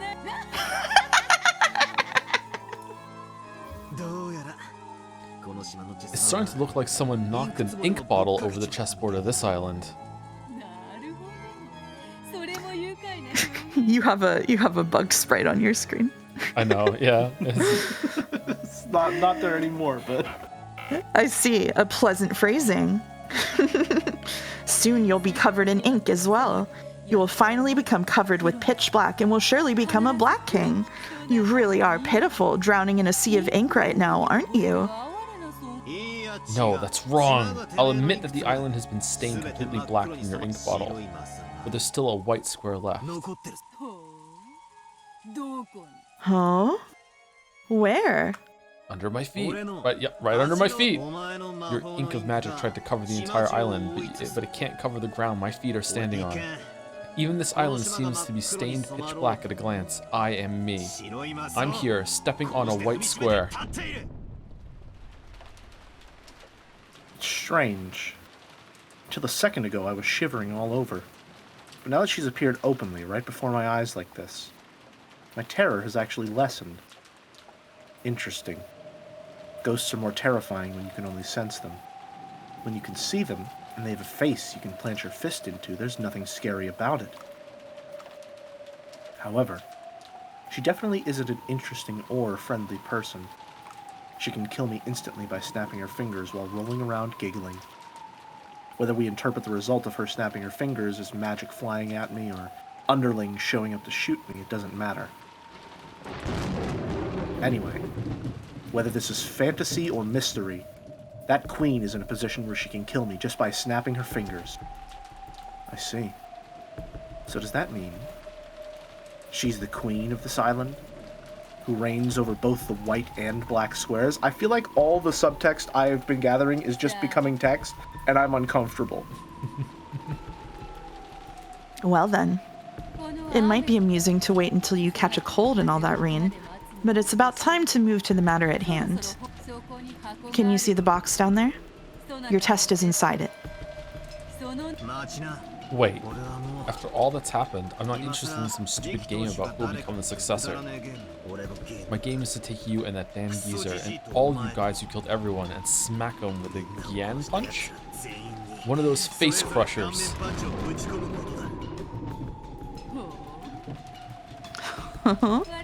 So you'll fly through the air up to my balcony?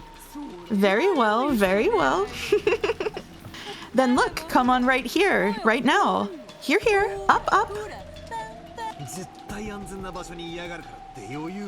Damn you, acting so carefree just because you're in a completely safe place. I'm coming over there right now, so prepare yourself and wait for me. Oh, no, no.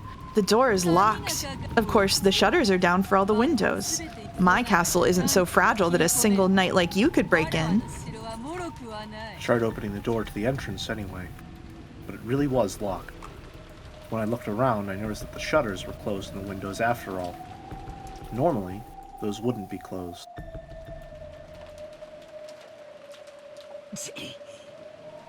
He doesn't really look like Battler there, does he? I'm not saying that as like a that's not a theory. That's not a theory. That's not a theory. I'm not that's not like, oh, that's not actually Battler. I'm just saying he looks very off model.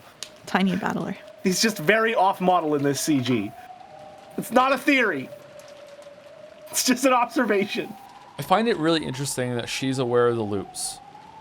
And as soon as he's here and talking to her, he is too almost. Like he's just immediately just like in role, in character, deny. Just immediately. I was expecting him to just fully be like, what the fuck are you talking about? But then it turned into a Zero Escape conversation where they just understood each other's incredibly insane metaphors completely. This is you, Joe, by the way. I know. Unless you're just silent. Okay. I'm thinking. Right. I'm thinking. You're thinking. Okay, I'm sorry. I didn't know. I'm mulling. He's engaging in chessboard thinking. Are they flirting? That goes without saying. I already said it. I'm uncomfortable because a lot of the things that I've been picking up on as subtext and being like, oh, look at me, I can make a bunch of connections throughout the text, aren't I so smart?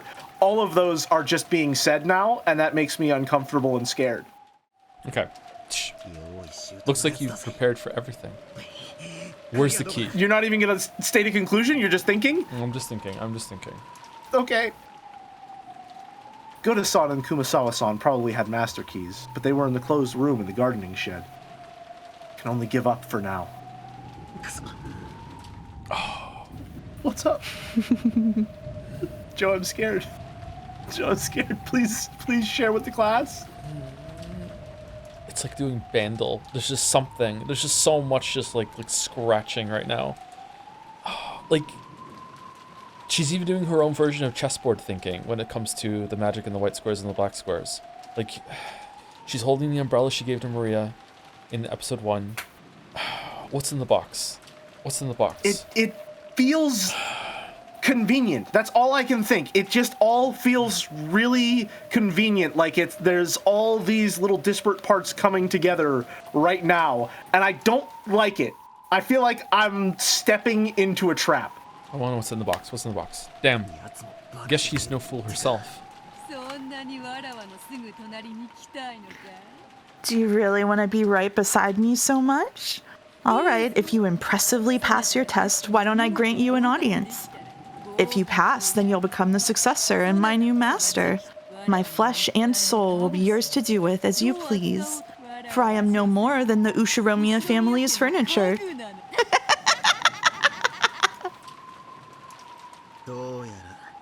Well, it looks like you want me to take this test no matter what. Okay, I'll give it a shot. If I pass, my first prize will be a punch to your face. Scary. But it's not like I mind being controlled by violence, you see? Grab onto my head, make my face twist in pain, tear me apart like a hawk does with its talons to its prey, scratch at me and trample upon me. Oh, remind me of Kinzo in his younger days once more. That single time in my 1,000-year life. Remind me of that day I was taught the joy of being controlled, surrendering, and being reduced to furniture. You damn drunk, we aren't getting anywhere. Ignoring the stupidly smiling witch, I picked up the box. Yes, open it.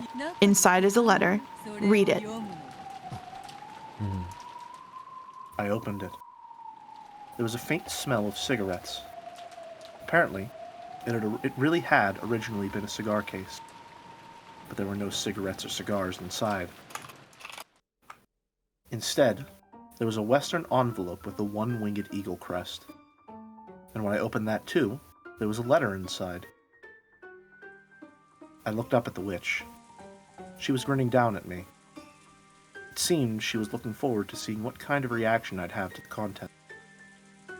Damn, just perfect. The contents were something like this. Among the 3 mentioned below, in order to gain 2, sacrifice 1. 1. Your life. 2. Blank's life. 3. Everyone else's lives. If you do not choose one, all of the above will be lost. What's this? Some pretty creepy stuff's written in here. More importantly, the second one's blank, so I don't even know whose life it's supposed to be. Indeed. That second one is where you put the name of the one the test taker loves the most. For Jessica's test, it was Cannon's name, and for George's test, it was Shannon's. Since they had obvious feelings for certain people, those names were written in beforehand. But I don't know whom you have feelings for, so I didn't know whose name to write and left it blank. That's perfect. I love you, Beatrice. I'll stick your name in here.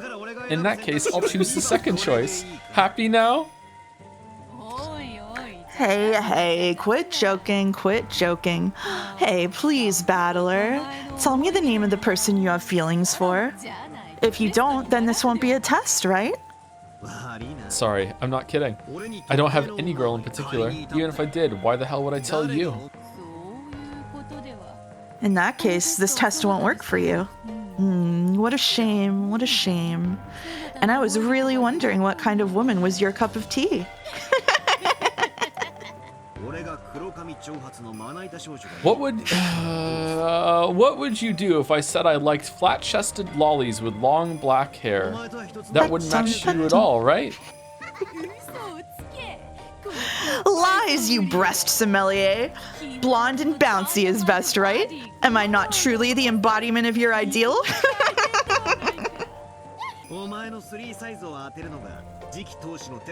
If guessing your three sizes is the test. Oh, okay, the measurements. The test to become the successor. I'll take it gladly. Ah, yes. This was the test to choose the successor, wasn't it? It was so fun chatting with you that I've been getting a bit off topic. Then let us begin the test. I will question you to see whether you are qualified to be the successor to the Ushiromiya family headship. Answer with care.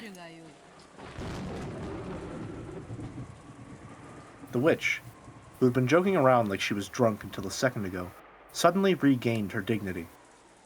She looked as though she had truly stepped out of that majestic portrait. I am the Ushiromiya family alchemist, the Golden Witch, and the Endless Witch, Beatrice. Do you have the qualifications to inherit the Ushiromiya family and all of my gold? That is what I will test. State your name. Ushiromiya Battler. When faced with a dignity you couldn't have imagined from her appearance a short while ago, I answered without any hesitation. And from that, yes, I see. I can tell why she's worthy of calling herself the true queen of this island. Very well, Ushiromiya Battler. However, for these 6 years, you've thrown away that Ushiromiya name, have you not? Why was that? Because I ran out of love for that old bastard. I know. It was because you felt that your father's remarriage disgraced the death of your mother, whom you respected, yes? I see. You have no blood relation to your new mother whatsoever. It's not as though I can't understand why you'd be unable to accept that mother. However, no matter whom your father remarried, that wouldn't change the fact that his blood runs in your veins, correct? What are you trying to say?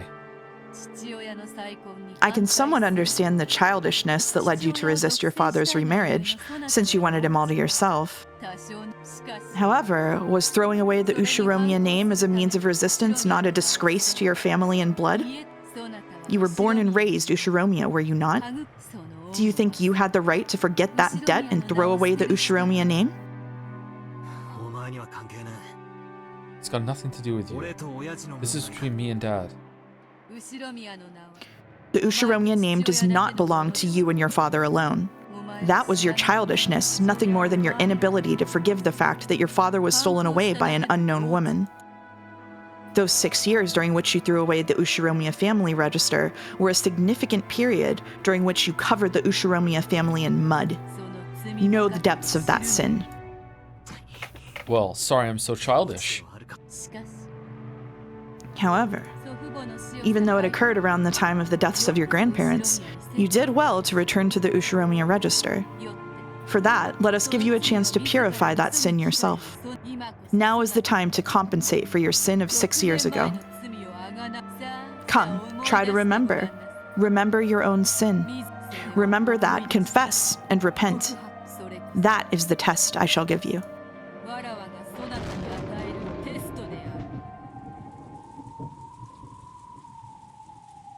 At that time, a massive thunderclap rang out, making my mind go blank. What do you mean, repent? Are you trying to tell me to apologize?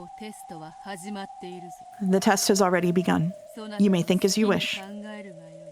The witch's expression did not look like a person forcing a tough question on someone and sneering at them. She was asking seriously, and he could even sense a quiet determination. Even though the rain fell on Battler, he did not shift his eyes from that gaze. The witch threw her umbrella away. She abandoned herself to the falling rain, so that the rain would fall on her until Battler answered that question. She had chosen to let the rain fall on her as well until he reached an answer. For some reason, Battler understood that. And yet, he didn't understand. Well, if you put it that way, I do think I was being childish. All things considered, even Dad getting remarried didn't cancel out the debt I owed him for raising me. I hear that Dad always kept on paying for my living expenses, and that he even said he wanted to participate in school events. The only reason he couldn't come was because I told Grandpa and Grandma not to let him come, no matter what. It's true that I can't argue back if you want to call that my childish resistance. But you know, in that case, who would clear away Mom's Ushiromiya Azumu's regrets? Even though Mom was so devoted to our family and did the very best she could. Despite that, Dad was cheating with Kirie-san. He even got her pregnant with Angie. And then, along with her birth, he rushed to move them into his register. If that wasn't a betrayal of Mom, then what was it? Who will clear up Mom's regrets? But what you're saying is also right. Even though the cheating was a fact, the debt I owed for being raised was real too. In that case, they cancel each other out, so there's absolutely nothing wrong with me leaving the family, is there? That's right, I had the right, no, the duty to smack Dad in Mom's place, didn't I? But I didn't do that. I left without saying anything, as though I hadn't been there in the first place. And Dad forgot all about me and started a new family with Kirie-san and Angie. Doesn't that settle everything? Since then, 6 years have passed. Time healed the anger. Kirie-san understood my anger. And even so, she tried to interact with me, even if it meant tearing her heart apart. Angie didn't know anything about the situation. And even though I lived in a separate house, she was raised believing that I was her real big brother and loved me as if it were true. Dad casually said to come home anytime I wanted. I started to feel more and more ridiculous. I thought it was about time for me to cool my head as well, so I said I'd put it all behind me as long as Dad apologized. Then came the day of Grandpa's funeral. Then he really did put his hands on the floor and apologize, looking unbelievably pathetic. Dad did that and seriously bowed his head to me, you see? When I saw that, it felt like it'd be stupid to keep it up any longer. I'm sure Mom thought the same thing. Every time Dad and I fought, Mom would always laugh and mediate for us. "Oh, were you fighting over something that silly?" is what she'd say. I could feel Mom saying that and laughing. So, though I couldn't actually say I'd forgive him, I thought it might be okay to start over again from square one. So I decided to wind everything back to how it was 6 years ago. Then I returned to the Ushiromiya family register. I'd also cried, raged, and worried for a whole 6 years. It might have been the same for Dad and for my dead mom, maybe even for Kirie and Angie. So we went back to square one, and I returned to being Ushiromiya battler. That's my immediate family's problem. It has nothing to do with the Ushiromiya family. You have no right to judge that as a sin, and I have no obligation to show repentance to you. If there was anyone I should have done that for, you've already killed them. So I won't apologize for anything. I won't repent. That's my answer for this test. Is that all? What? Part of me had fully responded to her provocation, and I'd supposedly vented out all the stuff I'd kept inside my chest. Stuff I hadn't wanted to show anyone. That was what the witch had supposedly been expecting. And yet, the witch's blank expression didn't change in the slightest. I'd been sure she'd start cackling and guffawing, sneering at my childish, foolish, and shameful past. But on the contrary, I'd feel a sense of disgust about her. Something you could almost call disappointment. What do you mean, is that all? I've exposed everything about me, right? What more could you want? That still isn't enough to clear away your sins. Clear away? What the hell, are you asking me to prostrate myself right here and apologize like Dad did? That's not it. I have no interest in matters concerning your immediate family or your home. Where are we? We're Kenjima, the main residence of the Ushiromiya head family. Isn't there a sin you ought to remember fitting for this place? Are you saying that I have another sin? Remember, Ushiromiya battler. Not being able to remember that is your sin. For that reason, I shall forgive you. If you can remember it, I shall forgive you. Remembering that is my test of atonement for you. That he can't remember the other times we've gone through this? No. Maybe? I don't know. Did he do something on the island? Is there another reason he didn't want to come back to the island? Did something happen? Is she asking... She's saying that it has nothing to do with his immediate family or his life. Is she asking for an apology for what the Ushiromiya family has done to her? No, I don't think so. I think that... I like that Someone said, but that's not his sin. It would be. If he's to be the successor, he inherits all the sins of his family. Yeah, but the framing of remember doesn't really... that's the only thing that I have. Unless it is linked with like him remembering details that he should have from the other episodes, but he doesn't have right now. Sorry, I'm so cooked with what happened like 10 minutes ago still, when she called him a breast sommelier, and I'm remembering in episode 1 when he seemed to be taken over by some other force when he did the what is these boobs bit, and thinking about how like through the metafiction that she wrote him to find her attractive in some way. Like I'm still fucking just lingering on that thought still. That is the first. The reason why it's so strong in my memory is that is the first time that the story did something that was interesting to me. The second time was in the parlor, but that first time I was like, wait, hold on. Even he's calling himself out, being like, why do I act like that? Why am I doing that? Like that's the first time ever that it seemed to be how he was like looking at himself, being like, wait, what? I'm not that person, so why am I doing that? Yeah, and I read that more as him fighting against the influence of like societal norms of like, that's how he's expected to behave in the role that he's playing, but that's not who he is as a person. And so when someone doesn't play their part as well, and there's that disconnect, then he's like, well, fuck, why do I act like this? What's happening right now? If it's something that happened in the other episodes, I can remember those. So I should be able to figure it out. Okay, even if you tell me to remember. Oh, we're going, okay. Remember, that's what makes it a sin. Sorry, Beato. I have absolutely no memory of it. You make it sound like I caused you trouble 6 years ago or something, but I supposedly met you for the first time at this family conference. It's true that your legend also existed 6 years ago, but I shouldn't have been acquainted with you. Naturally. On the Rekenjima of 6 years ago, I had not yet materialized. Then what kind of sin are you saying I have?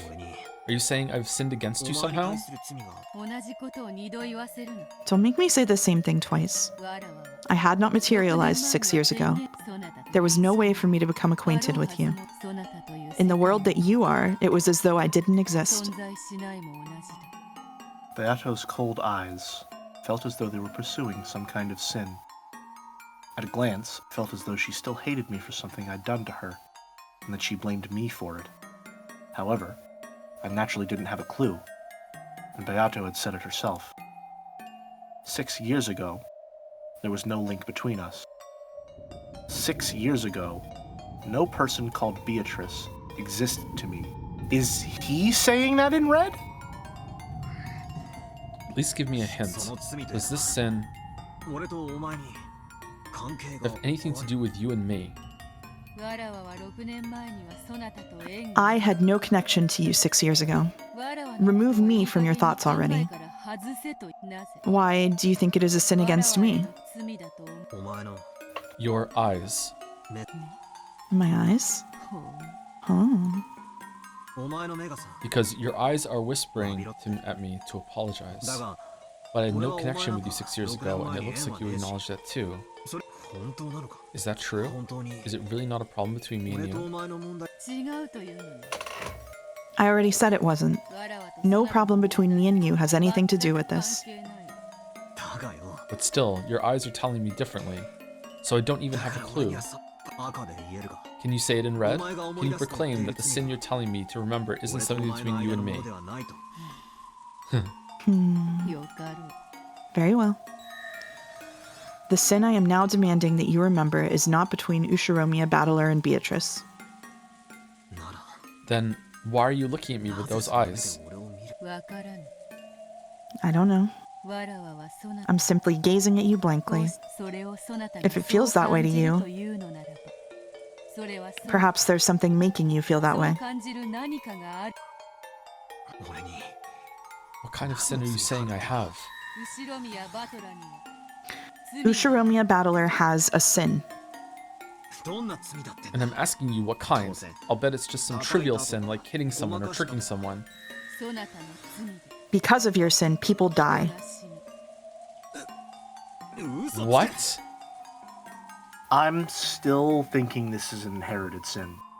I think it's an inherited sin, and the reason that it's feeling stronger, the reason why I feel more strongly now is that she specifically phrased it as Ushiromiya Battler has a sin. And he earlier declared that after those 6 years, he rejoined the register and became Ushiromiya Battler again. I think it has to do with the family name. And so it's a sin that's being passed down to him as he becomes an Ushiromiya again. It's not him, it's the family. Why would it be specific to 6 years ago then? Don't know.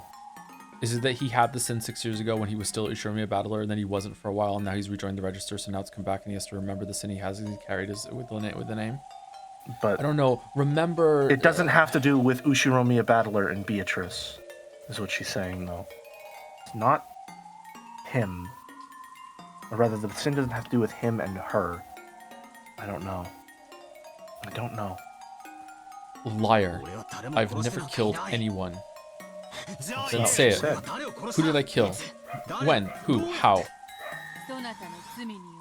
Due to your sin, a great many humans of this island die. No one escapes. All die. What? What kind of incomprehensible thing are you saying? Are you saying I killed everyone? I'm a killer? It doesn't mean you carried it out directly.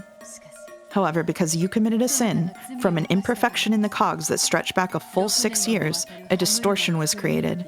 And tonight, this many lives are lost. You were one of the causes of this tragedy.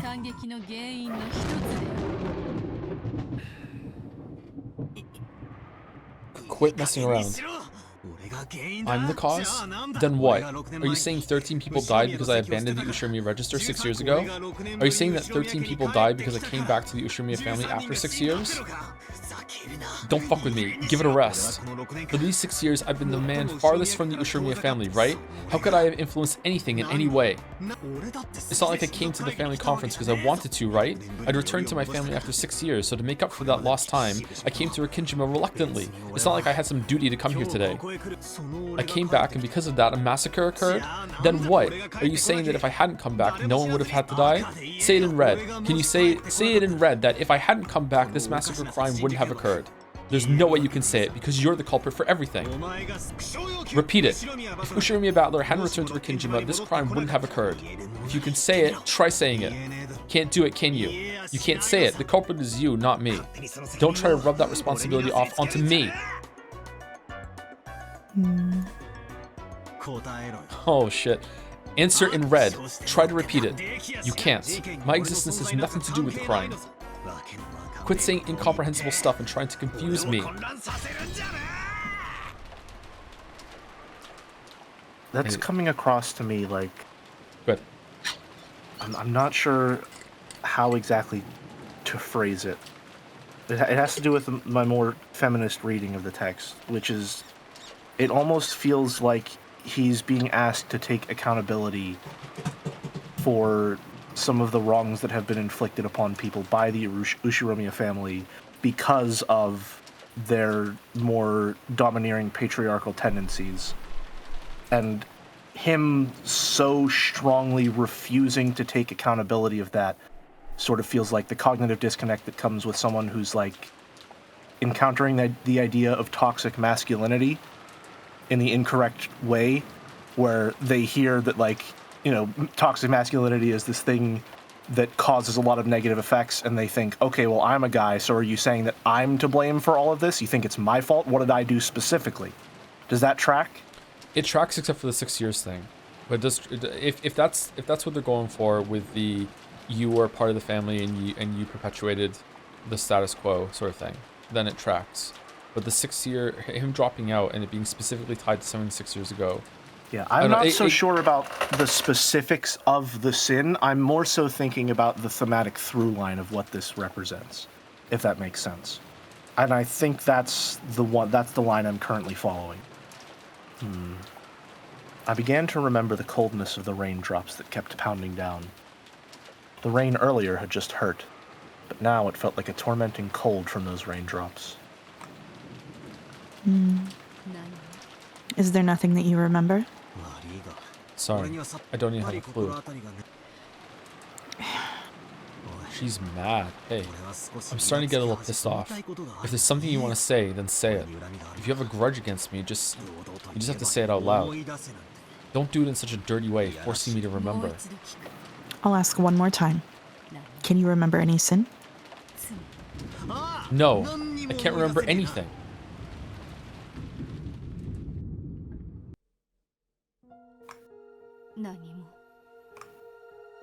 So, he says that he can remember nothing. With this, are your regrets at an end? Indeed. Even a hopeless bet can leave behind regrets if you do not take it. That's enough. The betting itself has meaning. That may be true. In that case, this is the end of my regrets and my game. What will you do? Who knows? I'm not interested at all anymore. Sorry, but I wish to leave the game board now. I see. I understand. I will take over for the rest of the game. You may rest. Indeed. All that remains, I will finish. You may forget everything and bury your head in your pillow. A feather futon should gently protect you from everything. I'll be counting on you to finish up the rest. Leave it to me. Leave everything else to me and sleep.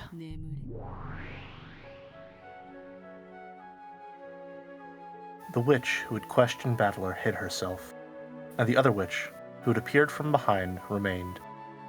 She certainly was identical, the same witch, but her expression was somehow indifferent and ice-cold, completely removed from the one who, despite seeming drunk up until then, had been in high spirits.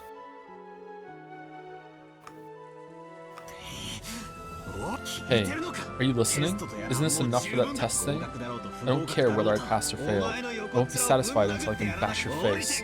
Come down here, or else open this door. The witch did not answer. Her eyes were as ice-cold as Battler's shoulders. She was now clearly a different person since the time she'd first appeared on the balcony. The witch gazed into my eyes and gave 2 small shakes of the head. Even without words, I was able to gather she was expressing some kind of disappointment. Without saying anything, the witch turned on her heels. After that, only Battler remained, cold rain still beating down on him.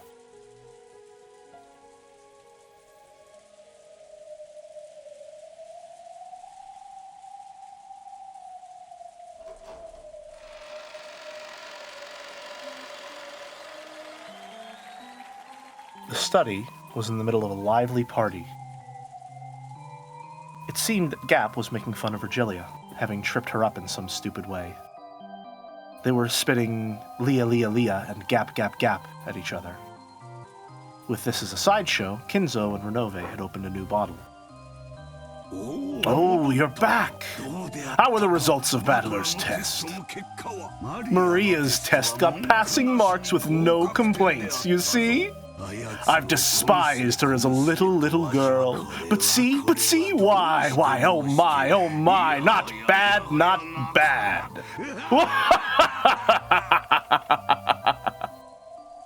It seemed like Kinzo was dead drunk.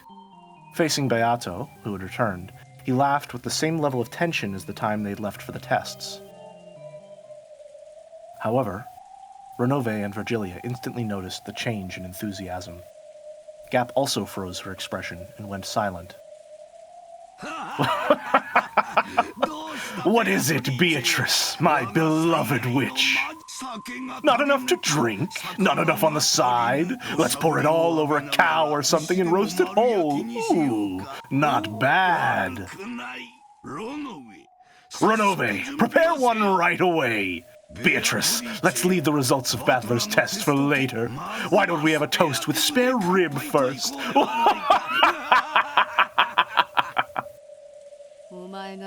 Roast yourself whole. What? The witch, who had spoken bluntly, coldly passed by Kinzo's side as he doubled over laughing in a great mood.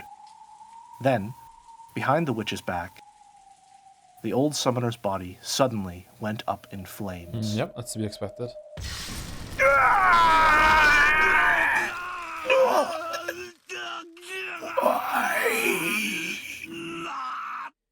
As crimson flames spat from his eyes, mouth, nose, every hole on his body, Kinzo rolled around. Even though it was a terrible hellfire, it didn't burn anything except Kinzo. Kinzo didn't have a clue what was going on. Unable to understand why Beatrice, who had been in such a good mood, had suddenly turned so cold, he rolled around. The dancing silhouettes of the witches and demons created by that massive rolling torch looked like a group of excited spectators around the burning at the stake. However, the eyes of the demons who watched over it were indifferent. When Kinzo finally stopped moving, the fire disappeared, leaving a pitch-black corpse. The inside of the room was commanded by the stillness of the sound of the rain. What has happened, milady? I've gotten over my excitement. Clean up those bothersome cinders. Beatrice's expression was unbelievably indifferent. There was an iciness that might easily bring the others to the same fate as Kinzo if they annoyed her. Yes, I will clean it up. Gap made a jet-black pitfall swallow up Kinzo's cinders. If she hadn't carried that out quickly, Gap might also have been burned. Even feel that thirst for blood. No, a thirst for blood isn't the best way to describe it. Just like humans don't have any particular emotion when they step on an ant while they're walking. That was how much, unconsciously and mercilessly, Beata was now filled with a brutal emptiness that wouldn't hesitate at burying a passerby. What is it, Beata? I don't want to answer. No. Even answering is too much of a pain to do now. What is it? This isn't like you. Did something happen? Did Battler say something?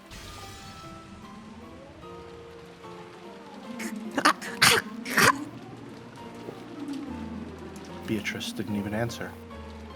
It seemed that she even ignored it. But there was a change in Gap. From her feet, a creaking, cracking sound rose, like thin ice breaking, and in an instant turned Gap into a glass sculpture. Gap! Disappear for a while. I'm in a very bad mood.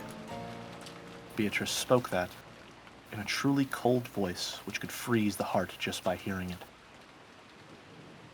Certainly. Then please allow us to retire. If you need anything, call at any time. After bowing, Ronove turned into a cloud of gold butterflies and hid himself.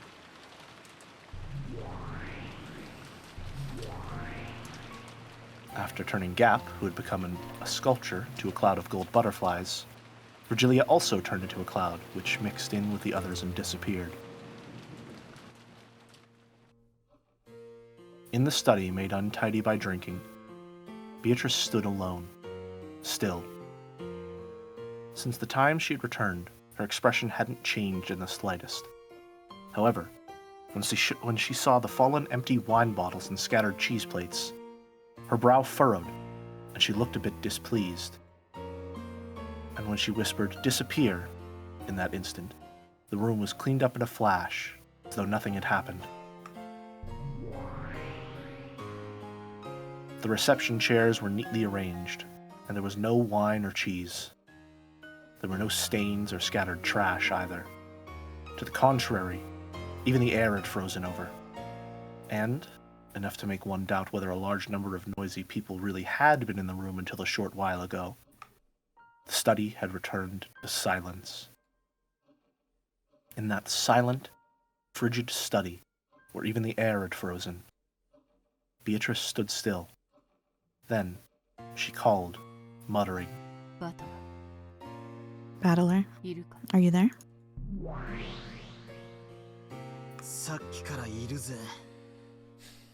I've been here for a while.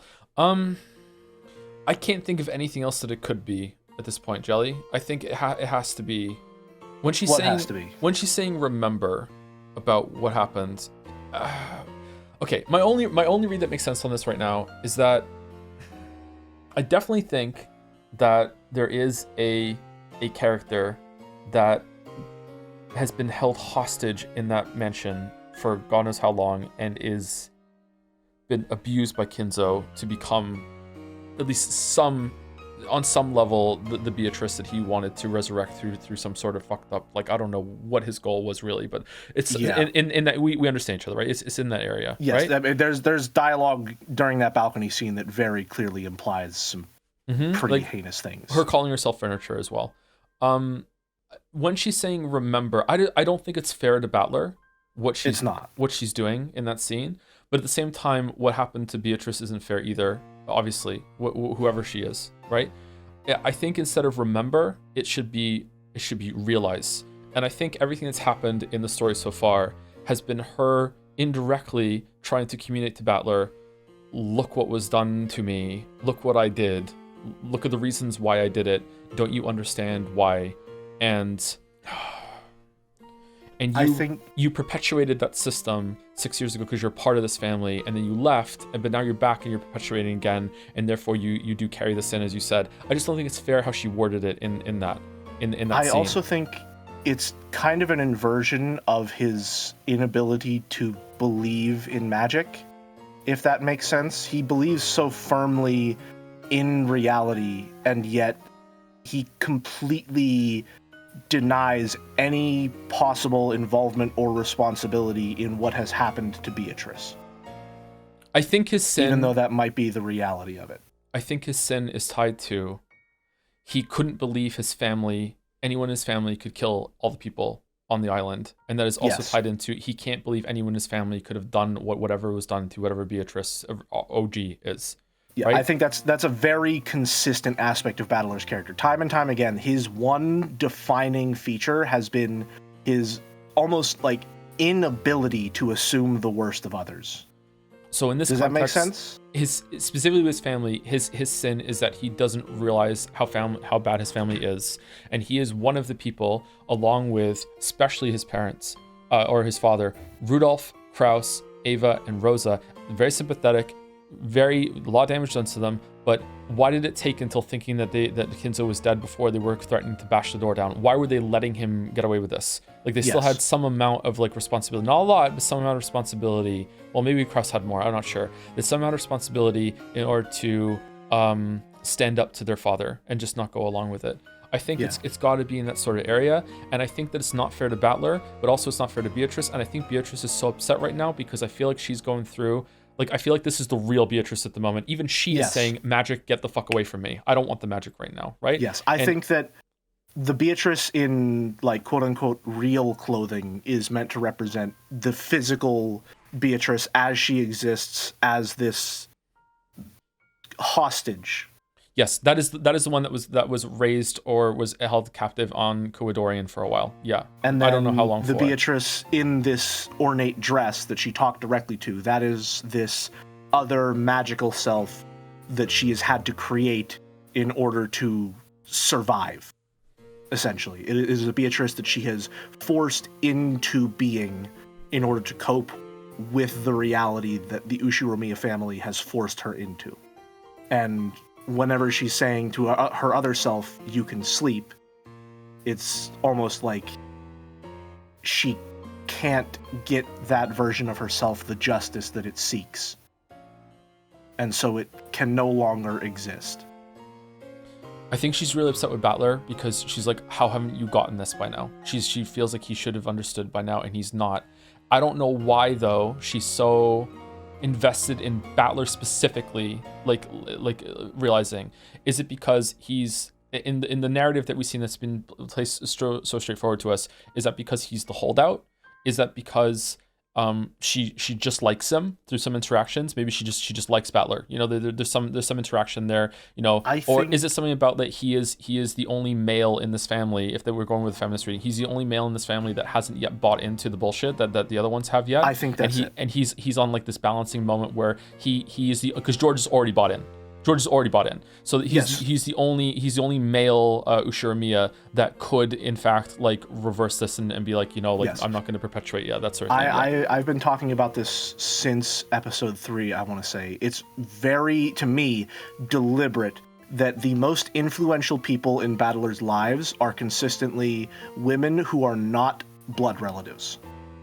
Both of his mothers are the two people who he is most strongly defined and influenced by in his life. And it's also very important that he is the only male of the Ushiromiya family, blood related, who has been away for 6 years from all of this stuff.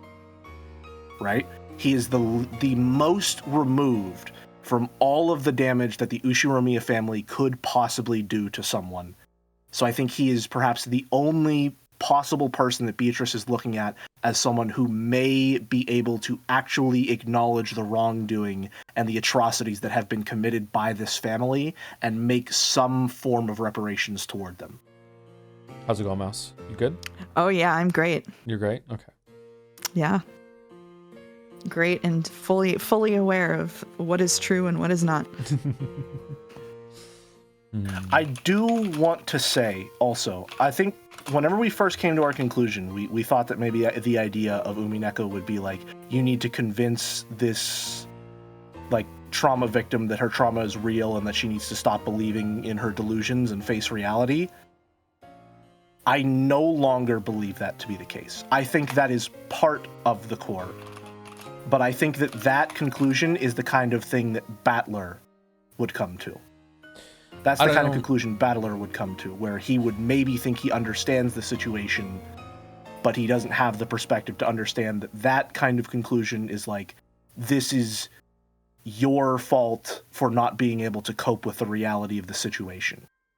He's not even willing to acknowledge his part in it. I would expect willing or otherwise, that at some point, like, he's probably gonna just completely buy into it for a while, and he's gonna like buy into her delusions for. And it's going to have to like shake himself out of that if it's going in that direction. That's what I'm expecting. There's still a hell of a lot of story left. I think fundamentally, the idea that like the whole point of the story is like, do you face reality even though it sucks, or do you delude yourself and just not face it? That feels bitter. That goes down sour in the stomach. And I think fundamentally, I don't know that I have enough connecting pieces of evidence to really be able to explain my stance here. I think that Umineko is a love story. I think that this is a hopeful text. I think it is one that believes in people and the good that they are capable of while still acknowledging the evil that they're capable of. And I think that a conclusion where you have to convince someone to face reality and that's just the only way that there is, or just believe in delusion, that's too pessimistic of a conclusion for a text that I see so much optimism from. I am, of course, still happy to offer any overall thoughts that you might want from me, or to answer any questions about what you've seen so far. If you can give some thoughts without, like, I always want your thoughts, Mess, but if you, I know that you are limited because you already know the answers, but if you can give some thoughts without spoiling, that'd be great. At this point in the story, I felt some of the things that Jelly is saying and some of the things that you are saying. Both. I don't know. I'm having a lot of trouble fitting the looping episodes with Angie especially into it. Angie, who has been barely in it for the past God knows how many hours. Yeah. I'm having a lot of trouble reconciling those elements with how I'm feeling right now between Battler and Beatrice. Yeah. I think trying to figure out the reality of the situation might be not so much a red herring, but like I don't think I'll be able to get a full, complete picture of what is actually happening until the story has concluded. Can I ask you something that I think you've probably said before, but I'm a little unclear on? Mm-hmm. Sure. Regarding your theories. Who do you think wrote the message bottles? I think the Beatrice that's been held captive in Kuadorian wrote them. Okay. That's who I think wrote them. What about you, Jelly? I don't know, because currently I think that those message bottles were written based off of the information from the phone calls that happened in this chapter. So I don't have any idea who wrote those. I don't know. Like the framing of this narrative might even just be that Angie comes to the island, finds out everything bad that happened here, found out what Kinzo was doing, and then Angie, loving her big brother, thinks that he could be the hero of the story and writes all these different versions or thinks of all these different versions of like trying to make sense of what happened on the island in the different versions that went through, because it's kind of like an enclosed space until she resolves that. And she is writing her big brother as the hero of the story that ended up understanding what happened, but still tragically died in the end, and like but still brought some justice and some amount of peace to the whole situation, on the island and that kind of thing. Yeah. It could just be like that, I mean, like, it could be something in that area, but I think that I'm having a lot of trouble reconciling those pieces, which makes me a little nervous that it's not going to make all that much sense, but I should have more faith in the story from how it's worked out so far. Yeah. I'll be honest. How can I phrase this? I'm very trusting when it comes to narratives. Like, I will say that the amount of faith that I have in Umineko is not at all an unusual amount of faith for me to place in a narrative.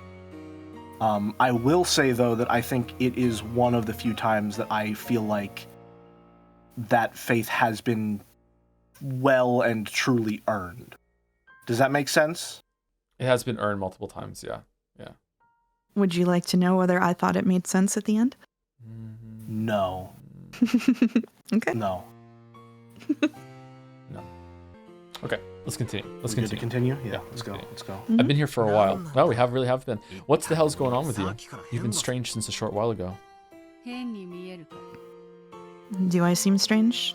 My apologies. Even though you were drinking so happily with that damn geezer, you suddenly burned him up. And your demoness friend is a glass sculpture. When you told the demon butler and your teacher to leave, they disappeared right away at your words. Just how fickle and selfish are you? Battler, I'm done. Done with what? I've grown bored of this. Huh? Well, you were the one who started this game. If you've had enough, that's great for me. So basically, you're giving up? I'm not giving up. I'm simply ending it. No, I won't even end it. I'm just abandoning this game for all eternity. Does that mean you're giving up? Nah, the words "got bored of it and threw it away" fit you perfectly. It's kind of an inversion of the beginning of this episode where, like, Beatrice didn't understand, like, how serious Battler was being with his tone and was sort of joking around, and now he's not understanding at all just how serious she is. That is correct. I grew bored of it and I'm throwing it away. I don't care what happens next. It can remain abandoned and gather dust as much as you like. What's going on with you? You've been kind of hard to deal with since a short while ago. Are these still the after effects of that incomprehensible test from earlier? If you've got a grudge, all you have to do is say so clearly. You said in red that it has nothing to do with you, but that's gotta be a play on words, right? It's written all over your face. You have a grudge against me. How many times will I have to say I have no grudge against you before you'll understand? At the time you committed your sin, I did not exist. Again, it's this repeated, like, A wrong has been committed, he's partially responsible, or he's responsible in some way, and he just keeps demanding an exact thing that he specifically has done wrong. But it doesn't exist. As Beato spoke with an offended expression, her face twisted to look even more displeased. Fickle, inconsistent, moody, temperamental, selfish, and simple-minded and cruel. But even so, she hadn't shown an expression as strange as this even once until now. Well, you were the one who provoked me into this game. I'm a bit let down that it wasn't resolved, but feel free to invite me again if you feel like it. But when that happens, allow me to politely refuse, okay? He intentionally spoke in a mocking tone. Beato showed no reaction. Battler hung his head and clicked his tongue. We circled around October 4th and 5th over and over again, but I finally had just about enough of this role. This way, the boat will come tomorrow. That's right, and then the seagulls will return to the harbor. I'll finally be able to hear Kinjima's signature nya nya cries. After all, maybe because of the weather, they weren't there at all when I came to the island. When the seagulls cry, everything will end, I guess. All done, the end. What a relief.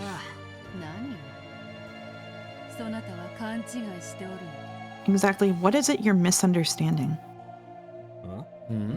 What'd you say? I said nothing would end.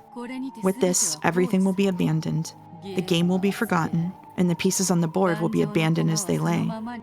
There will be no advancing or returning, no taking and being taken, no victory, no defeat, not even a tie. Just abandoned. Doesn't that mean it's over? Wrong. On my turn, the game will stop for all eternity. Your turn will not come. So there will be no victory, nor defeat, nor a tie. In the past, I couldn't let you do that. After all, one of my goals was winning against you. However, I've lost interest. So there is no longer any point in making moves any longer. What do you mean by my turn not coming? I thought that Beato getting tired of the game and I'd be released, and that I'd be able to escape Kenjima. But for some reason, Beato's repeated words about the difference between abandoning the game and settling it caught my attention. Just what is it she's been saying, and why the bad mood? At that time, I suddenly heard a voice from behind me. When I turned around, there was someone I thought I might, or might not, remember from somewhere.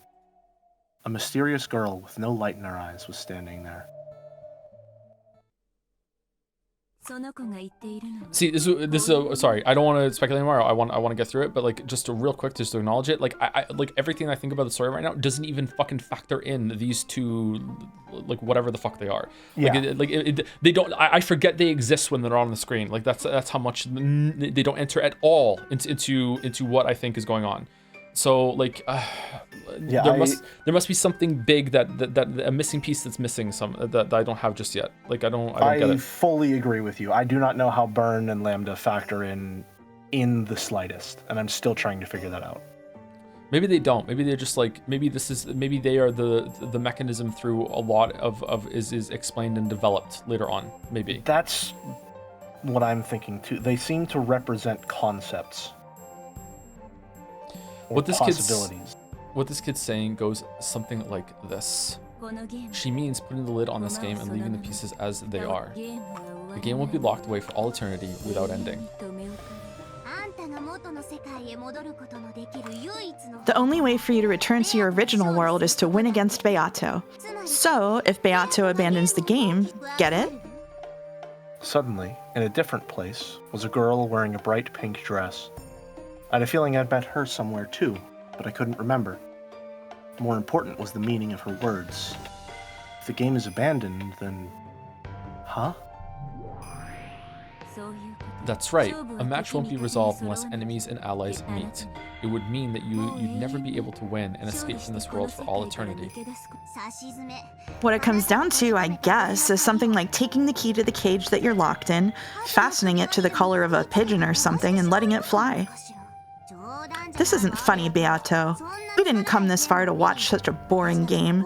Calling it a day like this is no joke. I agree with Lambda. I came here to make Battler win and to make you writhe in defeat. I still haven't achieved that goal. I won't stand for you abandoning the game at a time like this and running away.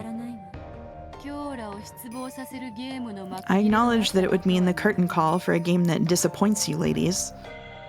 However, I, the host of this tea party, am fickle. Once it's lost its fun, I know no way of entertaining. I believe that's been my witch-like way of doing things from the very beginning. There are no problems, yes? Certainly. I won't go against your creed. I won't accept it. Quit fooling around. How much do you think I've supported you? You think I'd be okay with that after all this preparation? Don't mess with me. I am saying that I have tired of it. Nothing more, nothing less. That's not gonna fly. We'll have you continue this game. You want to win against Battler, right? You want to win and make him surrender, right? You're almost there, aren't you? Am I right? Don't ask me that. But I have an opinion too. Let me say it. No. No one asked, dude. Not the time, man. Not the time. What? This is a fight you picked. I'm prepared to settle this once and for all. I've come close to surrendering many times, but I've never had any intention of escaping partway through, leaving the match undecided. Since I'm here, showing the will to fight, you'd better not run away, Beatrice. I agree. Getting Battler involved and then leaving without giving him victory or defeat is just too irresponsible. Suddenly, even Gretel was there. And Nanjo. And everyone was calling Beato irresponsible. Huh? It seems I'm mostly being called irresponsible because Battler will, as my opponent, be stuck. In that case, Battler, will you step down from being an opponent, as I shall? That way, I will have done nothing worthy of criticism. If I step down, will I be able to leave Rikijima?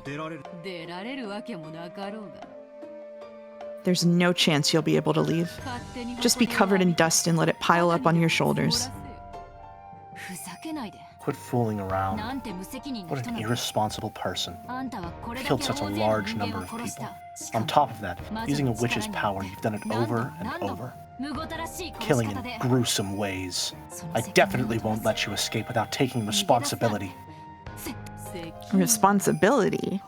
Oh, what is it I should do to take this so-called responsibility? Fight until a resolution is achieved. Reached. I don't know where achieved came from. Battler will sit in the chair across from you, never giving up and fighting until he beats you. So you too fight until you're defeated. If you don't like that, try and defeat Battler. I won't forgive you if you leave everything unresolved and abandon Battler in this chair, locking him up and never letting him return. I won't forgive you. Gretel. To be perfectly honest, I didn't really understand from what standpoint Gretel was trying to save me. But in her words, I could feel a strong determination to save me from this insane game world no matter what. So, I responded in kind. Beato, face me. I am here, across from you, in the seat of your rival. Get it? As long as I continue to sit here, I won't allow you to escape. So don't escape. Fight. Isn't this a fight you started? You did all that crap over and over, making a complete mess of things. How could I let you end it because you're tired after all this time? I am your opponent. As long as I'm here, I won't let you escape. Are you listening, you irresponsible witch?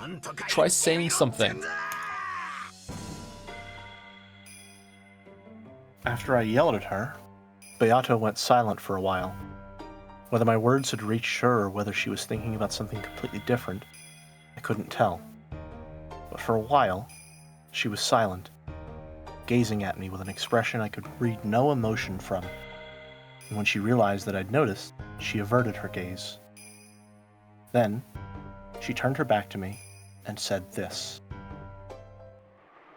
So, since Battler will not quit as my opponent, The ladies are saying that my abandonment of this game will not be acknowledged.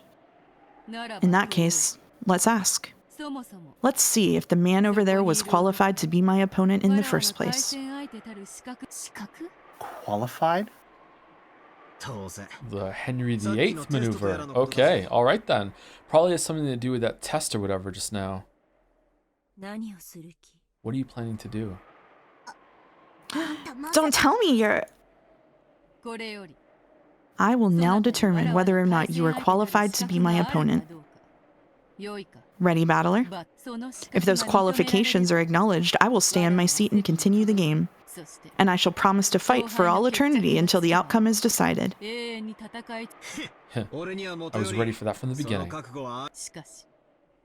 However, if you are not qualified, you must disappear. If the opponent disappears, there is no game. I can leave this place openly. Are the ladies satisfied? Interruptions will not be necessary. Go ahead. Do as you like. Battler, you make sure you answer well. The very reason I'm here is because I'm qualified, right? There's nothing to be scared of. Couldn't be. Gretel grew suddenly pale. I thought her to be the calm, collected type, so that expression surprised me. Well then, battler, I shall have you repeat it in red. You're telling me to repeat something? Damn you, stealing my signature move. But can I use the red truth too? How? If you wish for it to be that way, you can do it. It's easy. Okay, is this whole thing just a really long trick to get him to use magic, and now you believe in magic because you're using magic? Haha, get fucked. What the fuck is going on? My name is Ushirimiya Battler. Whoa, pretty cool. Stop it! I know what you're after, but stop that! When Gretel yelled, Beato glared at her. Then, her form was wiped away in an instant. Shut up. Leave your seat for a while. You two ladies, if you interfere, I will not hold back. We won't get in the way. Go ahead, do as you like. Burn, this is bad. She's trying to erase Battler. What's that? What's she planning? Well then, I shall question your qualifications. Interesting. Attack and defense are reversed from a normal game. This is a very precious experience coming at the very, very end. Ready? Listen carefully. I will speak with the red first. I am the Golden Witch, Beatrice, and I opened this game in order to fight Ushiromiya Kinzo's grandchild, Ushiromiya Battler. I know that. Well, I didn't, unless, hold on, did the game start at the end of episode 1? Because if it started at the end of episode 1, then okay, that makes sense. But is that what she means? Because if not, that's new information to me. I know that. So what? Repeat it. Ushiromiya Battler's mother is Ushiromiya Asumu. Is Battler not real? What? Why is mom's name popping up all of a sudden? I do not require chatter. Just repeat it in red.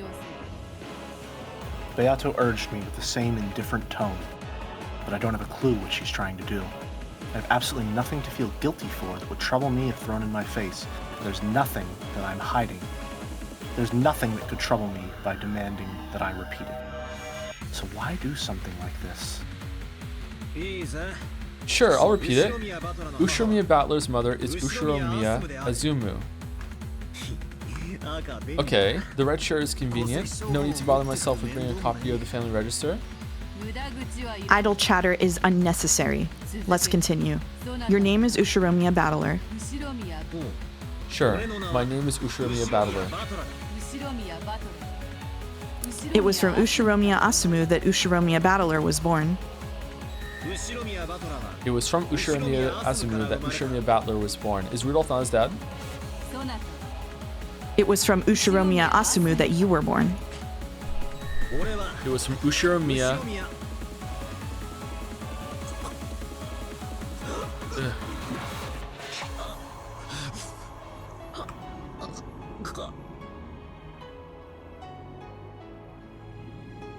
At that time, my throat suddenly closed. I was rapidly assaulted with a choking suffocation. What's going on? One more time. It was from Ushiromiya Azumu that I was born. Damn. It was from Ushiromiya Azumu that I was born. What the hell? Even though I was doing it so easily a second ago, I suddenly stopped being able to get the red to work. Do you refuse to repeat it? I'm not refusing anything. It's not working for some reason. It was from Ushiromiya Azumu that I was born. Why? Damn it, why can't I use the red? What the hell?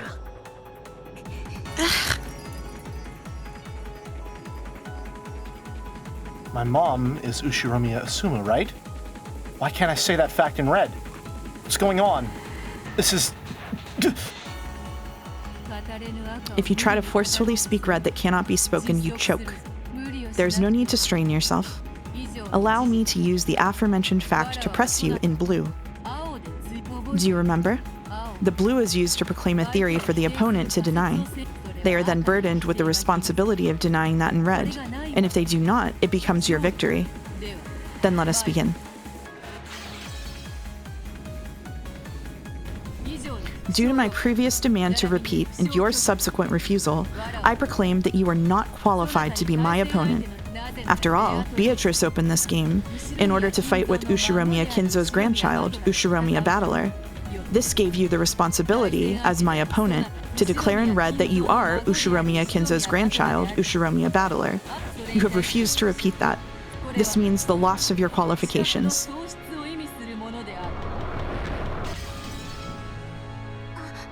Deny something about that in red, quickly!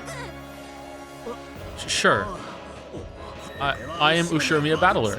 Because I can say that in red, I should be your opponent. It may be a fact that you have the name Ushiromiya Battler. However, people's names are not exclusive. There is a possibility that multiple humans have the name Ushiromiya Battler. In short, this is what it means. You are a different person with the same first and last names as Ushiromiya Asumu's son, Ushiromiya Battler.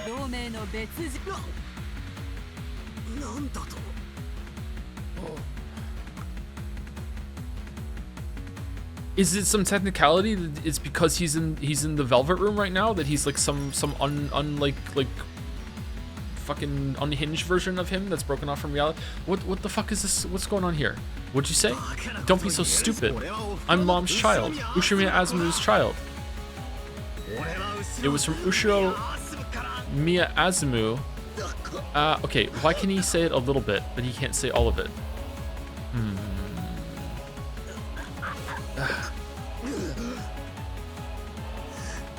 Damn, why? Why can't I say that I was born from my mom? How could something so stupid be true? No need to suffer. I will not toy with you. This is checkmate. You are not Ushiromiya Asumu's son.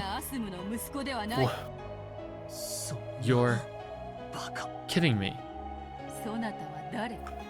Who are you? What person calling themselves Ushiromiya Battler?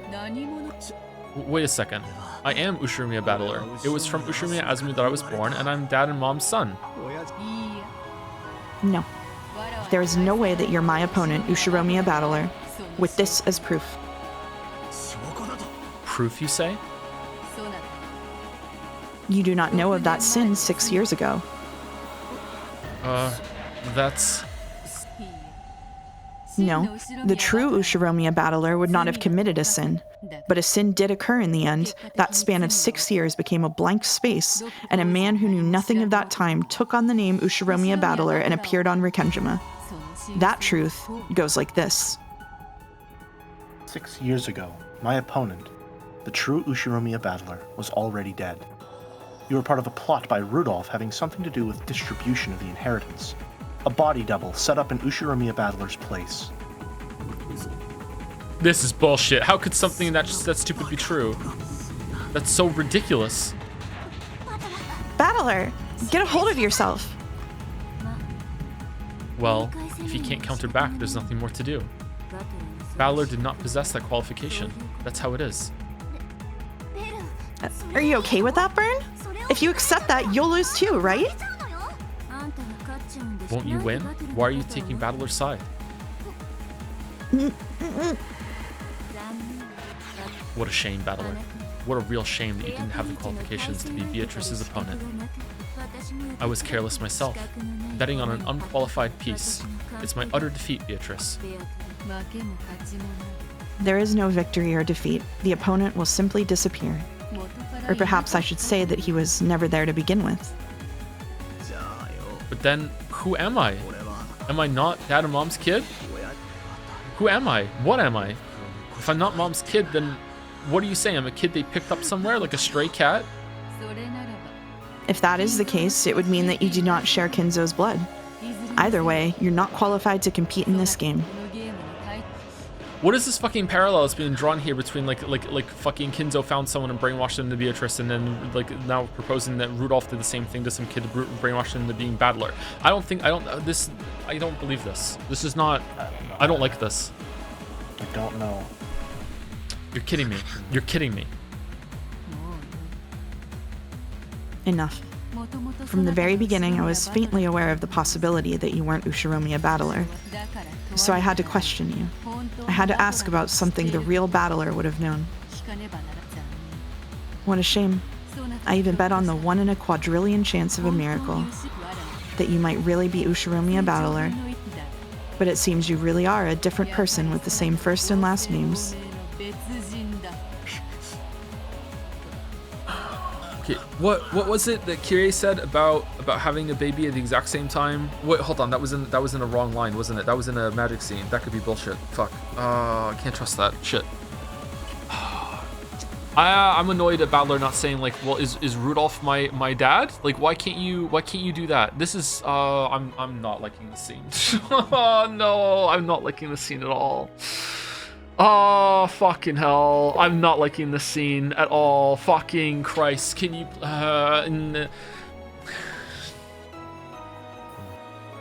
Bit by bit, Battler's form began to be clouded in darkness. No, maybe it was the other way around. The whole world was clouded in darkness, leaving only Battler. Battler was down on all fours, hanging his head and repeatedly questioning himself. However, he was not given an answer. However, in a world stained with darkness, Beato spoke something, and Lambda Delta ran up to him, yelling something very quickly, but it already seemed very far away, and it didn't reach Battler's ears. Then he, not knowing who he himself was, erased himself.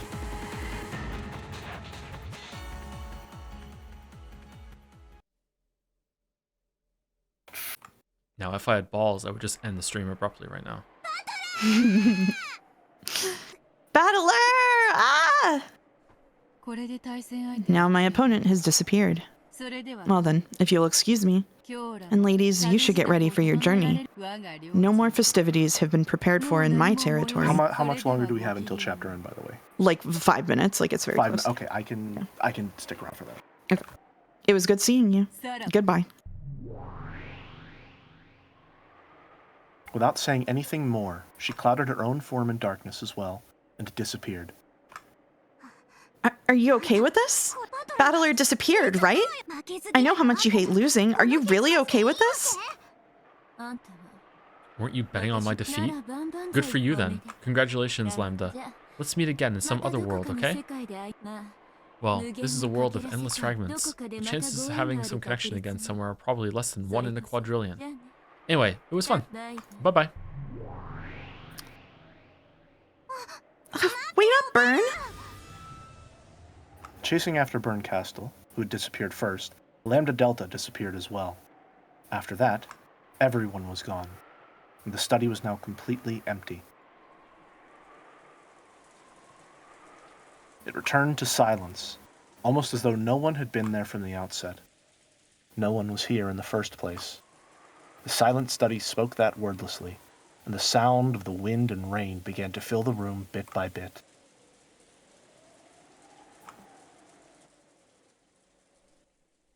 In a world where everything had sunk into darkness, Beato questioned herself. As I thought from the very beginning, magic should only have been used within Mariage Sorcière.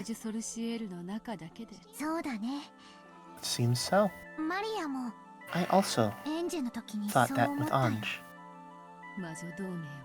The Witches' Alliance is you and I. It started with those two. Including other people was our first mistake. It's just so fun. We wanted to add someone close to us into that circle. And we wish that the Witches' Alliance would get really large. That everyone would be able to use fun magic together, and that we'd all be happy. However, only you and I were able to understand magic after all. We are the only two witches in this world who were brought together by a miracle. And now, as long as I have Beato, I don't need anyone else. Me too. As long as you're here, I don't need anyone else anymore. In the very first moment that Mariage Sorcière was formed, it was already complete. That is so. That is truly so.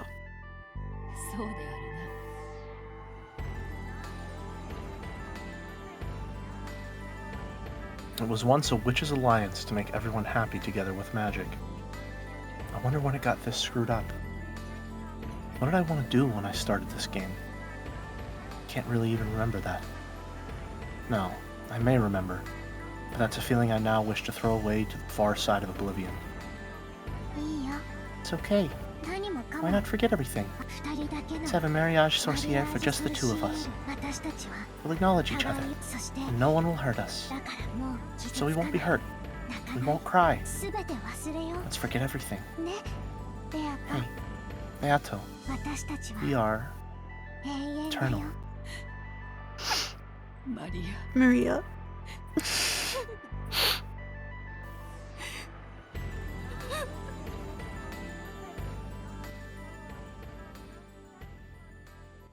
And that's it. That's all you get. Jesus, man. Good ending spot. That's what we're ending on? That's what we're ending on? I have to go That's to what we're work with ending that on. shit? You gotta go to work. Hey, if we didn't do all that 2 hours of bullshit at the beginning, we could have ended on something mid instead of something peak, but there you go. God damn. Yeah. Okay, Gamer Trap what you get. is no longer being deployed. It's If going back only, up. if only Mouse hadn't made us do those 2 hours at the beginning. True. The world 12 years later, October 1998. I read it. Chat, I read it. 1998. We read it. Gamer Trapezoid no longer deployed. Welcome back, Room Echo. And welcome back, Funky Tunes, here on Rekenjima FM. Oh, George is still dead. That's good. Oh, thank God. All right, so this is the good timeline. All right, I would love to stay in banter. I do not have the time for it. So I am going to have to duck out. Thank you very much for having me. It's been a pleasure. Thank you for coming. I'm glad my mic quality was actually decent this time around. Very nice. I really strained my voice on that Kinzo yell. I can still feel it somewhere like right under the Adam's apple. So that'll be fun considering I have to talk for my job. As soon as I hit stop stream, stop record, it's going to retroactively turn your mic into a Xbox 360 mic again. Sorry. So it's only for people who were here live get to enjoy it. Alrighty. Well, thank you very much for having me. It's been a pleasure. Have a good one, folks. Thank you, See ya. No Uryus. That's true. There was no Uryus today. Yeah. Not a single Uryu. How do you feel at the end of this? I'm probably really annoyed. Probably like the most angry that the story has ever made me right now. I'm very, very, very, very mad. I made myself tear up a little bit doing those lines. I feel bad for her. Bit of an empath? No, I feel bad for her. Oh. Well, if the theories are right, I feel really bad for her too. Bit of an empath. Yeah, that's one in chat. I'm sorry, I can't be too productive to bounce theories off, but It's okay. We'll do that during Sekimeya. Don't worry. We'll get our no, that's true. Yeah, that's true. I was also on my first read. I was pretty annoyed that for the exact reason that you were, that he didn't just say I'm Ushiromiya Rudolph's son, because that would then establish, like it was very confusing to me why he didn't do that. He also could have tried to say, I am Kinzo's grandson too, right? Like there were lots of options he could have tried there instead. Yeah, I'm not very happy with the story right now. Thank you. I'll place Dine Skate. Have to dodge that one all the time. Thank you for the resub. Looking forward to another wonderful month of toe gaming and jom shaming with Smug. Thank you very much. I'll place. Thank you, Huli Gordo, for the bits. Remember, Joseph Anderson, your sin from 5 years ago. Because of your sin, people died of cringe. This sin is not related to the Twitch streams. This is Moncton. Remember your sin related to this place. That's right. 5 years ago, you told that food delivery employee to say ... to say thank you. Yep. You know what? I don't have the energy in me to regale that story again. We'll just keep that as a treat for another time, maybe. I don't know. I don't think I can do it. Thank you, Iliev99 for the bits. The reason people hate Jelly's reading is because, in some ways, it is significantly better than the game. Joe, Umiden is mad because they think that it's perfectly reasonable for Battler to be upset having just learned that his mother is not his mother, and so it's reasonable for him to miss a really obvious argument about Rudolph. How do you respond to these allegations? They're as stupid as he is in that moment. Yep. You're stupid on 2 levels. You're stupid that like it's just a basic human thing that you would want to argue and struggle with that against that. And the second reason is that's Battler's character, is that he's constantly established so far that he's constantly like looking for these different no. What about this? What about that? What about this? What about that? It's stupid twice. It's stupid just on a basic fundamental logic rational of story level, but it's also stupid from a character like the character level. It's like it's out of character that he would just be like, oh okay, I guess I'll just die, Yeah, in every other scene, I agree that this was why it frustrated me on the first read, because in literally every other scene, she drops like some truth nuke on him, and he just fights her to the like tooth and nail, right? And even before this, in the scene, he was fighting her tooth and nail and sort of tormenting her and trying to get a rise out of her. And then when he gets what he wants, he then just sort of flops over. I think that it would be justified for him to be emotional, but it doesn't really communicate that in its stead. So if that's what was supposed to be happening there, then he definitely has a right to be emotional. I'm not expecting him to be firing on all cylinders right after that, but he should definitely be like, okay, hold on. So she's not my mother? Okay, well, is Rudolph my father then? Especially when she goes on and does the double follow-up and be like, no, you were captured and brainwashed at some point, and the real Battler's dead. Like, he should be like, okay, well, is he my father?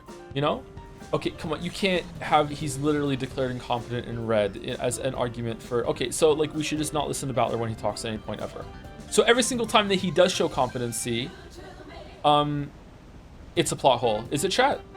Or was it that she was just teasing him right then in the moment and she was referring to him basically being like, you are incompetent in this moment right now? Because that's what it meant. Come on. I think that was a joke, Joe.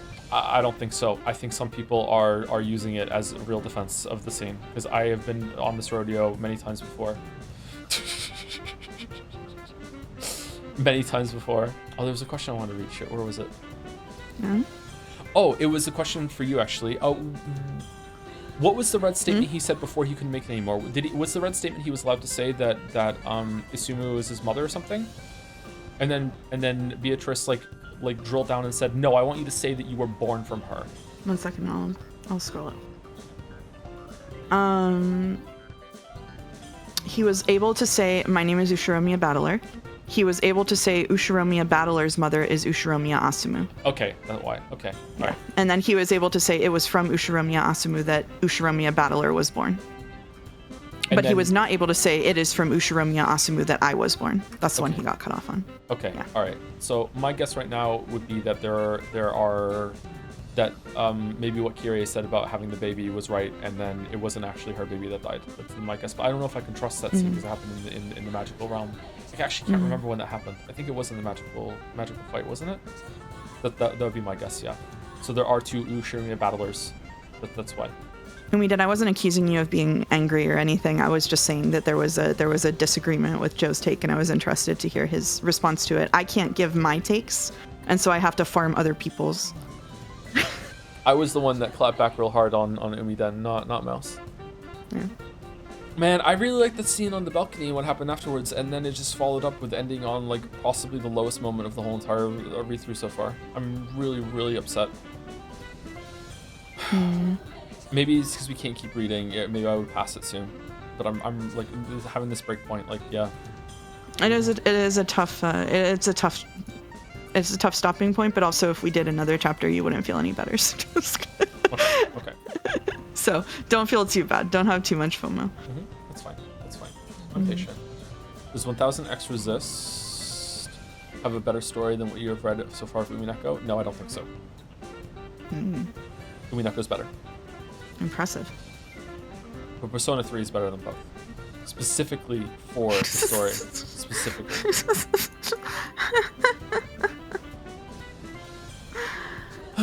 Okay, alright, that's it from us. Jelly's not here, but I'll say thank you again to Jelly. Thank you, Mouse, for coming on. Thank you very much.